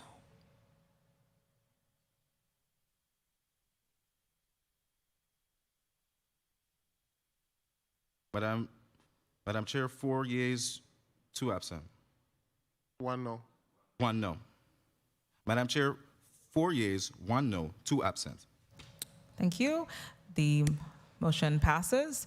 The bill number 34-0094 will be held in the committee as we move forward with amendments. And I want to thank my colleagues to the call of the discretion of the chair. And I want to thank my colleague.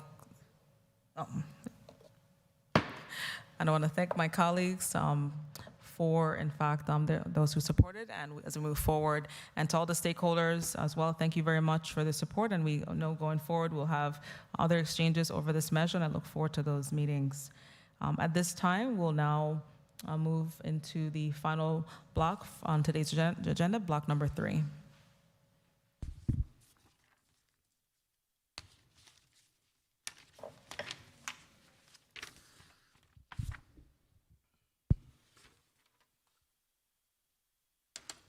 Bill, Block 3.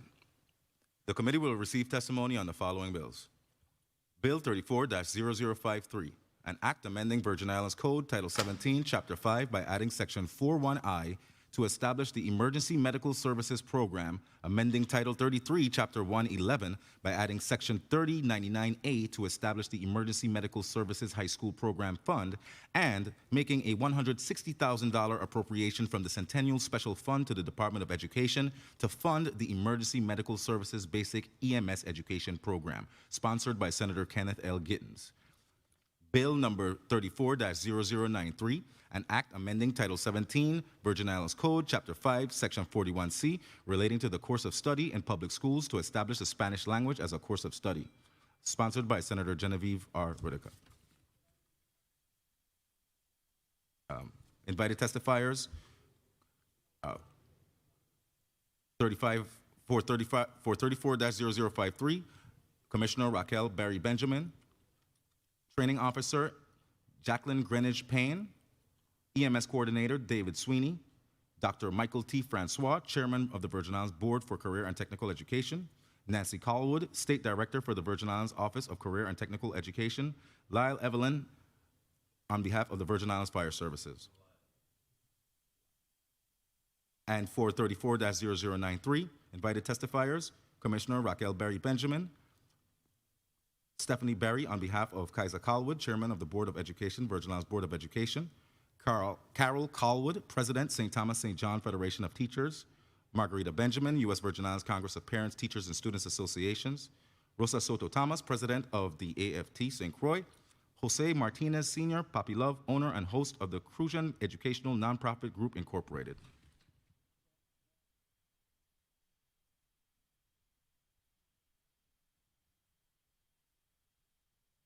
Who speaks to bill number 34-0053? Okay, Senator Gittens, you may proceed.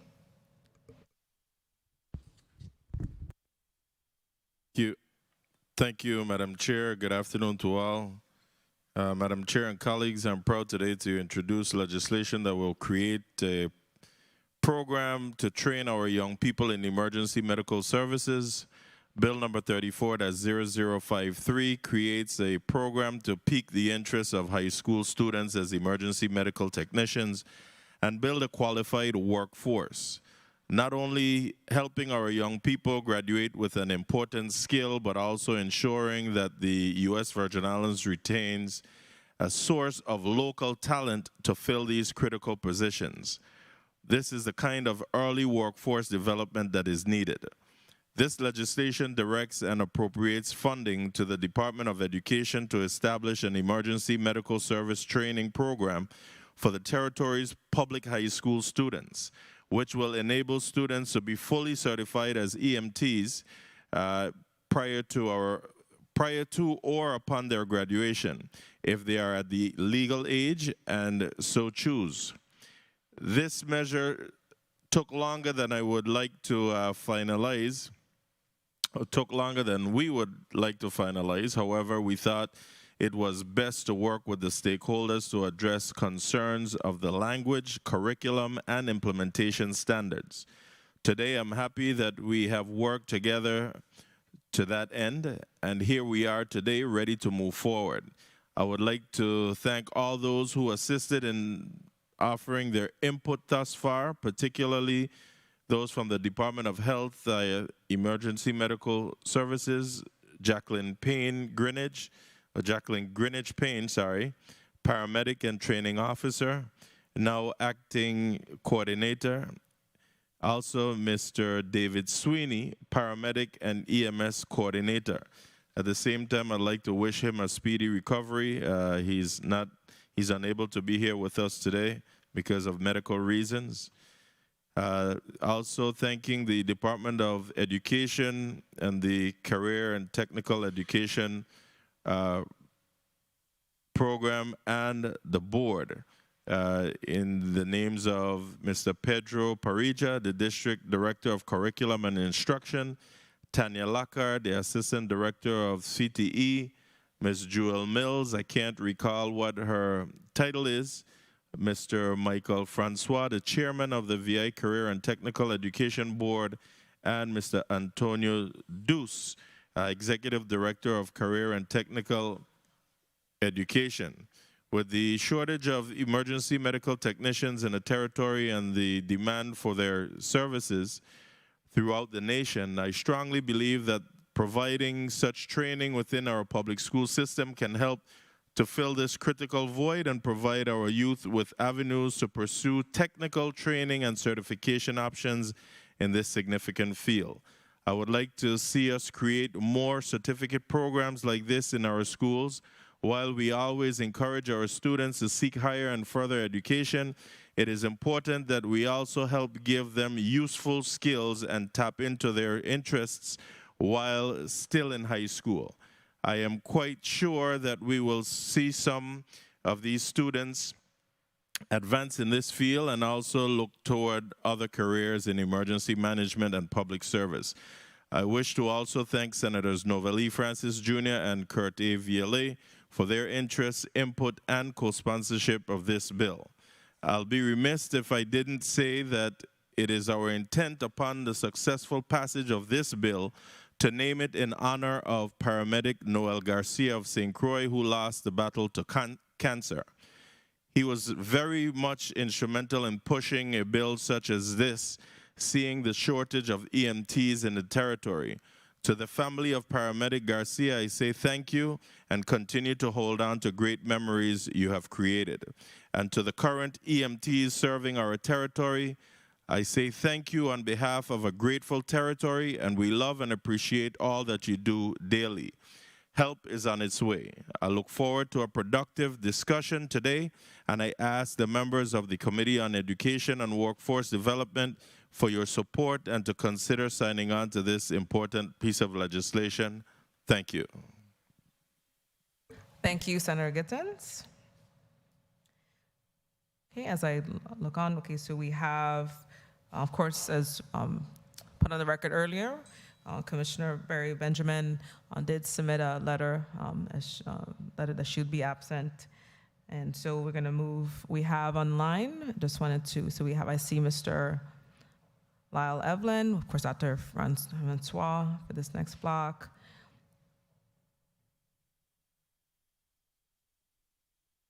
Ms. Jacqueline Greenwich Payne, please turn on your camera.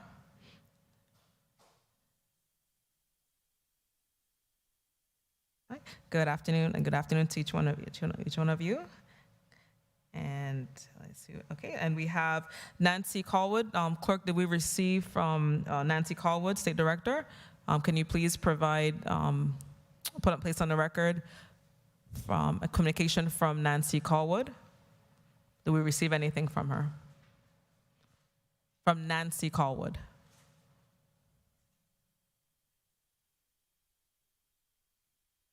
The State Director of the Virgin Islands Office of State and Career and Technical Education.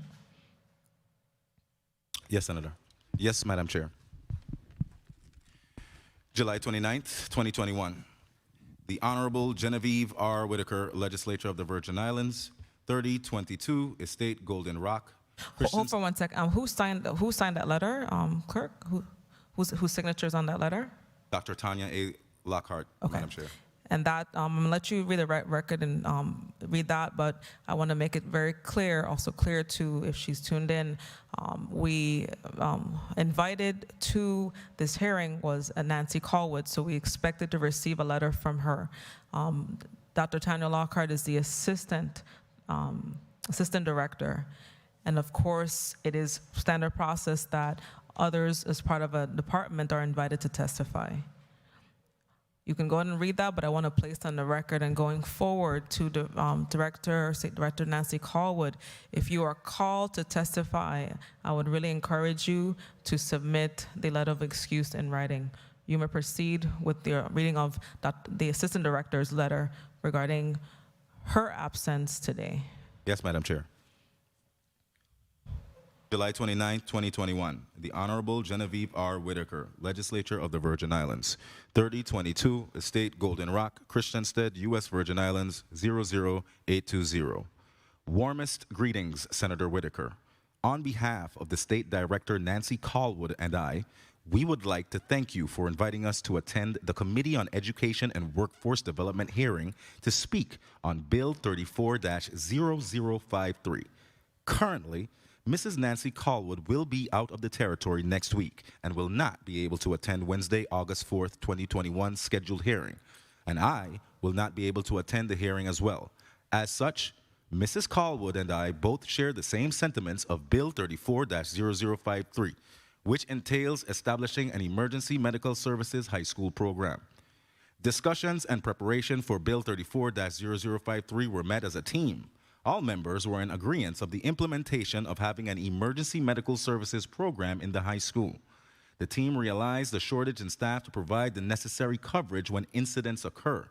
By fulfilling this need, we can satisfy three goals: decreasing emergency medical needs, increasing emergency medical services workforce, and more importantly, our CTE students will be able to obtain, once they meet all requirements, a National Registry of Emergency Medical Technicians credential.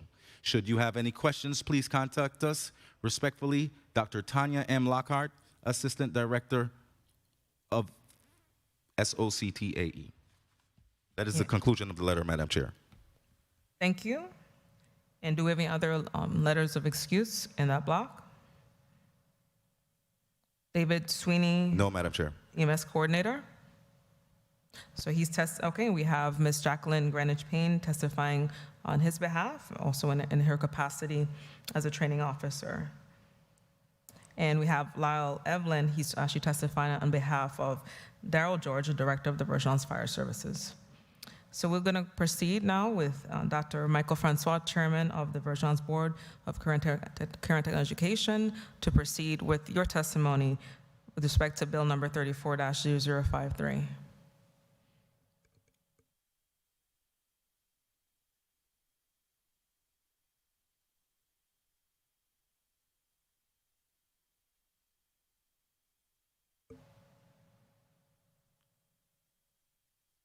Dr. Michael Francois, Chairman of the Virgin Islands Board of Career and Technical Education. Good day, Honorable Senator Whitaker, members of the Committee on Education and Workforce Development, other members of the 35th Legislature of the Virgin Islands, fellow testifiers, and members of the listening and viewing audience.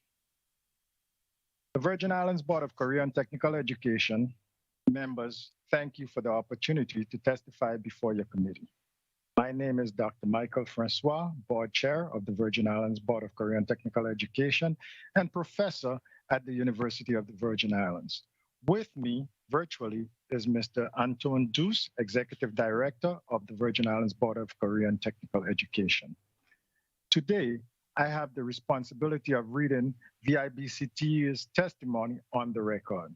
Critical to our mission as the Virgin Islands Board of Career and Technical Education is the mandate that employability skills, both academic and technical, be provided to all students in the Virgin Islands, regardless of their plan to attend college or enter the workforce directly after high school. In addition, teachers and students must be provided the proper resources required to keep up with the rapidly evolving career and technical education changes across the globe. According to Act number 8374, Section 1, subsection P, the Virgin Islands Board of Career and Technical Education shall promote, maintain, and aid in establishing schools, departments, or classes that provide pathways to career readiness for public school students in the 9th through 12th grades. The Virgin Islands Board of Career and Technical Education appreciates the opportunity to participate in the discussion of Bill number 340053, an act amending Title 17 Virgin Islands Code Chapter 5, Section 41I, establishing the Emergency Medical Service Program. The Virgin Islands Board of Career and Technical Education is fortunate to have participated in the initial development of this bill sponsored by Senator Gittens. The senator had the foresight to invite the Virgin Islands Board of Career and Technical Education to the table at the initiation of the bill, whereby procuring our support and knowledge very early in the process. Therefore, it is not surprising to learn that the Virgin Islands Board of Career and Technical Education supports the bill with only one concern: whether the $160,000 is enough to establish the programs in both districts. However, that question that would have to be answered or addressed by the experts testifying today, such as Ms. Greenwich Payne, Mr. George, and Mr. Sweeney. The members of the Virgin Islands Board of Career and Technical Education, thank you for the opportunity to read the statement into your record.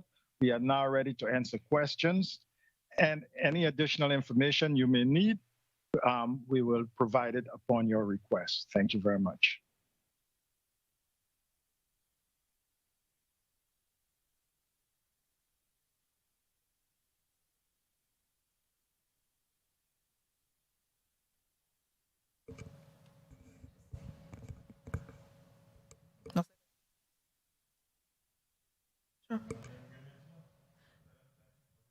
Thank you very much. Moving on now to Jacqueline Greenwich Payne for your testimony.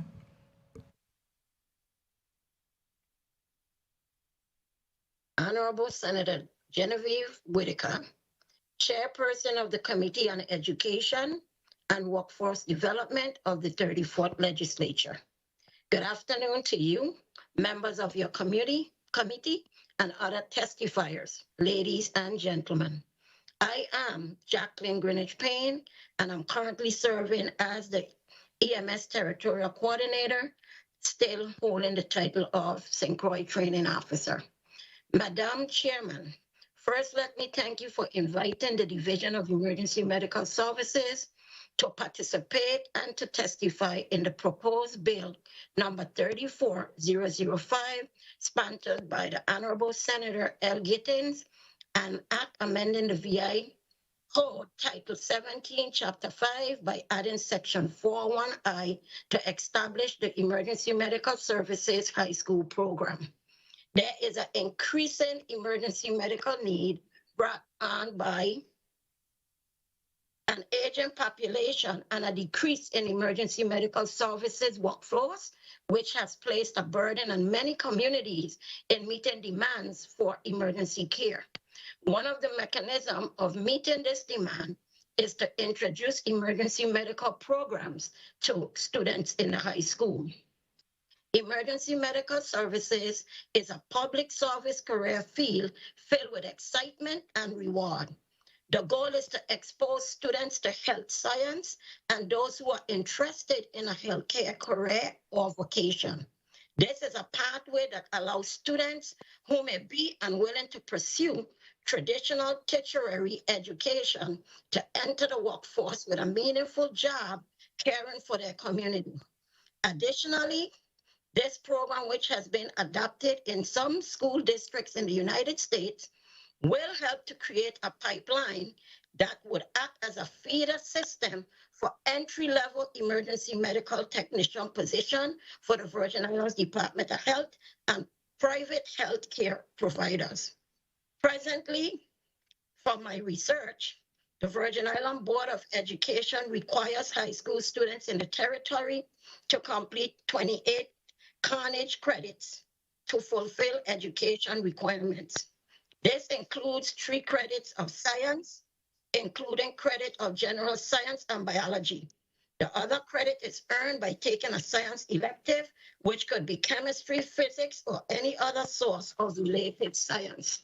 In my opinion, that an EMS program in the high school could be designed or designated as science elective that would satisfy the completion of the 3 science Carnegie credits required for graduation as part of their career cluster. As for policy, the Carnegie credit system is a measure of the amount of time a student has studied a subject. For example, a total of 120 hours in one subject, meeting 4 or 5 times a week for 40 to 60 minutes, or for 36 to 40 weeks each year, earns a student 1 unit of high school credit. In that respect, the proposed high school course could be completed either in the student's junior or senior year with the courses designated as EMS 1 and EMS 2, taken consecutively with no gap semesters. Completion of the 2 courses in a single academic year would earn the student half a credit for each semester for a total of 1 credit for the entire school year. Essentially, for the purpose of continuity, the student will be required to take EMS 1 and EMS 2 in either their junior or senior year, but not via a combination of the 2 grade levels. The EMS course length will allow for enough content exposure to fulfill the didactics and psychomotor requirements for the level taught. As previously mentioned, the Emergency Medical Technician High School program could be offered over 2 semester time frame in a traditional schedule or equivalent in a block schedule for 1 Carnegie unit of credit. The EMT course 1 and 2 should be double blocked with a course length requirement of 2 semesters in a traditional schedule, or the equivalent in a block schedule for 1 Carnegie unit of credit. It would require a minimum of 160 to 180 hours of student instruction content in theoretical contexts, didactics, and lab settings.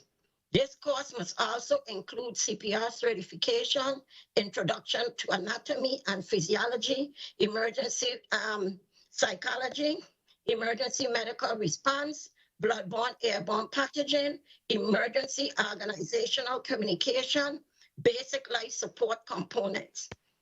All EMT courses must be taught by a certified EMS instructor with National Registry credential. It would also have a portfolio completion component that will be part of the coursework and exit process. All students enrolled in the program will have to take National Registry exam to become certified. Although the National Registry of EMTs candidate at an EMT level must be 18 years old to take the test, the Emergency Medical Responder Certification can be attained at any age. EMR provides immediate life-saving care to critical patients who access the emergency medical service system. EMRs have the knowledge and skills necessary to provide immediate life-saving interventions while awaiting additional EMS resources to arrive. EMR also provide assistance to higher level personnel at the scene of emergencies and during transport. Emergency medical responders are a vital part of the comprehensive EMS response. Under medical oversight, emergency medical responders perform basic intervention with minimal requirement. And this is the National EMS Scope practice model. This can be a stepping stone for some to later gain their EMT certification following their 18th birthday. The EMS division truly is honored to play a role in this bill. And we're also glad to support the consideration and passage of this bill. And we're very honored that Senator Gittins is moving forward to honor Noel Garcia, naming this bill after him. Mr. Noel Garcia has served 18 years in EMS. He has a master's degree in secondary education, and he served as our acting supervisor, and he also served in our emergency medical services for grant for children as our pediatric emergency care coordinator. I look forward to responding to your questions and providing my expertise to help you better understand the EMS education standards. Thank you. Thank you, Ms. Greenwich Payne, for your testimony. And we'll next have Lyle Evelyn on behalf of the Director for the Virgin Islands Fire Service. On behalf of Director Darrell George, Mr. Lyle Evelyn, you may proceed with your testimony. Good day, Honorable Chairwoman Genevieve Whitaker, other members of the Committee on Education and Workforce Development, and the listening and viewing audience. I am Lyle Evelyn Jr., Assistant Director of Emergency Medical Services with the VI Fire Service.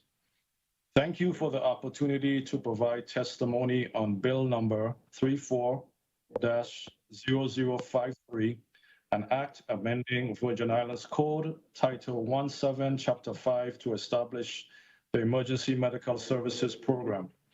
The Virgin Islands Fire Service is in support of the bill as we believe it will help to address a critical issue pertaining to the scarcity of EMS providers in the territory. It has long been argued that the role of the emergency medical service provider is situated at the intersection of emergency medicine, public safety, and public health domains. Several EMS researchers have also advocated for an expanded scope EMS system that places an emphasis on EMS contributions to public health activities in prevention, public education, and public safety. EMTs are no longer just basic life support personnel. Many are working hard to work their way up to a paramedic, which requires about 1,000 hours of additional EMT time and training. Paramedics are now being asked to make determinations on pre-hospital care rather than simply following a standard protocol of care. The extra training benefits both the patient and the emergency responder. Responders discover why things are done a certain way, why certain medications are administered, and how they can provide better care. All the training that they receive makes them more informed and more proficient. Nationally, the EMS industry is encountering a deficiency of personnel. This enormous dilemma in healthcare has been enduring for over a decade, but the pandemic was the event that really uncovered the realities. Currently, existing EMS programs are not producing enough qualified graduates, and that shortage has meant current existing crews are working overtime and dealing with the barriers that the pandemic is throwing at them. Districts, universities, and private organizations are working together to reach out to high school and college students about the EMS industry and offer training programs to get people interested. The Emergency Medical Technician Curriculum will be a pioneering program within the USVI Department of Education high school districts. This course will provide students with the necessary skills to achieve the level of and certification for emergency medical technician. The students completing this program will be eligible to apply for the National Registry of Emergency Medical Technician certification and will thereby have a pathway to a meaningful and fulfilling career upon graduation from high school. As the territory has also experienced the deficiencies in EMS personnel seen throughout the country, first responder agencies like the VI Fire Service will also benefit from the program. In making EMS training more accessible, the program is likely to increase the number of certified EMS providers in the territory, giving emergency response agencies a larger pool of qualified graduates from which to fill medical first responder positions. There is no question that pre-hospital emergency care saves lives. It is demonstrated year after year. Just watch first responders work on a patient in the back of an ambulance, and you will see how much care the patient receives before they even get to the hospital. Most EMTs and paramedics report that they do the job not just for the money, but for the personal enjoyment that helping others brings. The Emergency Medical Services Program has the potential to create vocational opportunities for the territory's youth and address local shortages in EMS practitioners who provide critical pre-hospital care. For these reasons, the Virgin Islands Fire Service supports Bill number 34-0053. I will now conclude my testimony by thanking you again for the opportunity to testify and extend my thanks to all EMS providers in the territory. I will now await your questions. Thank you very much, Mr. Evelyn, and I want to definitely express, because I actually had a meeting with Ms. Jacqueline Greenwich Payne, whereby part of the meeting, she did bring up this measure, and indicated to her I would definitely support it, and I do commend the sponsor, as well as I'd engaged Dr. Francois over the board's receipt of this as well. So yes, today was a really good day in which we had throughout the different bills, a number of stakeholders providing input over different measures. So that's always a very good thing as we move legislation forward. At this time now, we will proceed with, we'll move on to the second bill on the agenda. As I am the prime sponsor, I will ask Senator Joseph, we'll take up to brief 1 minute recess. We switch chairs so I can introduce the final bill.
We rise out of recess, a brief recess to change the chair.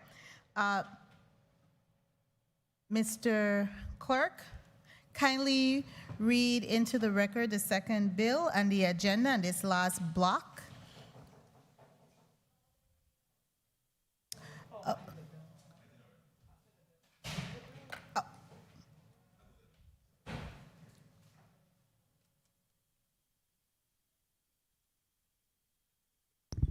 Madam Chair.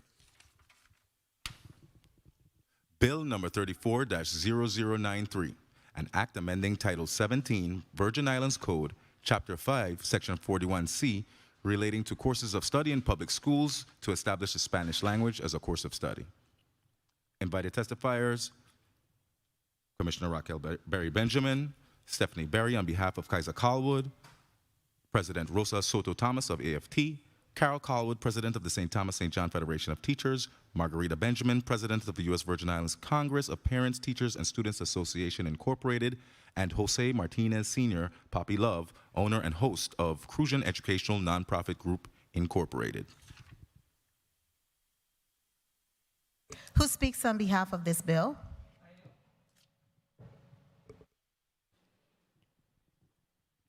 I'm offering bill number 34-0093, and this is based on, and the reason why I've addressed this is we do, of course, already have in school where children learn Spanish. However, I really would like for our community whereby we have more native English speakers leave high school with levels of proficiency in another language. I've started, Spanish, and I also want to indicate that through stakeholder engagements, of course, and also my, my worldview of, the input received that there are other areas, right?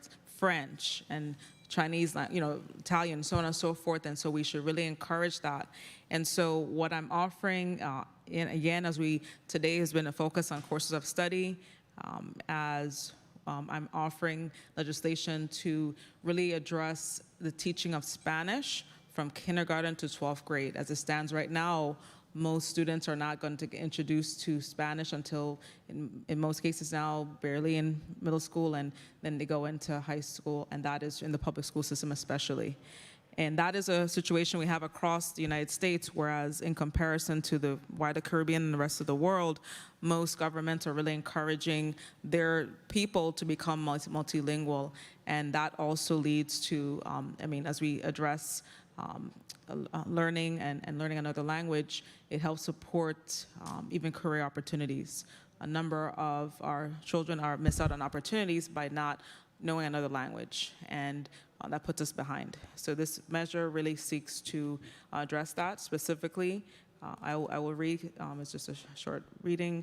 Title 17, Virgin Islands, Chapter 5, Section 41, subsection C is amended by adding paragraph 10 to read as follows.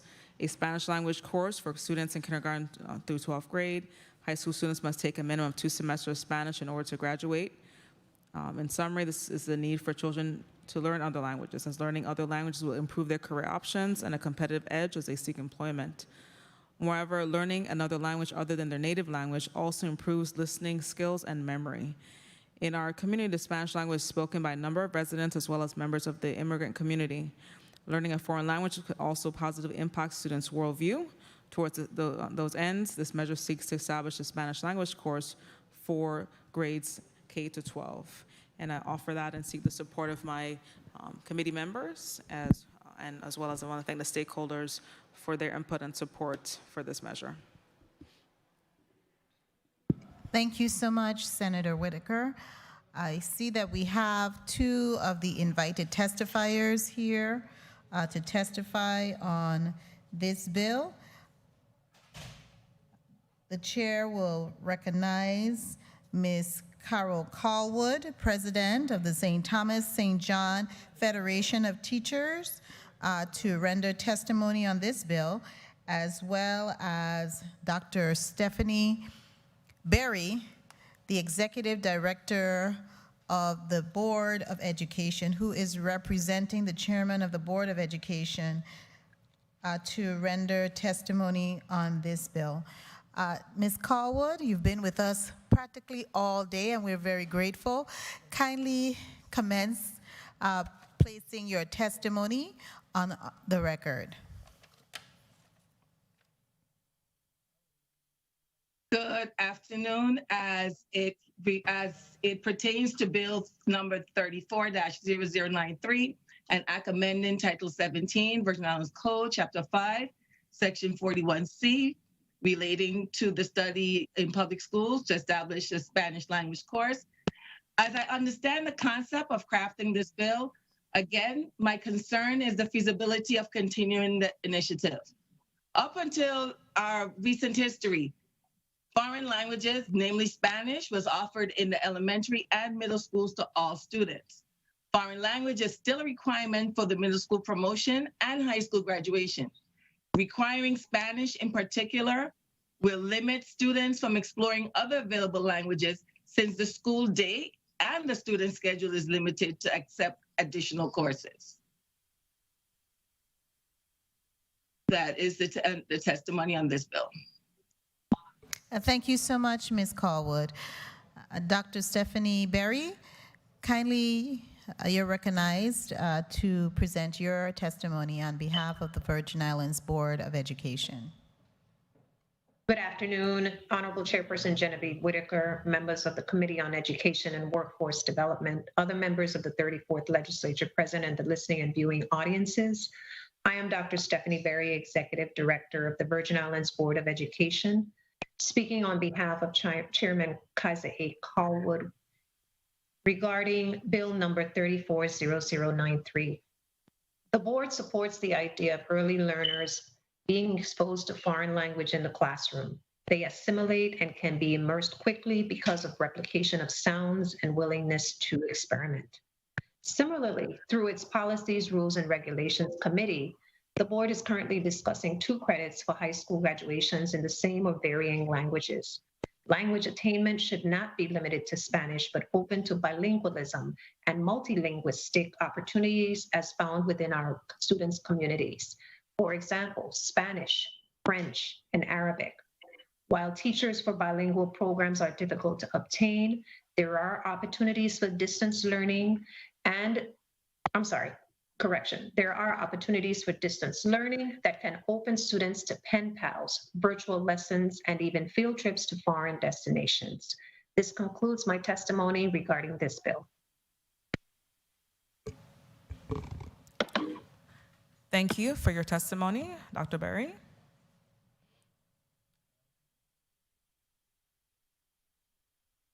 Okay, and we've exhausted all of these testimonies for this block. We'll now proceed with a 3-minute round of questioning, starting with Senator Joseph. Your 3 minutes. Thank you so much, Madam Chair. I want to begin my testimony, first of all, with thanking the testifiers on Bill number 34-0053. I do have put some questions specifically for Mr. Evelyn. Can't remember your last name, sorry. Lyle Evelyn, thank you. Can you indicate to me whether the EMS program has been implemented in the St. Thomas and St. John district? And yes or no? Hey, good afternoon, Lyle Evelyn, Assistant Director, EMS VI Fire Service. So I want to clarify your question. When you said the EMS program, are you referring to an EMS training program or EMS program in general? EMS training program. EMS, EMT training program. So currently we have 2 programs in the territory. One is EMR at UVI, CEL, and the EMT program is now at the Department of Education at their skill center. And those are certified EMS programs, certified by the health department. And do you have, how familiar are you as far as their curriculum as well as their budget and as far as the cost for the instructors, the materials, etc.? So the curriculum is based upon the Department of Transportation National Highway Transportation Safety Administration Program. So it's based upon national standards, and it's also been vetted by the Stadium EMS office. So the curriculum is on par with national guidelines. As it relates to the actual budget or the operating costs for those programs, I don't have any information on that. That's probably Department of Education's internal. They have information that I don't have information in terms of the operating costs for that program. What about you, Ms. Greenidge, in the St. Croix district? Do you have any idea of how much it costs? And then I'll ask the same thing of you, Dr. Francois, specifically.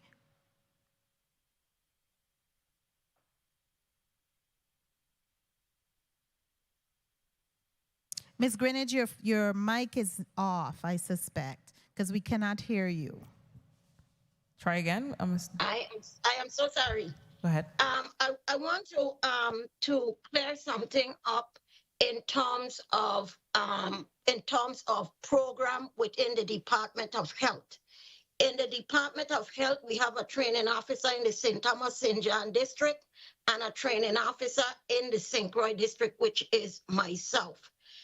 And in terms of the cost of the training in our EMS, normally when we provide the cost, the department set the cost for the supplies and the material. So one program can run anywhere, and if they're just starting up, like what they're doing now in education, $160,000 is not going to be enough territorially, because we need to buy equipment and supplies and books and stuff for them to be able to teach. So again, an EMT program can run us anywhere up to $60,000, $70,000, depending on the level that we're teaching at, because you have an EMT, an advanced EMT, and a paramedic.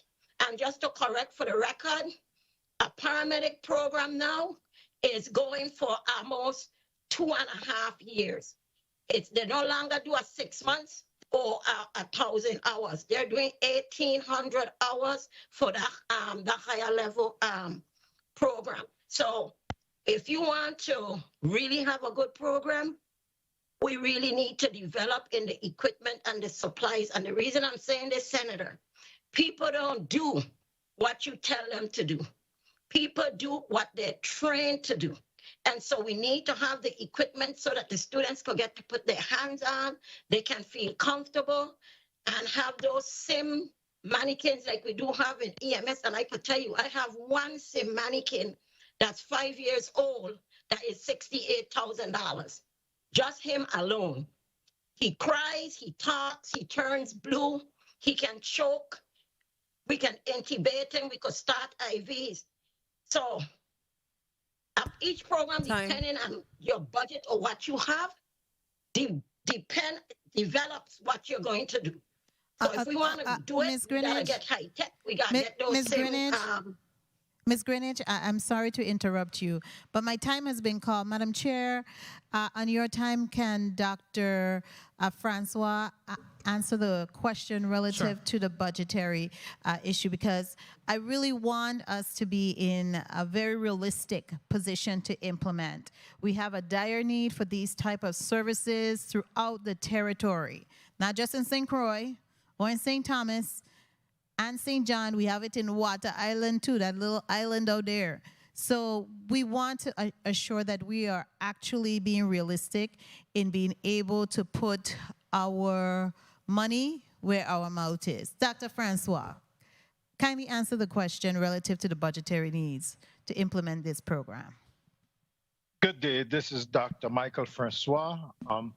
That's one of the reasons in my testimony I said that I'm concerned about whether $160,000 would be enough to get those programs done throughout the district.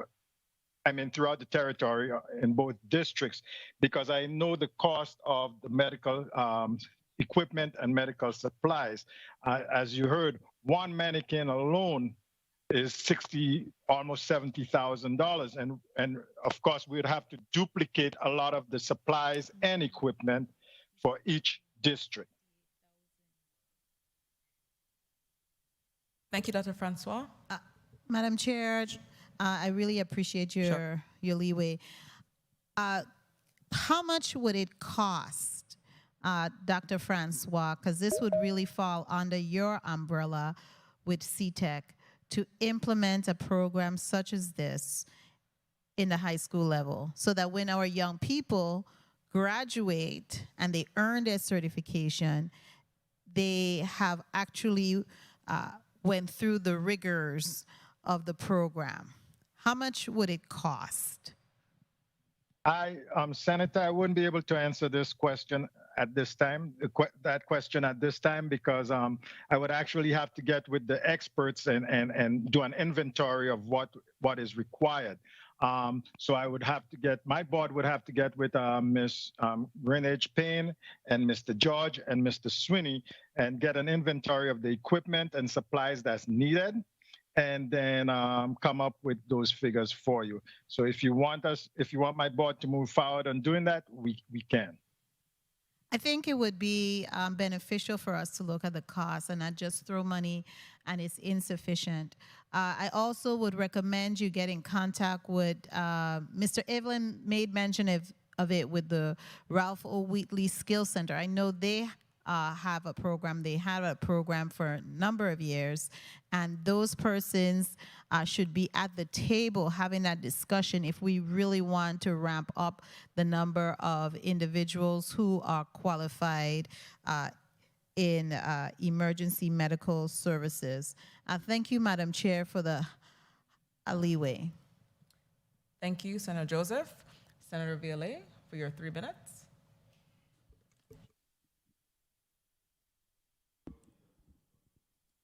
That's okay. Thank you. Thank you, Madam Chair. The bill that deals with setting up the EMS program, there is an amendment that is going to be coming that's going to remove it from Section 41. So it's not going to be defined as a course of study, but instead the bill just seeks to fund the creation and development of such program. So that should be coming from the bill sponsor. I told the bill sponsor that he did a lot of work for the Department of Education and CTEC with the amount of detail that he has in the bill. And in fact, that should have been the job of the CTEC and Department of Health, etc. I know that the sponsor had a series of meetings with them, so he included a lot of that information. Ms. Greenidge, what's your basic overall cost you think it'll take? 150, 200,000 to equip 2 different sites, one in St. Croix and one in St. Thomas? And if you could perhaps try to get that number to us. I'm not going to ask you to put it on the record now, but if you could get that number to us. I envision it not being at every high school because we can't afford it at every high school. But we can afford it at least 1 school per district. And then that's why I like the idea when Mr. Francois said that you need to make a determination of what is needed, because it's according to how many you get in a particular class. If you get 20, 30, you're not going to be putting out 30 every single year when you have a limited amount of positions. But we need it now because we don't have individuals in those positions. If we could create a cadre of 30, 40 individuals, we'll be able to take care of our needs in reference to ambulance services and won't have to be paying PAFA that tremendous amount of money that we're presently paying them now. So it will take care of that, and then you could go to the next area that you need and then come back to that. We need to systematically design programs that are going to provide work opportunities. The next bill, 93, and so some of me and the chair today isn't agreeing on a lot of these measures, but As a former high school principal, you're required to take 2 credits of foreign language for graduation. And those 2 credits can be in any foreign language, but it have to be the same language. So you could take 2 credits of French. If you are able to offer Japanese or Mandarin through the virtual, you just need 2 credits. So you already have 26 credits for your promotion requirement to move on from grade 12. Students take 32 credits in 4 years. So you have 6 possible electives, and there's some electives in the 26. So if you mandate the 2 Spanish, if a student wants to take another foreign language, that is going to limit their ability to take the next foreign language, because you're mandating that every single student must have Spanish. So if a student say, I want to have my 2 language credit in Mandarin or another subject area, and that's why we brought up virtual, so that students could be able to take some of the language of commerce, etc., and move on. You're going to complicate that particular matter.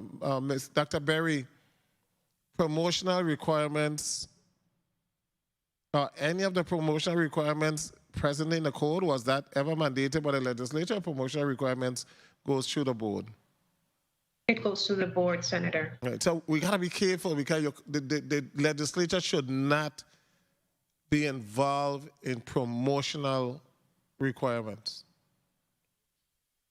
You could complicate students' ability to graduate. You could complicate the ability of students to take CTEC, tracks, because we have too many promotional requirements. The board has been here all day. CTEC has been here all day providing testimony. All of these bills reference education, and the missing component is education.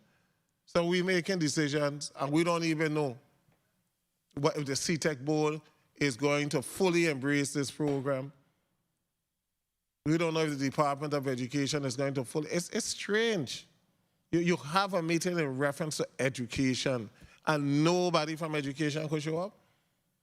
When you have individuals who are supposed to be subject area specialists or content specialists in a certain area, and nobody could show up, nobody from the state coordinator for CTEC could be here, does it really make a difference whether or not you're on vacation or we're virtual? You could hook on to this hearing from any part of the U.S., anywhere you are, as long as you have a computer and you have internet connectivity, you're able to hook on. We have a serious issue when it comes to education in this territory, you know. And if this we lost them, so we used that opportunity to hold conversation. If this is a indication as to the path that we're moving, we got a lot of problems. We got a lot of problems. I'm done, Madam Chair. Thank you so much. Thank you. I definitely want to say that this legislation is not offered in a vacuum, because again, I keep on emphasizing that for our children to be multilingual in the places of the world where children and where people are multilingual, in their respective laws, they require you to go to school and to learn those respective languages.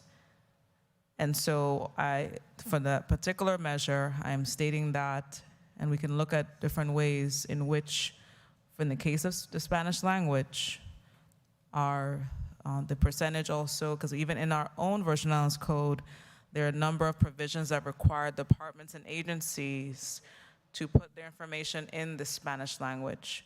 We do have to address French and the Patois and other languages, Creole, French Creole, and the like, which I support. The vision one day would be that we'll be trilingual and multilingual, as it is in the case of a number of countries where people speak 5 and 6 languages. But we can start where we are and revisit the past because the question becomes what the hesitation for us to learn and to speak, to be bilingual. I need to understand the basis for that. So as we continue with the hearing, I'll ask my line of question to get to the bottom of the reservation to require that from kindergarten to 12th grade, our children are exposed to the Spanish language. We'll move on to other languages as well, and that in order to graduate, you will graduate with a level of proficiency in those languages. Senator Joseph, you're up for your question. Thank you so much, Madam Chair, for this opportunity to put this point of information on the record. I just want to note that you and your staff has providing a comprehensive detail on your efforts to get persons here to testify, especially the Department of Education, on these bills. You have sent out your notices, and they're dated July 25th, 2021, which is sufficient time. And you indicated that they should submit their testimony by August 2nd. So we would have time to review. I'm just looking at the level of professionalism and the amount of training it takes for people to really be able to respond and represent and do their responsibilities as leaders, especially when you're coming from the Department of Education. You ought to be here. If you cannot be here, you send someone from your department to represent you at a legislative hearing. I really think it's disrespectful. It is disrespectful that we continue to have individuals who are in leadership position and no one can show up. Yes, you're going to be out of the territory. Yes, you may have some conflicts, but there should be someone especially for education, because you are educated. We have a lot of persons who have their master's, their doctorate's degree. You should be able to represent that entity at any area, because you should have that time and that level of competency. And if you're really serious about educating our children and you're really serious about it and not just about the talk, then you demonstrate it. You show it by showing up. Madam Chair, I really want to applaud you. You are really grace under fire. And I really am here all the time, as you know, to support you because it is a very critical area. We are not going to be able to move forward as a territory if our education system is not moving in the correct way. Thank you kindly, Madam Chair, for the opportunity. Thank you, Senator Joseph. Senator Fred Gregory, you have a point of inquiry? No, I don't. I thought it was my turn to speak. Oh, I apologize. I have not spoken on the matters yet. I apologize. I thought I was told that you had a point of inquiry, so my mistake. It's okay. We all make mistakes, Senator. It's okay. Senator Donna Fred Gregory, we're gonna. You're up for your 3 minutes. Thank you, Madam Chair, and good afternoon to the testifiers. You guys have been here with us all day. And I must echo the sentiments of my colleagues, but we also have to make sure that we are fair because school did just reopen, and we know that our education professionals are trying to figure out how to deal with this treacherous virus that we have, while still trying to ensure that we are able to educate our children. So, all things considered, we have a responsibility to move forward. So I do agree that, we are making decisions here today, absent of the entity that is responsible for implementation. But let me ask a question of the Board of Education on Bill number 34-0093. I think one of my colleagues touched on it, but I need to basically hear it from the Board of Education. How does the implementation of this legislation impact the graduation requirements?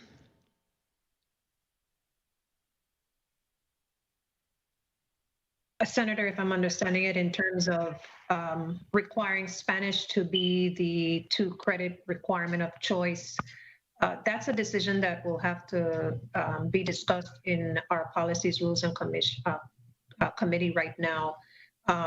The position of the committee, as I understand it as of today, is that 2 credits in the same language are being considered. And we do have a work session happening in the next 2 days with regards to this particular implementation. What do you mean 2 credits in the same language? Right now, you get 2 credits in the same foreign language, whether it be French, Mandarin, whatever, right? Spanish. Yes, So that is what are we correct. trying to But do now? the conversation has been around whether it's Spanish or it should be some other language. So the committee is contemplating it to remain at 2 credits, but there has been some conversation about whether we want to allow for flexibility of exposure to more than 1 language within those 2 credits. I don't think it's Spanish right now. I think it's a foreign language. It's foreign language. correct, So if a Senator. student wants to take a particular foreign language course, if it's available, and of course now we have the distance learning bill that was moved in the 33rd legislature, students should have the opportunity to take whatever foreign language course he or she chooses to take. So I don't know why we would be having any consideration as to what foreign language students should take in the territory. That seems a bit off. But Madam Chair, if you would allow me, as it relates to Bill number 34, that's 0053. Sure, go ahead. The Perkins funds are available to support any career tech type program that is, that the career tech board pushes forward or implements in conjunction with the Department of Education. So I don't have an issue with the appropriation. What I do have a concern with is the level of detail that has been broken down in the legislation that basically provides how this program should be implemented and all of the other subsidiary programs that should fall under the overall emergency medical services program. So I look forward to the amendment, but I do have concerns about us codifying how the program should look from the national EMS scope and consequence practices. I mean, the goal of the program. It's just too much details from my perspective, to put into legislation. It is a CTEC program. Again, one of the things that we continue to do is, as we move forward with these pieces of legislation, I really think that we have to do a better job of scrubbing our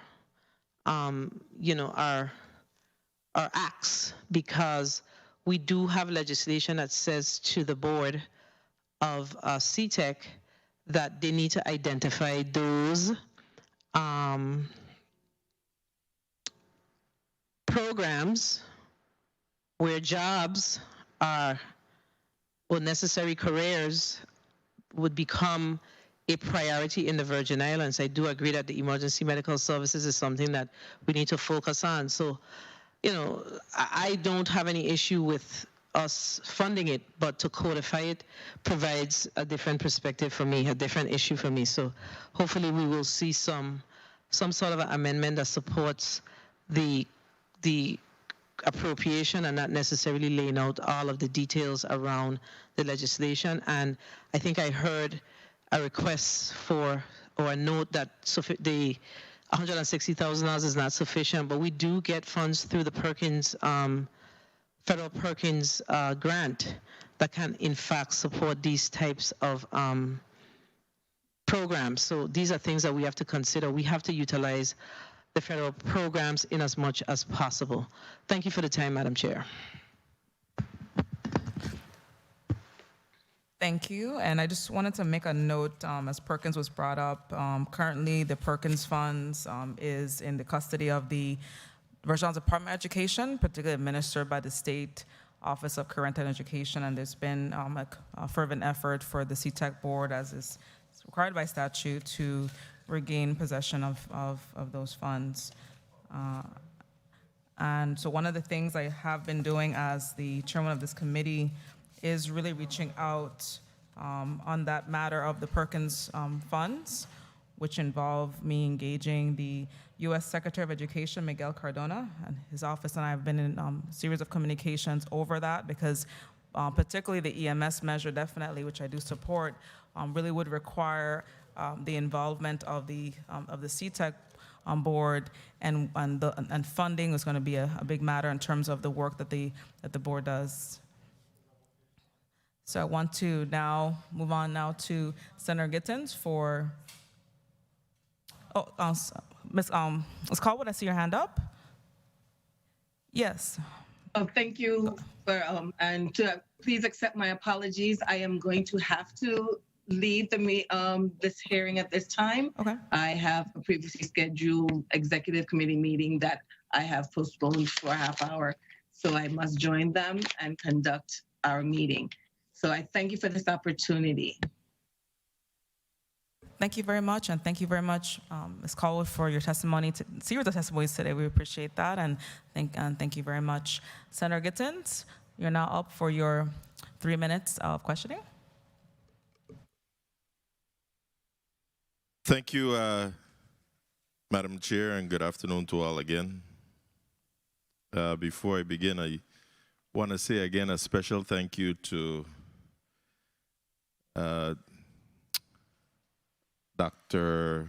Francois, who's there, Ms. Greenidge, who is there, and even Assistant Director Lyle Evelyn, although he wasn't in at the beginning. Whenever I called, we've had discussions, and the other individuals who also inputted in this legislation. Now, I've heard the questions and comments from colleagues, and I'm excited that this bill seems to, we're hearing that there's too much information within as well. But this goes to show that the in-depth language in the bill came as a result of what? Stakeholder engagement. And that's what we were speaking of earlier.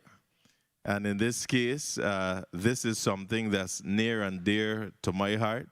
Having to call for an ambulance for my mom, I was told that there is not sufficient ambulance service at the time, or there wasn't any available ambulance service at the time. And a number of people in our territory have experienced this. It is certainly not a good feeling. So, again, this was true collaboration of efforts amongst the entities, as we outlined earlier, through the Department of Health, Emergency Medical Services, the Department of Education, the CTEC program, and the CTEC board. And, also from a personal perspective, I was once a certified first responder with the St. Croix Rescue, Inc. And that was right out of high school. And what piqued my interest in this arena was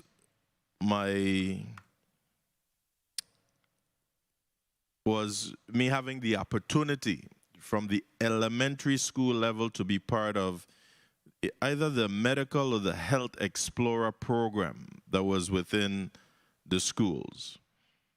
And that led into junior high school.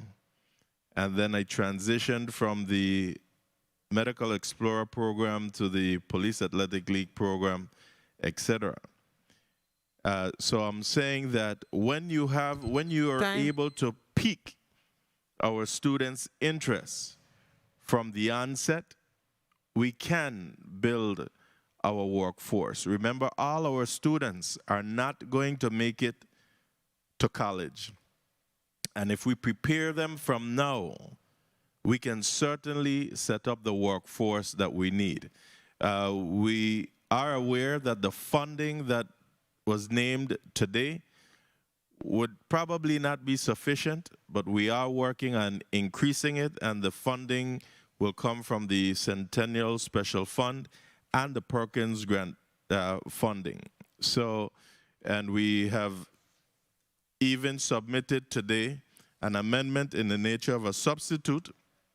So I'm asking colleagues today to allow us to move this measure forward, and we can amend it in the Rules and Judiciary Committee.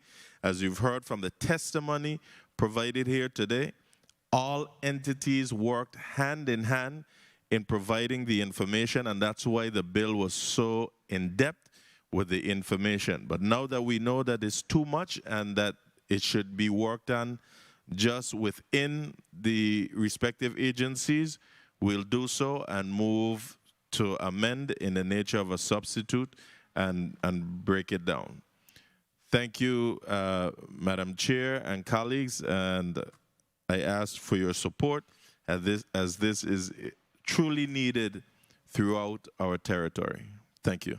Thank you, Senator Gittins, and I am definitely in full support. I will be joining on definitely as a sponsor in full support.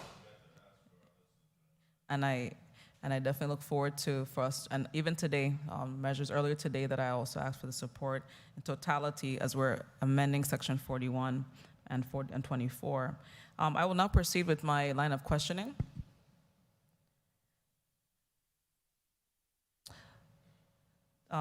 Dr. Berry, what is the Board of Education stance regarding dual language programs promoting a student's overall intellectual development? Is this something that the board has discussed? And do you find that, what do you think it will take for us to reach that bilingual threshold? Or is it sufficient to have 1 or 2 classes? Or what would it take for, maybe based on your expert opinion, on any research you've done, to promote and develop bilingualism, trilingualism in a community? Well, I believe that the board, through the Policies, Rules, and Regulations Committee, is supportive of a multilinguistic opportunities for our students. I am a product of a bilingual household, and I cannot express my gratitude to my parents and my grandparents for allowing me the opportunity to be exposed from a young age to Spanish as a second language. I would say from my experience and my travels throughout the world that it is important for us to have exposure to the multiple foreign languages and opportunities to engage and immerse ourselves in the culture associated with those languages. I don't believe that the board is opposed to a multilinguistic opportunities for our children, our students. Thank you. Moving now to Bill number 34-0053, Lyle Evelyn. Can you provide an overview of the first responder training requirements a student would undertake through the emergency medical technician course that would be offered?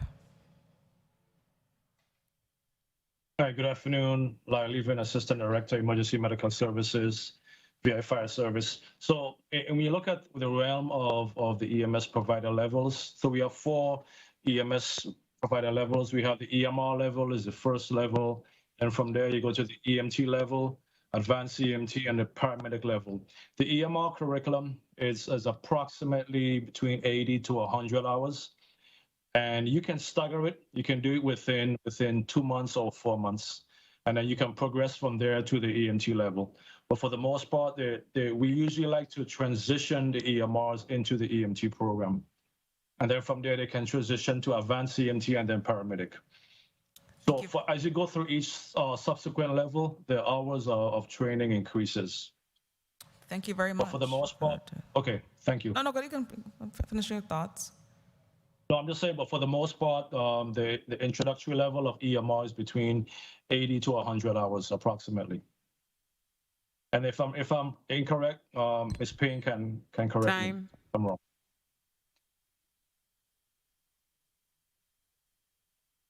Spanish Payne, did you want to add anything to Mr. Evelyn's statement?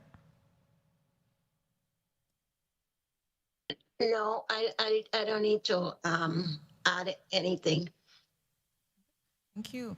And the other question I have for both of you, either one of you, so the entry now into the National Registry of Emergency Medical Technicians, is that a requirement for the EMS licensure process currently here in the territory?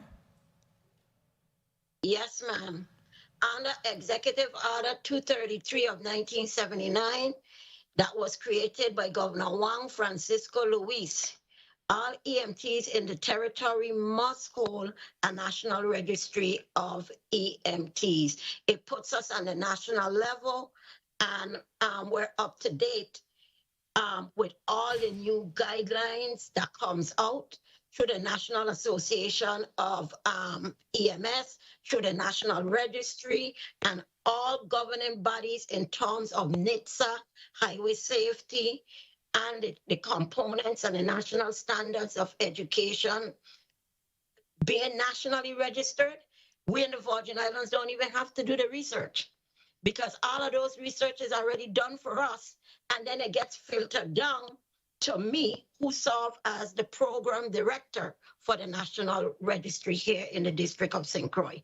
So that's the good thing about having the National Registry. Excellent. Thank you very much for putting that on the record. So at this time, we have exhausted all the testimonies from this block. At this time, I will have point of information before I have everyone close out. Senator Violet. Thank you, Madam Chair. I just wanted to point on the record that the present promotional requirements for graduation from high school is 2 credits in the same language. So it could be Spanish, it could be French, it could be Italian, it could be any language, but it's 2 credits in the same language. Because of, I guess, our geographic location and our population, the class that is most commonly offered is Spanish across the board. Spanish is most commonly offered in all of the high schools. There have been a tremendous hardship in getting Spanish teachers to the elementary schools. We once had a Spanish program in all elementary schools. We had Spanish programs in the junior high school. But as the availability of those teachers have become less and less, the existing Spanish teachers have literally been moved to the high school to meet that graduation requirement. We gotta be careful in naming promotional requirements. Thank you so much, Madam Chair. Thank you. And I think one of the things we definitely could do as a committee, as a body, so section 41, previous legislators over the past 30 years or so continue to add courses. This would be the 34th legislature in adding courses of study, and as we analyze and make sure as we add the courses that they are really important. Earlier today, they were the additions included equine, information technology, family consumer science, the requirement that a curriculum plan be implemented to keep us abreast of what's going on with the progress, the accountability report on the facilities management, who should be at the table when that report is developed. Into this block now, EMS really looking at a robust another course of study in a very important emergency medical area, really critical to our needs. And then the Spanish language, because even in the context of EMS, it's going to be important that we have providers and we have individuals who can speak to someone if they respond to an emergency and they're bilingual, trilingual, as we continue to push upon that. And I just want to just to highlight as a person who's also involved with board management and board training and policies for the purpose of the public consumption, policies can actually be changed over time by a board. Law can also obviously be changed, but we do have a requirement that we leave to a board to adopt, and there's a particular fine line that has to be made. Most jurisdictions and legislatures are setting the standard for those boards to make those policy decisions, and that's what I'm seeking to do in my capacity, is to address critical gaps in our curriculum, because they are very huge gaps in comparison to where education is doing a lot better. So I would leave now. We're going to move now on to, do I hear a motion? Motion, Senator Gittens. Thank you, Madam Chair.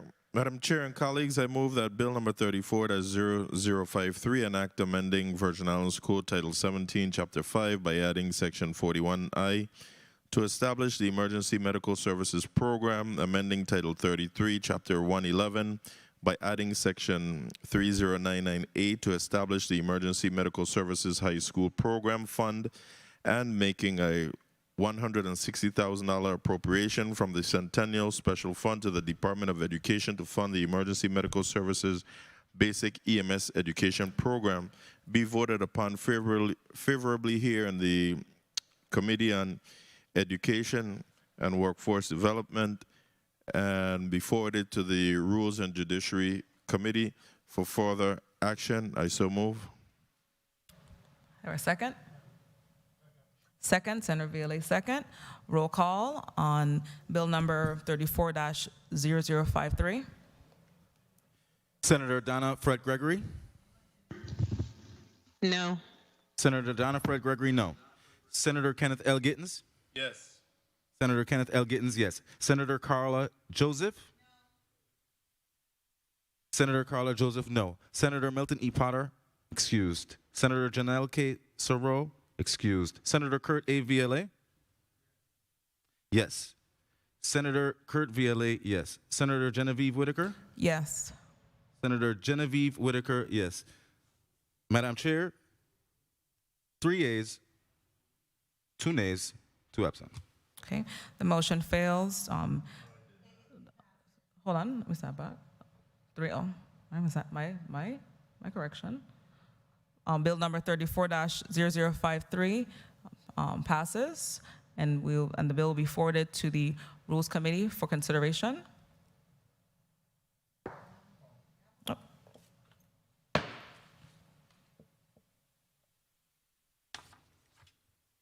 Okay, next bill. Bill number 34-0094. Senator Donna A. Fred Gregory?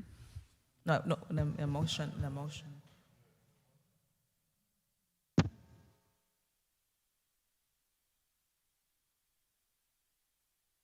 Motion for Bill number 34-0094.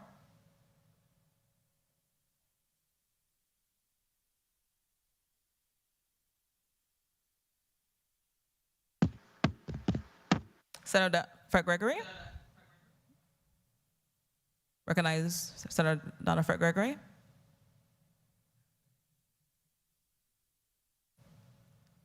you have a point of? That's it. Okay.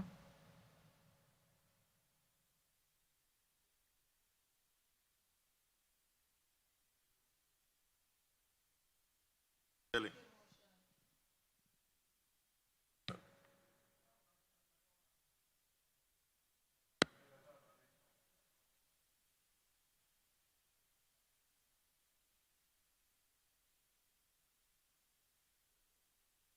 Motion.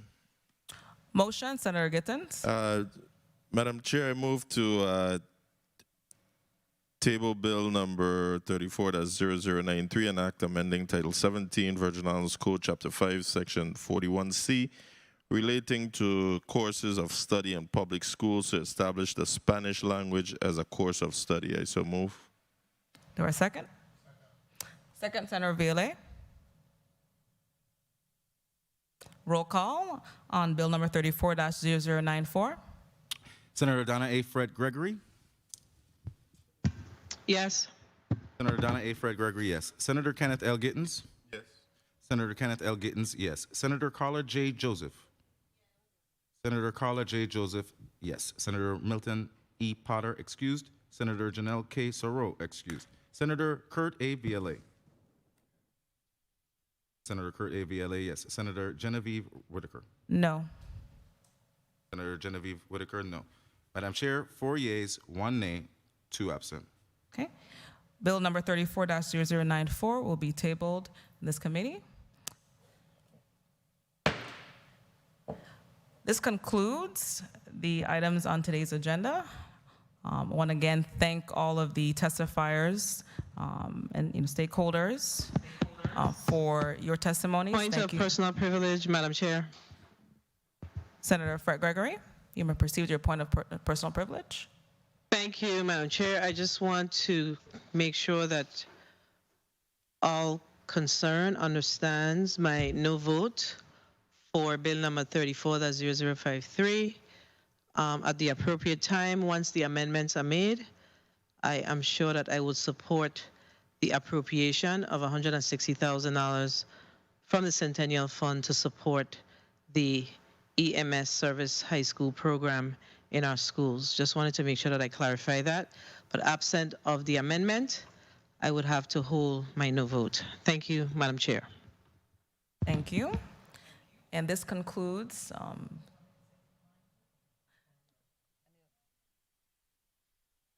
Senator Ville, point of personal privilege. Thank you, Madam Chair. I just want to point on the record that a number of changes have been submitted for the EMS bill to include removing it from 41, or was it 41A, 41, from subsection 41. And those changes must be made in the Committee of Rules. And I know that the sponsor know that they must be made in order for the bill to move forward. As I said before, I'm not going to be supporting anything expanding the courses of study. I think that section 41 needs to be gutted. And we just need to leave Virgin Islands history and the civics with the Virgin Islands politics involved in 41. There's too much language there that has never gone into effect. And we need to make sure that the CTEC board, the CTEC coordinator, state coordinator begins to do her job. In no way was I expecting for Commissioner Raquel Benjamin to be here, but I expect her staff to be here because she has more than sufficient staff. Thank you so much, Madam Chair. Yes, and during the last July 12th hearing, when the Commissioner of Education was informed of this hearing, and she was even before that time to give information and dates, that the Assistant Commissioner Soames would attend, and then we have individuals in the capacity as shared today and before today in the capacity of curriculum. Again, I participated on May 11th in the Portrait of a Graduate curriculum efforts. So there are curriculum efforts going on, but they are very slow. Most stakeholders would agree with me, as they've put on the record, that the progress of implementation of the course of study is slow. But if we now in the Virgin Islands decide to get rid of most of 41, we would be one of the sole jurisdictions in this entire nation and in the world, because again, you can survey the world to know what's going on as well. We will be one of the few places in the world where the government and the does not statutorily have courses of study for their people to learn, understand, and to develop their careers. Point of personal privilege, Senator Joseph. Thank you so much, Madam Chair, for this opportunity. I just want to put on the record, we had a lot of legislations today that dealt with specifically Section 41 of Title 17. The bill that I voted against, moving on to the rules, 34-0053, it's because we don't have education here. I sit on the Committee on Rules and Judiciary, and that is a clearinghouse of all of these legislation. I'm not confident that that should be the place where those amendments are coming forward. I think this committee, this legislation should have been cleaned up and be ready for the Committee on Rules and Judiciary, and we should have been able to avail the Department of Education an opportunity also to testify on how they foresee implementing this EMS program in the high school. So that's why I voted against moving it on to the Committee on Rules and Judiciary. And until I see that all the ducks are in order, I will not be voting to go forward. I really want to applaud all of my colleagues, because you have the right thing in your heart. You have the good heart of our future at your disposal, and you really want to see our people trained to meet the needs. Thank you kindly, Madam Chair, for the leeway. Thank you, and thank you everyone for today. Thank the media team, the central staff, all those support, my own staff, for what took place today, to the stakeholders invested in this. I am confident in the number of the stakeholders directly engaging with my office that they are charting the course. So with or without legislation, we're going to hope for legislation. These things are going to take place. So I want to again commend all of the invited testifiers for your work, your commitment, and your respective roles. Thank you so much for your service. Thank you, and God bless our Virgin Islands and our children, particularly in this case, as we dealt with their curriculum today. The Committee on Education and Workforce Development is now adjourned. Thank you. Thank you. Thank you.